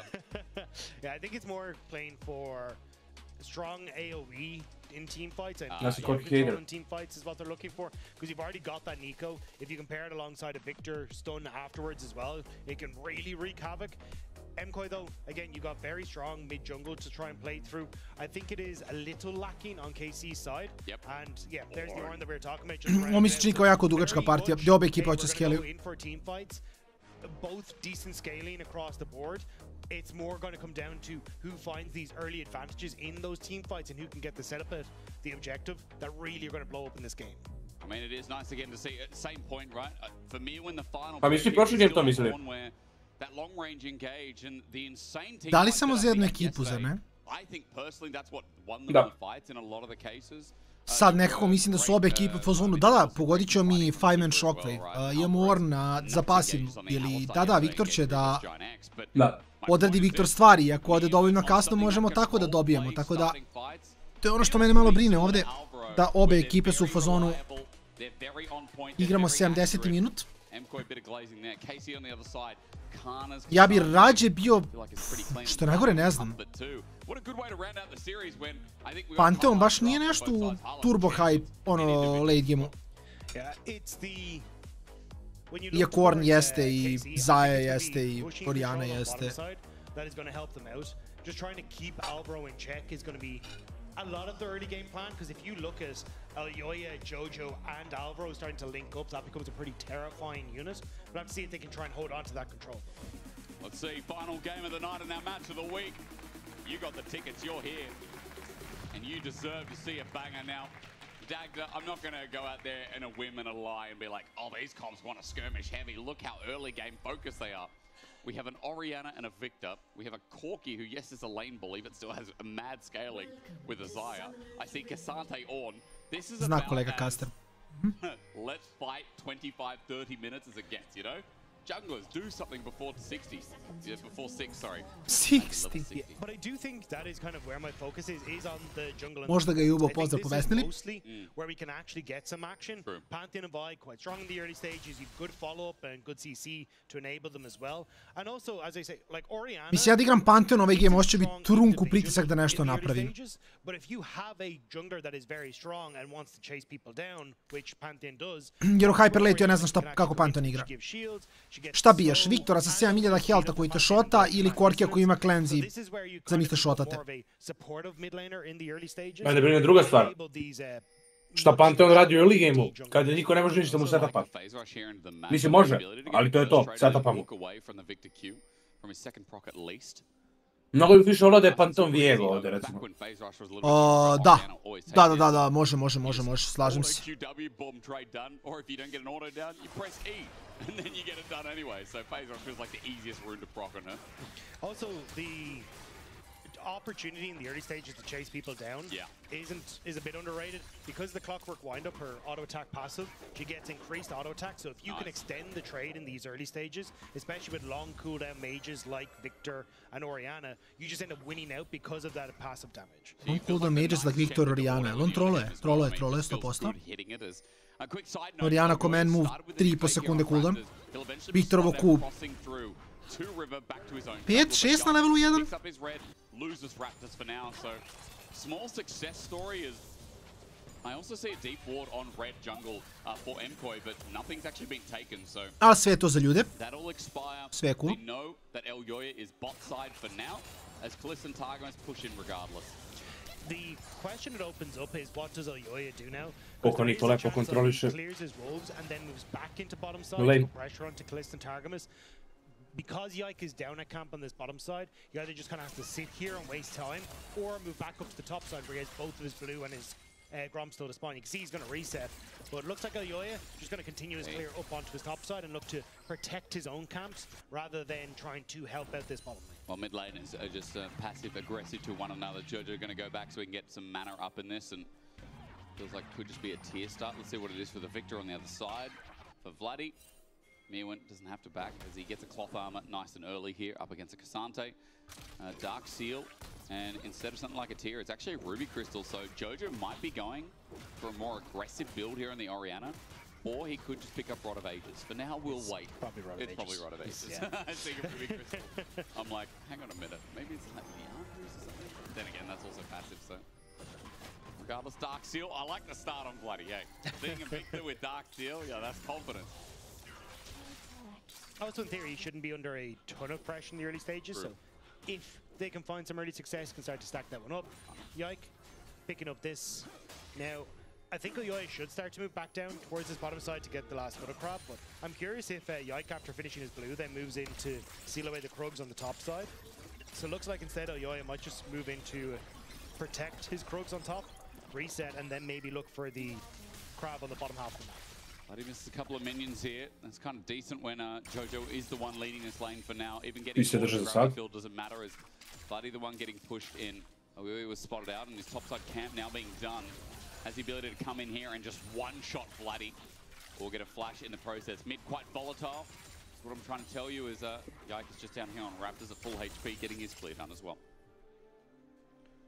Yeah, Yoya moving down again. Yike wanted to move in, finish off his camps just as they're respawned. Kapiram da je bot najrelevantniji nam pokazuje u delu partije. Rege za taj pressure koji imaju može da bude i dobro i loše, mislim, ali ovaj može da gankuje bot, samo ne znam preko čega. Movement speedu. Run up W ili da je otišao okolo skroz kod Raptora pa da je odatle probao da napravi play, to mi je bila neka druga opcija. Yoya now gets backed up. A longsword is the pickup. This is a singular one for now on Yike's side. Now, quick side note, Dagger. When I see this Corky skin as he gets stunned up with the Shattering Strike, I do think of Super Mario Party 64, where... I always think of Cool Runnings. Of what? Cool Runnings. Cool Runnings? Yeah. Oh, yeah, okay, I'm with you. No, sorry, I was like... sorry, sometimes you're very Irish. But I think of like the toboggan when you were the penguin. You dressed up in the penguin suit and you had to go down the big ice sled thing. And yeah, it was like a toboggan just like that. That's all I think about. And you fall off the map and you just be done. You just have to watch your other people play the game. You're like, oh, this is boring. That's before NPCs came into the mixes.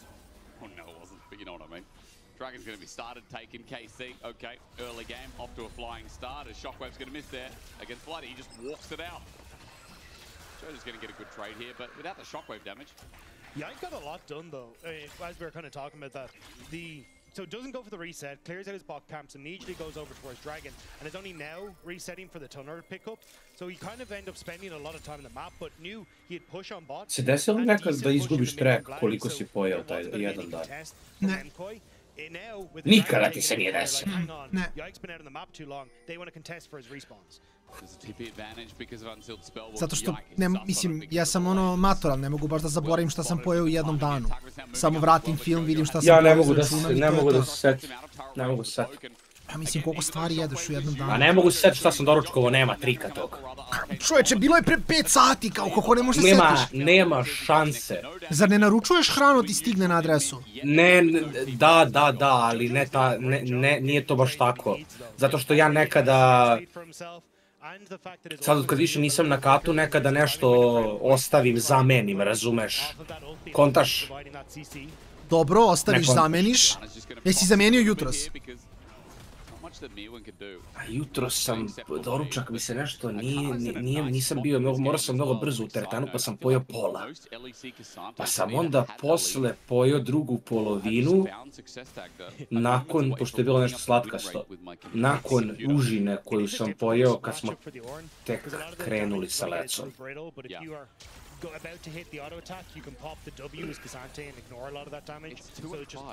I onda sam jeo sad. Ja sam bio u fazonu, završio sam s obrocima za danas, a nešto mi je sus i sad sam u glavi izračunao da sam ja pojeo 1800 kalorija danas. I da to ne sme se dogodi, da ja moram da pojedem još barem 500 kalorija da izmislim. Ja sam danas na 974. Ubre. Pa faktički sam doručkovao sad. Mislim, jeo sam nešto malo tokom dana, ono kao užinice neke male da me drže i sad sam doručkovao kako treba. A da gledaj, danas mi je rest day, ne idem u teretanu i obično na rest day čak i 1-2000 ću biti malo manje, do duše, ajmo da imamo fight. Pantheon Heroj. U ovom delu partije bar.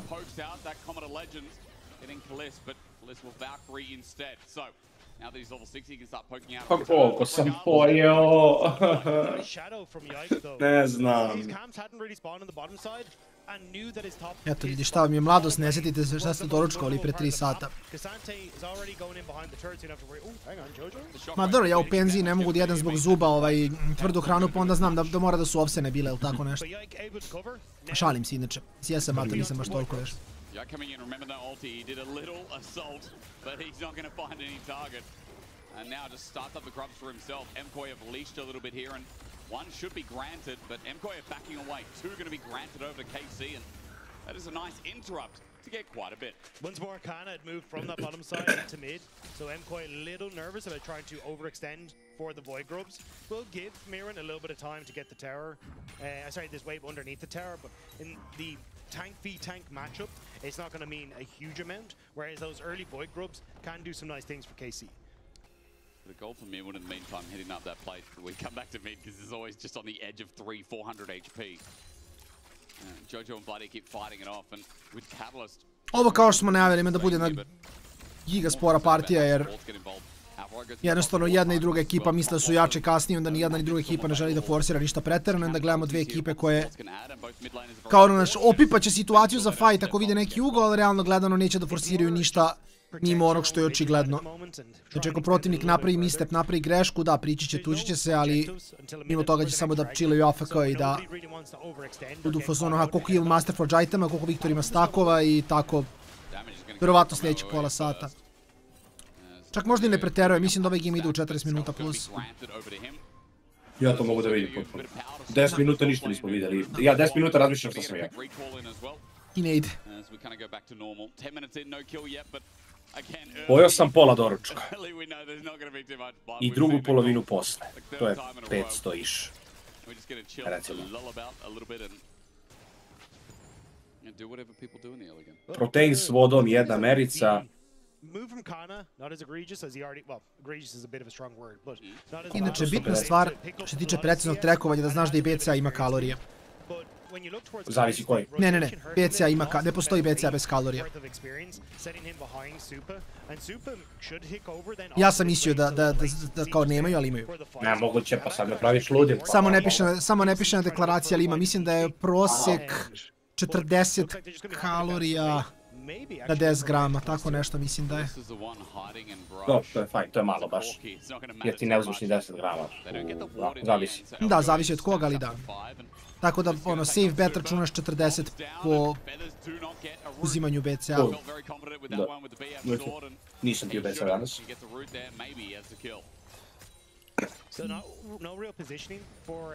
Bolje da ti ne pričam koliko mi je kalorija imalo večera, što sam nakačao što mi je palo na pamet, pa ćeš da budeš bolje da ne znam, sve je cool.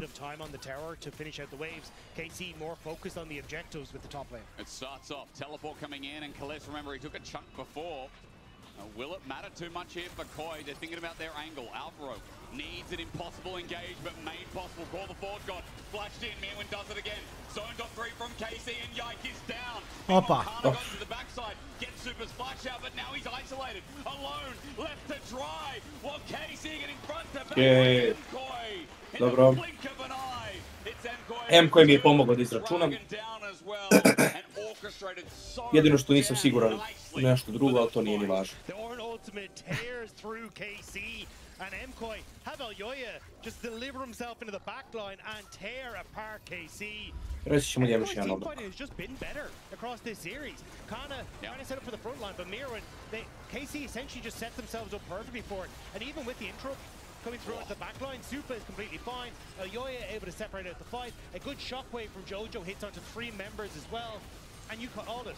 Kana went so deep to try and finish off Super, he just ends up isolated in that backline.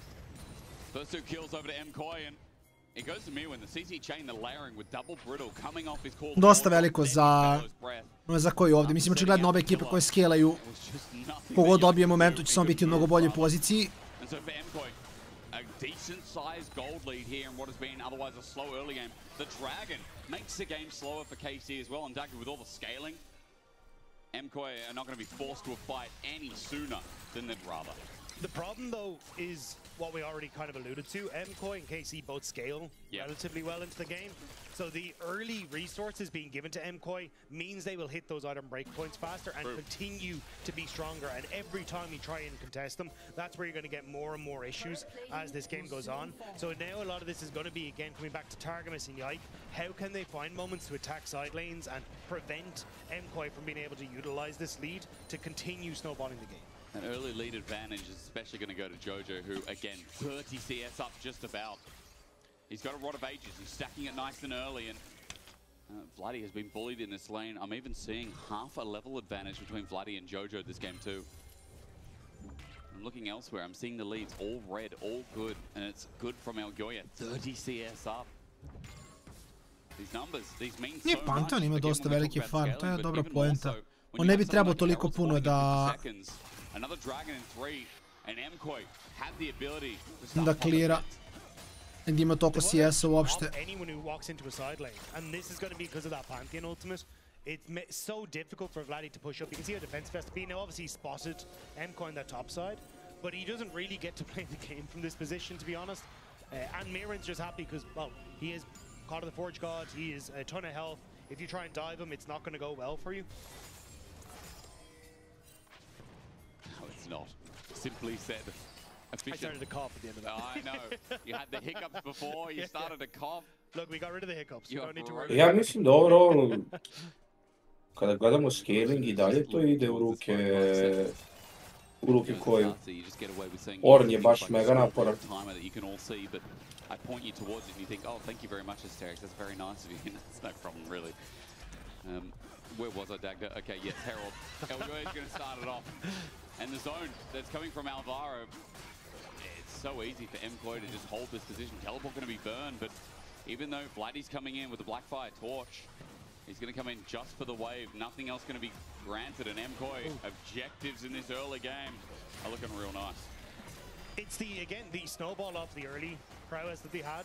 They can't fight on that top side. Vladdy was forced away from the top turret because of potential dive. Guy could walk to the bot lane, but was like, I can't really go for any play on Mirren. So you just end up isolating Vladdy. You isolate that turret, which means you get the wave pushed in, you fall back to the objective. Mkoi are just playing this very slow and very smart. And this is kind of what we were talking about in the last game, where it was, hey, it may not be the flashiest League of Legends, but it's this slow chokehold Mkoi are putting onto the game. And a lot of that, again, is coming from Aoyoya and Alvaro. These guys have consistently... Ja mislim da ako ovo ode u hyper late i gold lead je bilo šta manje od tipa 10.000 da nije bitno ko ima gold lead, to je moj take. Don't know if he wants to go for anything too crazy though. To je jedno od onih momenta kad mi kažemo scaling neće odlučiti. So is Targamas, the clone, found out that they know it's real and he's burnt down. A spear easily done. And in the heart of Targamas, he drops down.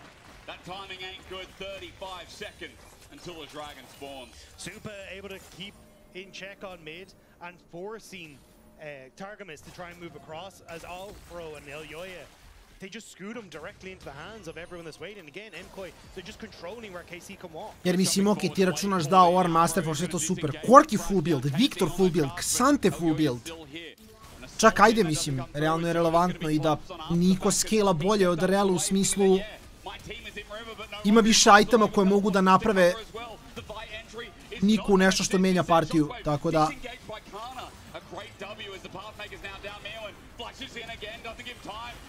Mada, ako Casey nastavi da umire, lep ult. Koji će pobedio. Evo ga Čorki.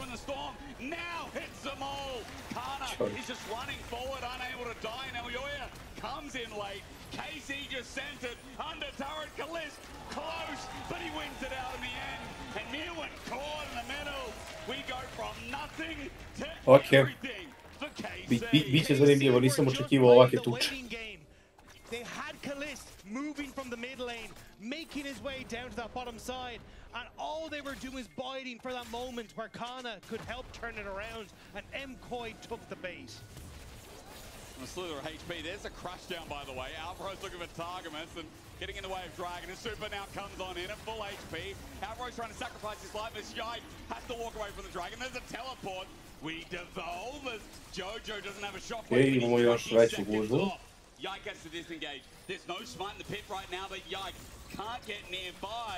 It turns into a leash, and Super's entrance brings the dragon back for Mkoi. Kana TP to the top lane. Oh my God. Keep down Bloody. And even though there's a stun coming up, shockwave. Oh, it does not connect. Okay. Caster posto Michael Jackson. He will survive, and man, I think both teams just got bored and just So we get the initial play out towards the bottom side, out towards Jojo, who overextended trying to get the tower when we saw that KC play in towards Mkoi's jungle. But watch as this goes on. in the mid lane, Corki is already pushed in. So KC, all they're trying to do is buy time and keep Mkoi interested. And Mkoi take the bait, they fully commit. You don't end up getting that knockup from Miro, but Targamas again, a great engagement off the back of the Pop Blossom. And that's when Callista's come through. There's nothing left in the tank now for Mkoi, and Callista can help finish off those members of Mkoi. Eventually, one way or another, Mkoi KC delivers. Eventually, it gets interesting here as Mirwin is the last to go.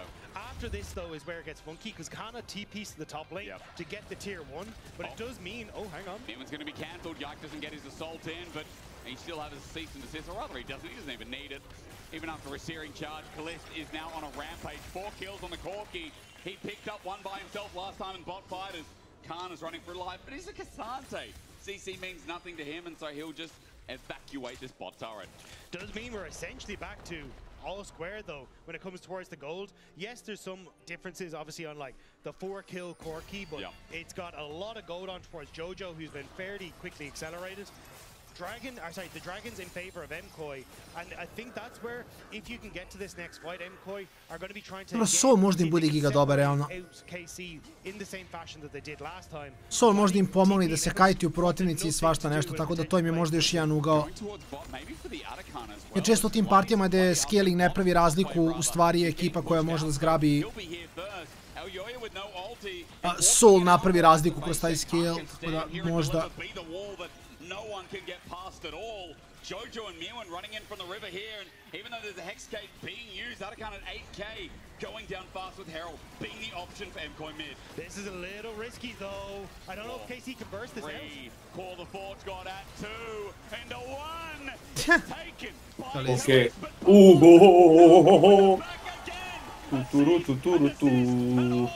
from Kana, knocks about, Super's flipped up, but Bloody is frying him alive. Moraju Targama su počeo banaju Niko. Iskreno, svaki put puluje nešto insane. Bukvalno se ne sjećam kad je zadnji put bacio ulti koji nije vidio fight. Jako dobar na Niko. Herald was placed down, that's still going to get a charge regardless, but Bliss will be able to clear this out, save his inner turret. There's yet another fight where he gets a lot. Kana on this Cassante is doing a lot as well. Well, the thing was, Kana actually got CC'd at the start of this. I think he was looking for Oyoya to try and ult him out of the fight so you could try and avoid the steal. But here, gets CC, doesn't really get the setup. But Targum is coming in off the side, gets a huge Pop Blossom, which then just immediately sets up for KC to go. And Super gets a great pullback here, but doesn't really have any more of the follow-up. Targamas is doing a ton of work alongside Callista and Vladi to just keep these tank members of Mkoi out of position so Super can fall. Nice, guys. Nice mate, Kapatsungus. It's okay, yes. I feel like with Leandra's Blackfire Torch, Mirwin, who's had a couple of good setups in fights, is now getting shredded really, really quick. Look at the damage. Most done by Bloody, then shortly after Callista. Super's doing a lot, so both AD carries definitely worth watching here as gold is still pretty much even. KC, yes, have a 1,500 gold lead, but remember, we're talking about scaling. We're talking about 3 items being picked up here, or at least well on the way too, for these AD carries. As they sit for 2 and a bit right now, we wait, we look. Dragon's up in a minute, that'll be 3rd for Mkoi, and worth a discussion. Ako mogu da ga uzmu. Let's go to start looking at the shockwaves from Jojo, because Svi imaju sve summoner spellove koji su bitni, eventualno nema Ghost na Supi, ali nije ni to nešto game changing. 22. minut, Thor je polako počeo da čuka iteme.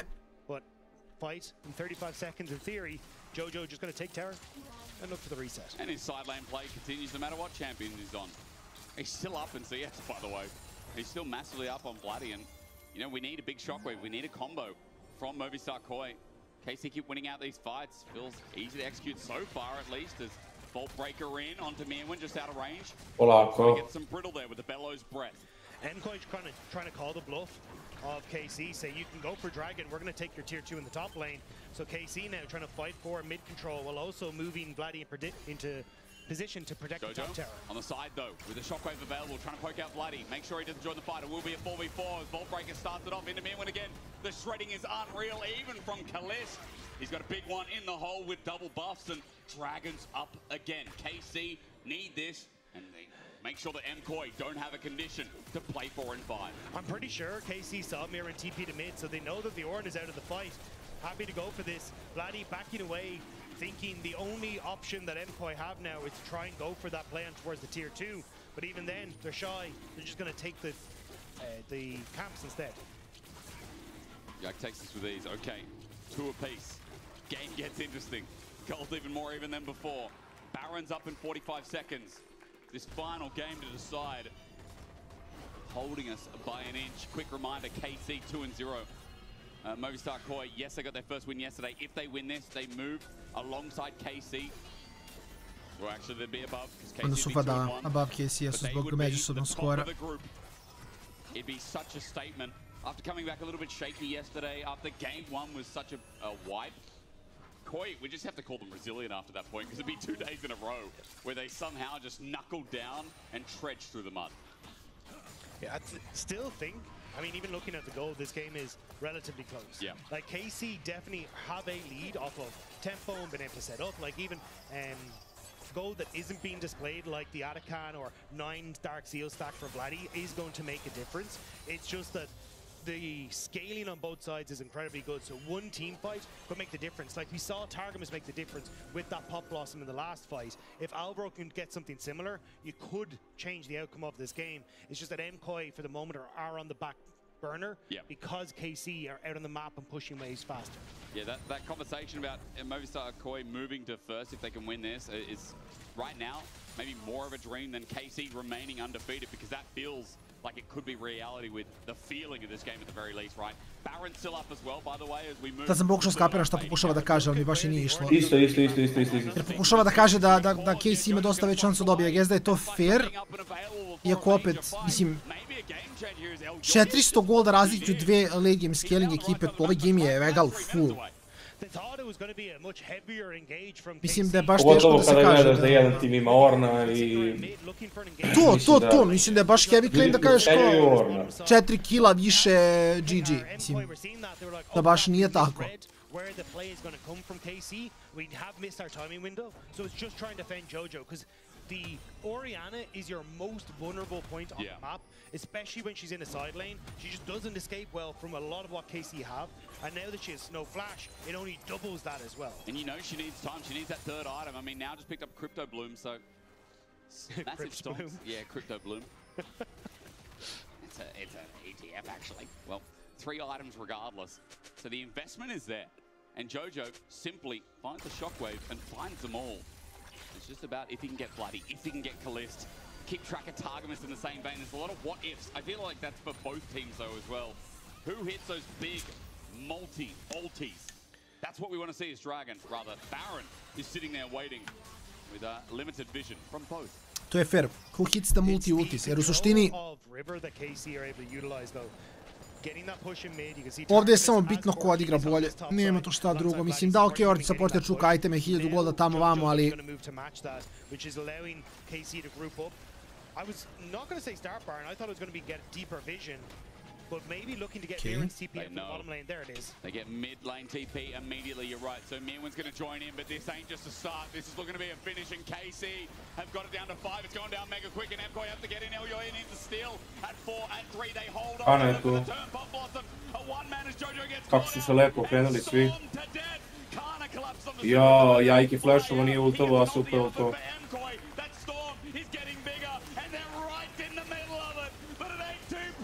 No, super.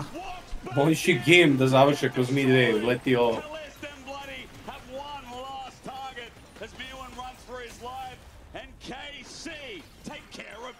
KC's team fight was clutch there. The fact they caught Jojo again, that Orianna without the flash, the prime target for KC.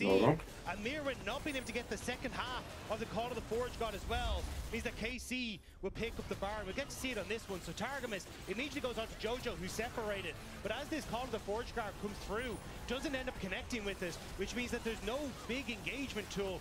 And honestly, Mkoi have been pulled every which direction to try and save people, whereas KC quickly teetering in on towards those carries and able to finish them off. Come back to life. Baron has been picked up. Mirren was the only one to survive. I think the most annoying thing is that Kana keeps moving objects, and moving objects by that I mean Koi just gets separated more every time he ults, every time he fights. There's so many dissuading abilities, and then Bloody and Kalista are just left in the meat grinder, and they love that.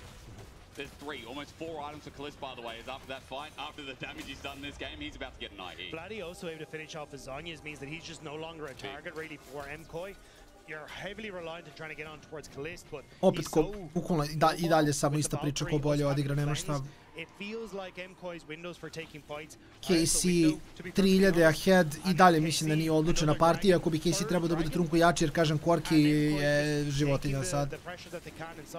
Mislim, AD Carry koji ima Luxus Ezreal, Power Spike u 20 neko minuta, ima Hyperscale i u kasnim fazama partije samo besan, zato je bio toko dugo meti koliko je bio.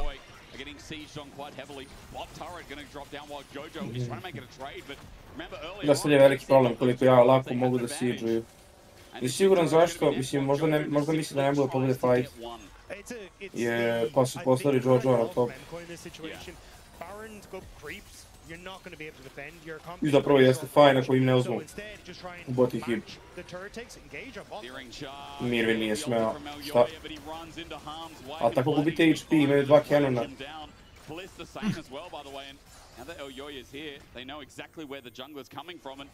Jojo had to back away. He's going to be on vision with his mid wave too, with half HP on the in-hip turret bot.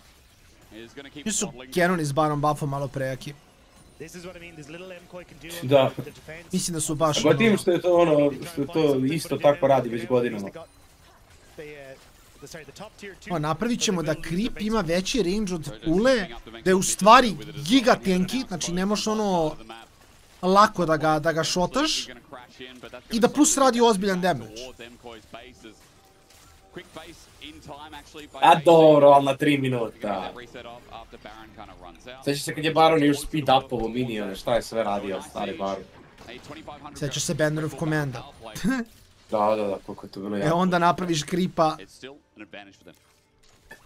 It's huge just because it gave them full control of the game at this stage. If you try and come out for the dragon and you end up losing it, the game is over for Mkoi, which makes you much slower to try and approach this objective. They look like they're going to try and look for some pick as just hiding out of vision here.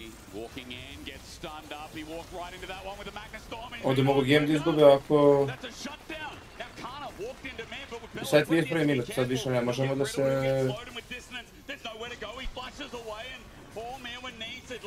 Is some CC chains. Mkoi with a big pick and Bloody just strutted his stuff to die. There's nothing on the map for Mkoi to get though. Their wave is pushed in top. The wave isn't in a position on bot lane to do anything. Okay, fair take od castera.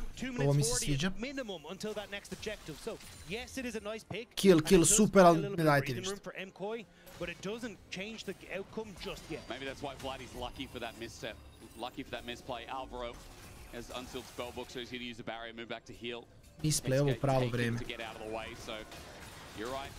Let's see if Elyoya actually finding Yeti getting in his way. Spears out again. Yajkvaj meni daje PTSD od EVC-a. Šta je radio na tom heroju na EVC-u prošle godine je bilo kriminalno. Mada, ja sam generalno vaj hater, tako da šta god ja kažem za tog heroja... Da, ti ja nemamo kredibilite da pričamo o ovaj malo. Jer smo ono CEOs of white haters. To je true. Zato govorim, iako recimo negde u sezoni 5 do Mastera, Vaj mi je verovatno bio most played heroj. Kad sam u stvari igrao igricu, pa da. Jer sam autofilovo do Mastera i iz nekog razloga sam samo Vaj najviše igrao u džungli. Mada u soloki je bila drugačija i bila je meta drugačija. Ti si mogao mnogo više da nosiš, pokupiš da 60 kilova na Vaj i sam nosiš partiju. Sad koliko jedna osoba nosi je skroz isključeno i onda moraš da budeš poli-utility, a to baš... Jel ti setup, a to baš nije optimalno. Mislim, Vaj je dobar setup, kao heroj.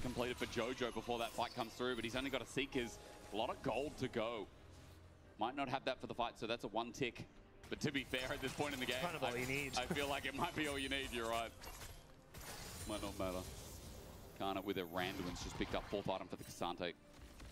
And Miwan's a little bit ways to go with a Negatron cloak and cloth armor. Yep. Full build for Jojo on the reset. Okay, so he does get the Sonyas for what it's worth. And again, like at this stage, gold is kind of a null factor. It is very much going to come down to execution.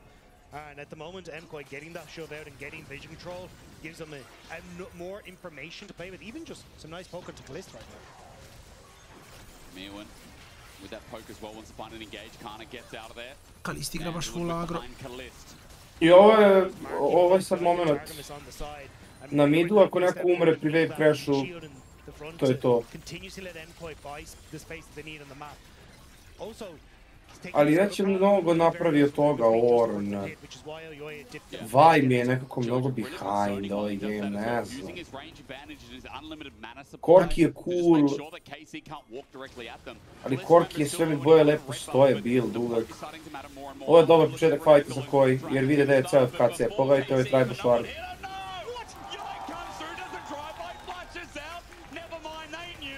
Šta se događa, majko mi? Targa. O, dobro odreagovao je Targamas. Ali kako možeš da dopustiš to? Ultaj joj bre jajče, šta čekaš čovječe? Treba samo da se engage-uje, jači ste. Aha, ili niste jači. Ili jeste jači. Žabe.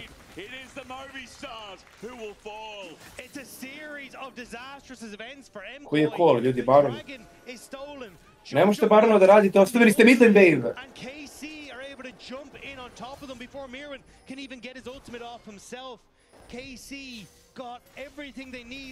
A, želite Baron da radite. Flipping for the objective, bites him. Yike had about half a second to get that, and he did. But watch afterwards. Jojo moves in, goes for the ultimate, whiffs on everyone. Kana then in a position where he actually gets... Nema, mislim, s ovim solom pogotovo je giga teško fajtati, kažem još jednom Targa, ok, jesu reagove njegov ulti, ali mislim dalje sam je previše prešao na Niko. Pogotovo sad s ovim solom, Casey samo feedao to da će biti mnogo jači. Da, Orn je jak, Master Forgeovan je jako, daje ti dobar scale, ali... Što Hextech Soul je samo turbo jak. Još na herojima koji mogu to da plaje na velikom range-u, kao što je Korki kroz ulti, je samo polo unplayable. Da, Vaj, mislim, Vaj je behind i Vaj, kažem, ne sviđa mi se kao heroj, ali... Ode na Guardian, Olina ko besan. Ima rez kada bude u problemu. I samo setapa za svoje saigrače koji u stvari mogu da nose. If Mkoi gets stuck again, if they go into this fight and get separated, this game, this series will end. Mkoi grouping because they know Vladdy's on bottom side, looking for a pick on the mid lane, but KC not overextending. And we already saw how difficult it was for for Mkoi to defend their base against the last Baroned up minions. It becomes even more difficult when you're missing a turret on bot lane. You're trying to defend the tier 2, but KC already setting up to cover this. Kalist has a full item now over Super, who's holding a control ward, who obviously didn't have the gold to build it outright, and it might be the difference maker that comes through in what could be a final fight. Remember, it's getting into late game, so gold doesn't matter as much, but still, it shows you that KC are in the driver's seat just with the gold lead alone. This Baron trying to whittle down the inner turret and top side, while minions are moving in through bot. No one handling it right now with Kana running through mid, adding pressure so that Mkoi have to pay attention top. KC don't have to overforce. Just let the Kana minion do the work. Let the Hextech Soul get a little bit of igrate sa Veil. Stojiš polako, Korki spamuje rakete. Klik će na range, ništa ga ne zanima. He'll just take so long to die. It has to be some kind of miracle fight that doesn't use all the engages as Kalist walks back in. Minion be damned, there goes the last inner of their game. And moving through multiple lanes yet again, Yike controls this space and Mkoi fears the worst here. They need to pull a rabbit out of the hat and something more than that. Čekamo, mislim, nema šta kažem. Supa čak ima damage, ali... A ja, okej.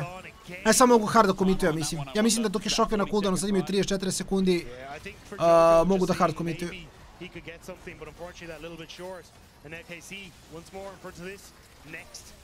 Da, znaju da nema šokve, samo mogu da step upaju. Lepo.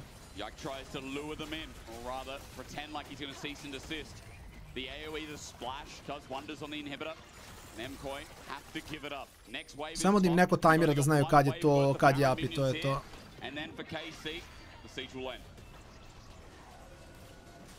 There's so little you can do again. Mkoi, they don't have the ranged, they don't really have the big engage. And maybe in a position where you can just, like, I think you just kind of got to fish for a big engage and hope for the best with Mirwin, because otherwise you just get the slow bleed and it's never going to go well. They're just trying to whittle down Kana. I mean, that slow bleed hurts. It's the hardest way to lose games, to lose series. When you just watch it and there's nothing you can do, it sucks, but hey, 1 minute 30, that's something you can do. Elder's coming up, and that's Mkoi's chance to flip this game. Yeah, I'm curious if the call is, as you say, well, 1 Elder, but 2, Rabadon's Death Cap nearly completed for Jojo Pyun. Yep. That could be their last hope, essentially, that they get to a point where they can find that big one. Yes. Yeah, he's been farming up every camp that he can in the jungle as well. Flame Horizoning Vladdy, and they're losing. Sad bih već rekao da je to ipak. At this point. Jer kad vidim setup pre Eldera, ne znam. I Jojovi ulti su nešto bili baš off ovaj game, verujem da će se to složiti sa mnom. Mislim da je 2 ili 3 puta čak pogodio ništa. Niko nije niko. Da, slažem se. Mislim, s druge strane, ne znam, razumem ga u smislu da promaši svaki ulti koji ne baciš, kao ok, pokušava da nađe play. Ali da, mislim, da samo nije našao playeve, to je dalje činjenica, dakle da. Ja sam možda radi koji sad je zanimljivo. Vegovi su dovoljno dugo ušavani da Alvaro može da uđe ovdje. Alvaro ako bude game winning flank, najbolji support u ligi. Mislim da Alvaro zna da postoji šansa da je to vardovano i da postoji šansa da je ovo levo od njega vardovano i da zato stoji tu. I da hoće da igra kroz fall for na blast coolu. This is Mirwin coming in with the ball on top of him. They want an engage, running in blindly. Mirwin needs to help get a shockwave. Super starts off the damage. Alvaro now spotted out by Yike as the shattering strike does not connect. Heal out and Mkoi are getting burnt down slowly but surely. Kalist, not a big one in the hole as he's getting hit hard by Dragon. Elyoya doing some damage as well. This burn, this Elder is helping out Mkoi. Elyoya still has the ultimate to try and reposition. KC having to see ground. Mkoi forcing them back. An Elder Dragon below half. It's a root in. Super does good damage. Čeka se Targavas. They flip this again. It might all be over. Mirwin sets up, call the forward. God, the Pop Blossom doesn't do any work. Forward and down. Ovo ga našao ga. Kao ne nabijam nisam koga je dispoint, samo gledam lol, ovo mi se sviđa. Ajoj, Vladi.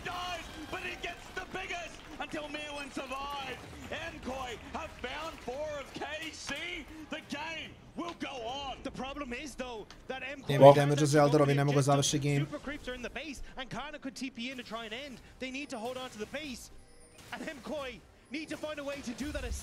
Ne može Kana završiti game zato što nema damage, a ovi nemaju damage da urade Eldera, tako da bukvalno je samo ono, even.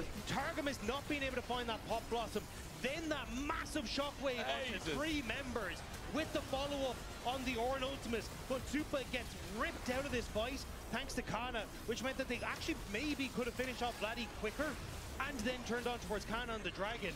Kana being able to take Super out of the fight and finish him off meant that they just couldn't quite have enough DPS to deal with Vladdy. There you go, there's the damage in the fight, by the way. I was looking at Vladdy's Storm getting bigger and bigger, but his Sonya's ran out and he was exposed. Exposed to Mirwin, exposed to Elyoya at the end.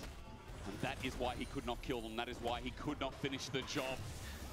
But look at the amount of flashes that were burned. Nothing left on Mkoi. 2 flashes on Kalist and Kana in the entire game. And now Mkoi stepping up once more. KC trying to see if they can get position to deny Mkoi entry. Those Zonyas are not available for Vladdy, for Jojo Pyun. I see a GA advantage for Elyoya over Yike, who lost his in the fight. No 80 carry with a GA. Also worth mentioning here, those ultis, let's have a quick look, all up and available. This is dangerous from Mkoi though, they've committed to the I'm up. Deja vu. But now we're looking at the Dragon. Elder's helping out, watch out for Super here, who wants to keep waddling about. Targamas in a back, he's got himself a Targamas. Targamas, ovdje Super GG. I relevantni sad, to je to. To je to, game je. Konačno je Katke uspio da odredi ovo kako treba.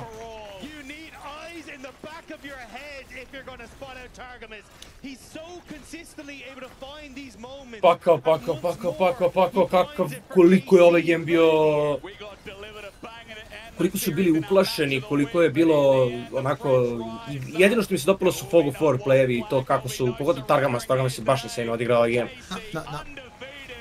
Trudili se nađu uglove, ali do 30. minuta je bilo ono nepodnošljivo, malte ne. Siegevi su bili toliko spori, svaki fight je donosio toliko malo po malo, svi su uzimali onako bare minimum koji je 100% siguran, niko nije rizikovao i baš je bilo napeto. Slažem se, vidimo. Kaži. Ja svakako mislim da je serija bila kvalitetna, koji je tool, dalje sasvim kompetentan, kad se sigurno radi na tome da postane sve bolje i bolje, mislim da se forme individualnih igrača dosta dižu. Imali su 2-0, 2-1 dan, Fnatic je pregazio BDS, s druge strane vidimo sada 2-1 KC protiv Koja i od sutra nastavljamo sa EVL-om, tako sam? Tako je, sutra u 5 sati, to jest u 7 sati, pardon. Kreće EBL, 2 best of 3 će biti i tamo, gledamo nacionalne ekipe. Vidio sam da ima nekih ekipa koje svi hoće, neke ekipe koje svi neće, tako da bit će jako interesantno. Eto, neka dobra, stara, poznata imena se vraćaju u EBL. Mislim ćemo mi dobiti intervju još malo, nakon toga gasimo program i se vidimo možda malo kasnije na streamu, tada prijatno večer, lako noći, vidimo se kasnije od sutra. Yeah, especially the fact that they got the win over Giant X at least sets them up relatively well for the remainder of their series, which, to be honest, will probably be a lot easier than this series was, but we'll have to see. Oh man, I want to hear from Calist and hear how he feels after a series that's held on by inches. Good fights in the end from this young man. Exactly. When the going was tough, he came through, and so did KC in the Marriott Bonnefoy post-game interview. Congratulations, Calist. Yeah, let's go ahead. My first question. Does this qualify as enough revenge over Mkoi for what happened in spring, or is this not enough yet? I mean, it cannot be enough. Obviously, we got kicked out of MSI, and it's just a win in the split, I guess. But it's a small revenge, I will say. I think they played very good, and it's always a banger to play against them. And I hope we will meet them in the finals later on in the playoffs, because this is where I actually want to take my revenge. I love it. Subscribe. I'd love to see that. Talk to me about some of those end game fights, because you were in pretty good control. You're also doing great on the corky, but then they did find the window, right? So what were you careful of in the end throws of that game? In this game, we could have the control because we were pretty ahead, and it was mostly more, how to say it, easy for us in the late game to just get the control and take the bushes and then chunk them. But I think they played very good. For example, on the last team fight, even though it was really hard for them, they still went robots. Basically, Koi have a lot of resilience, and they're really smart in the gameplay. You can see it. And yeah, in the team fight where we lost, I think I got caught. If I don't get caught by the shockwave, it's probably just a big storm for us, and I think it just I misplayed a bit, and Jojo Pune find I got shockwave. Yeah, to be fair, he hadn't hit many, right? So maybe you were like, oh, he's not gonna get me now. Just kidding, of course. But Calist, when it comes to kind of coming down back to reality after winning Winter and being on top of the world, getting that great result at first stand, and then kind of having to look in the mirror and saying, oh, well, we weren't good enough in spring. We didn't get to go to MSI, you know? What does that do to you as a competitor, and how does that motivate you for summer? Obviously, it hurts the ego a bit, because obviously when like what happened in spring split happens, you're like at a really high, and then you're losing and you're like going really low, and it just, there's a process behind it. You just have to accept that, well, you played bad, you did some mistakes, and then you have to get the mindset back, the work and everything. It's mostly a lot of time and in practice mostly, and it's just all about mindset, resilience, and just accepting the facts and just giving feedback to each other. I love that. In terms of feedback, you could probably tell your jungler, thank you for securing the smite there on the Elder, right? Because I think he's waiting in PGL, so you want to thank Yike personally? I mean, thank you, Yike, for smiting this game. Even though you're 0-7, you didn't end the game. It's just you're playing Vi, and you have to go into people. You're the GOAT, Yike. Thank you. Let's go. The Vi curse is lifted. Maybe, who knows. Thank you so much, Calist. Congratulations. And we're going to kick it over to PGL with Lore, Nymira, and Yike.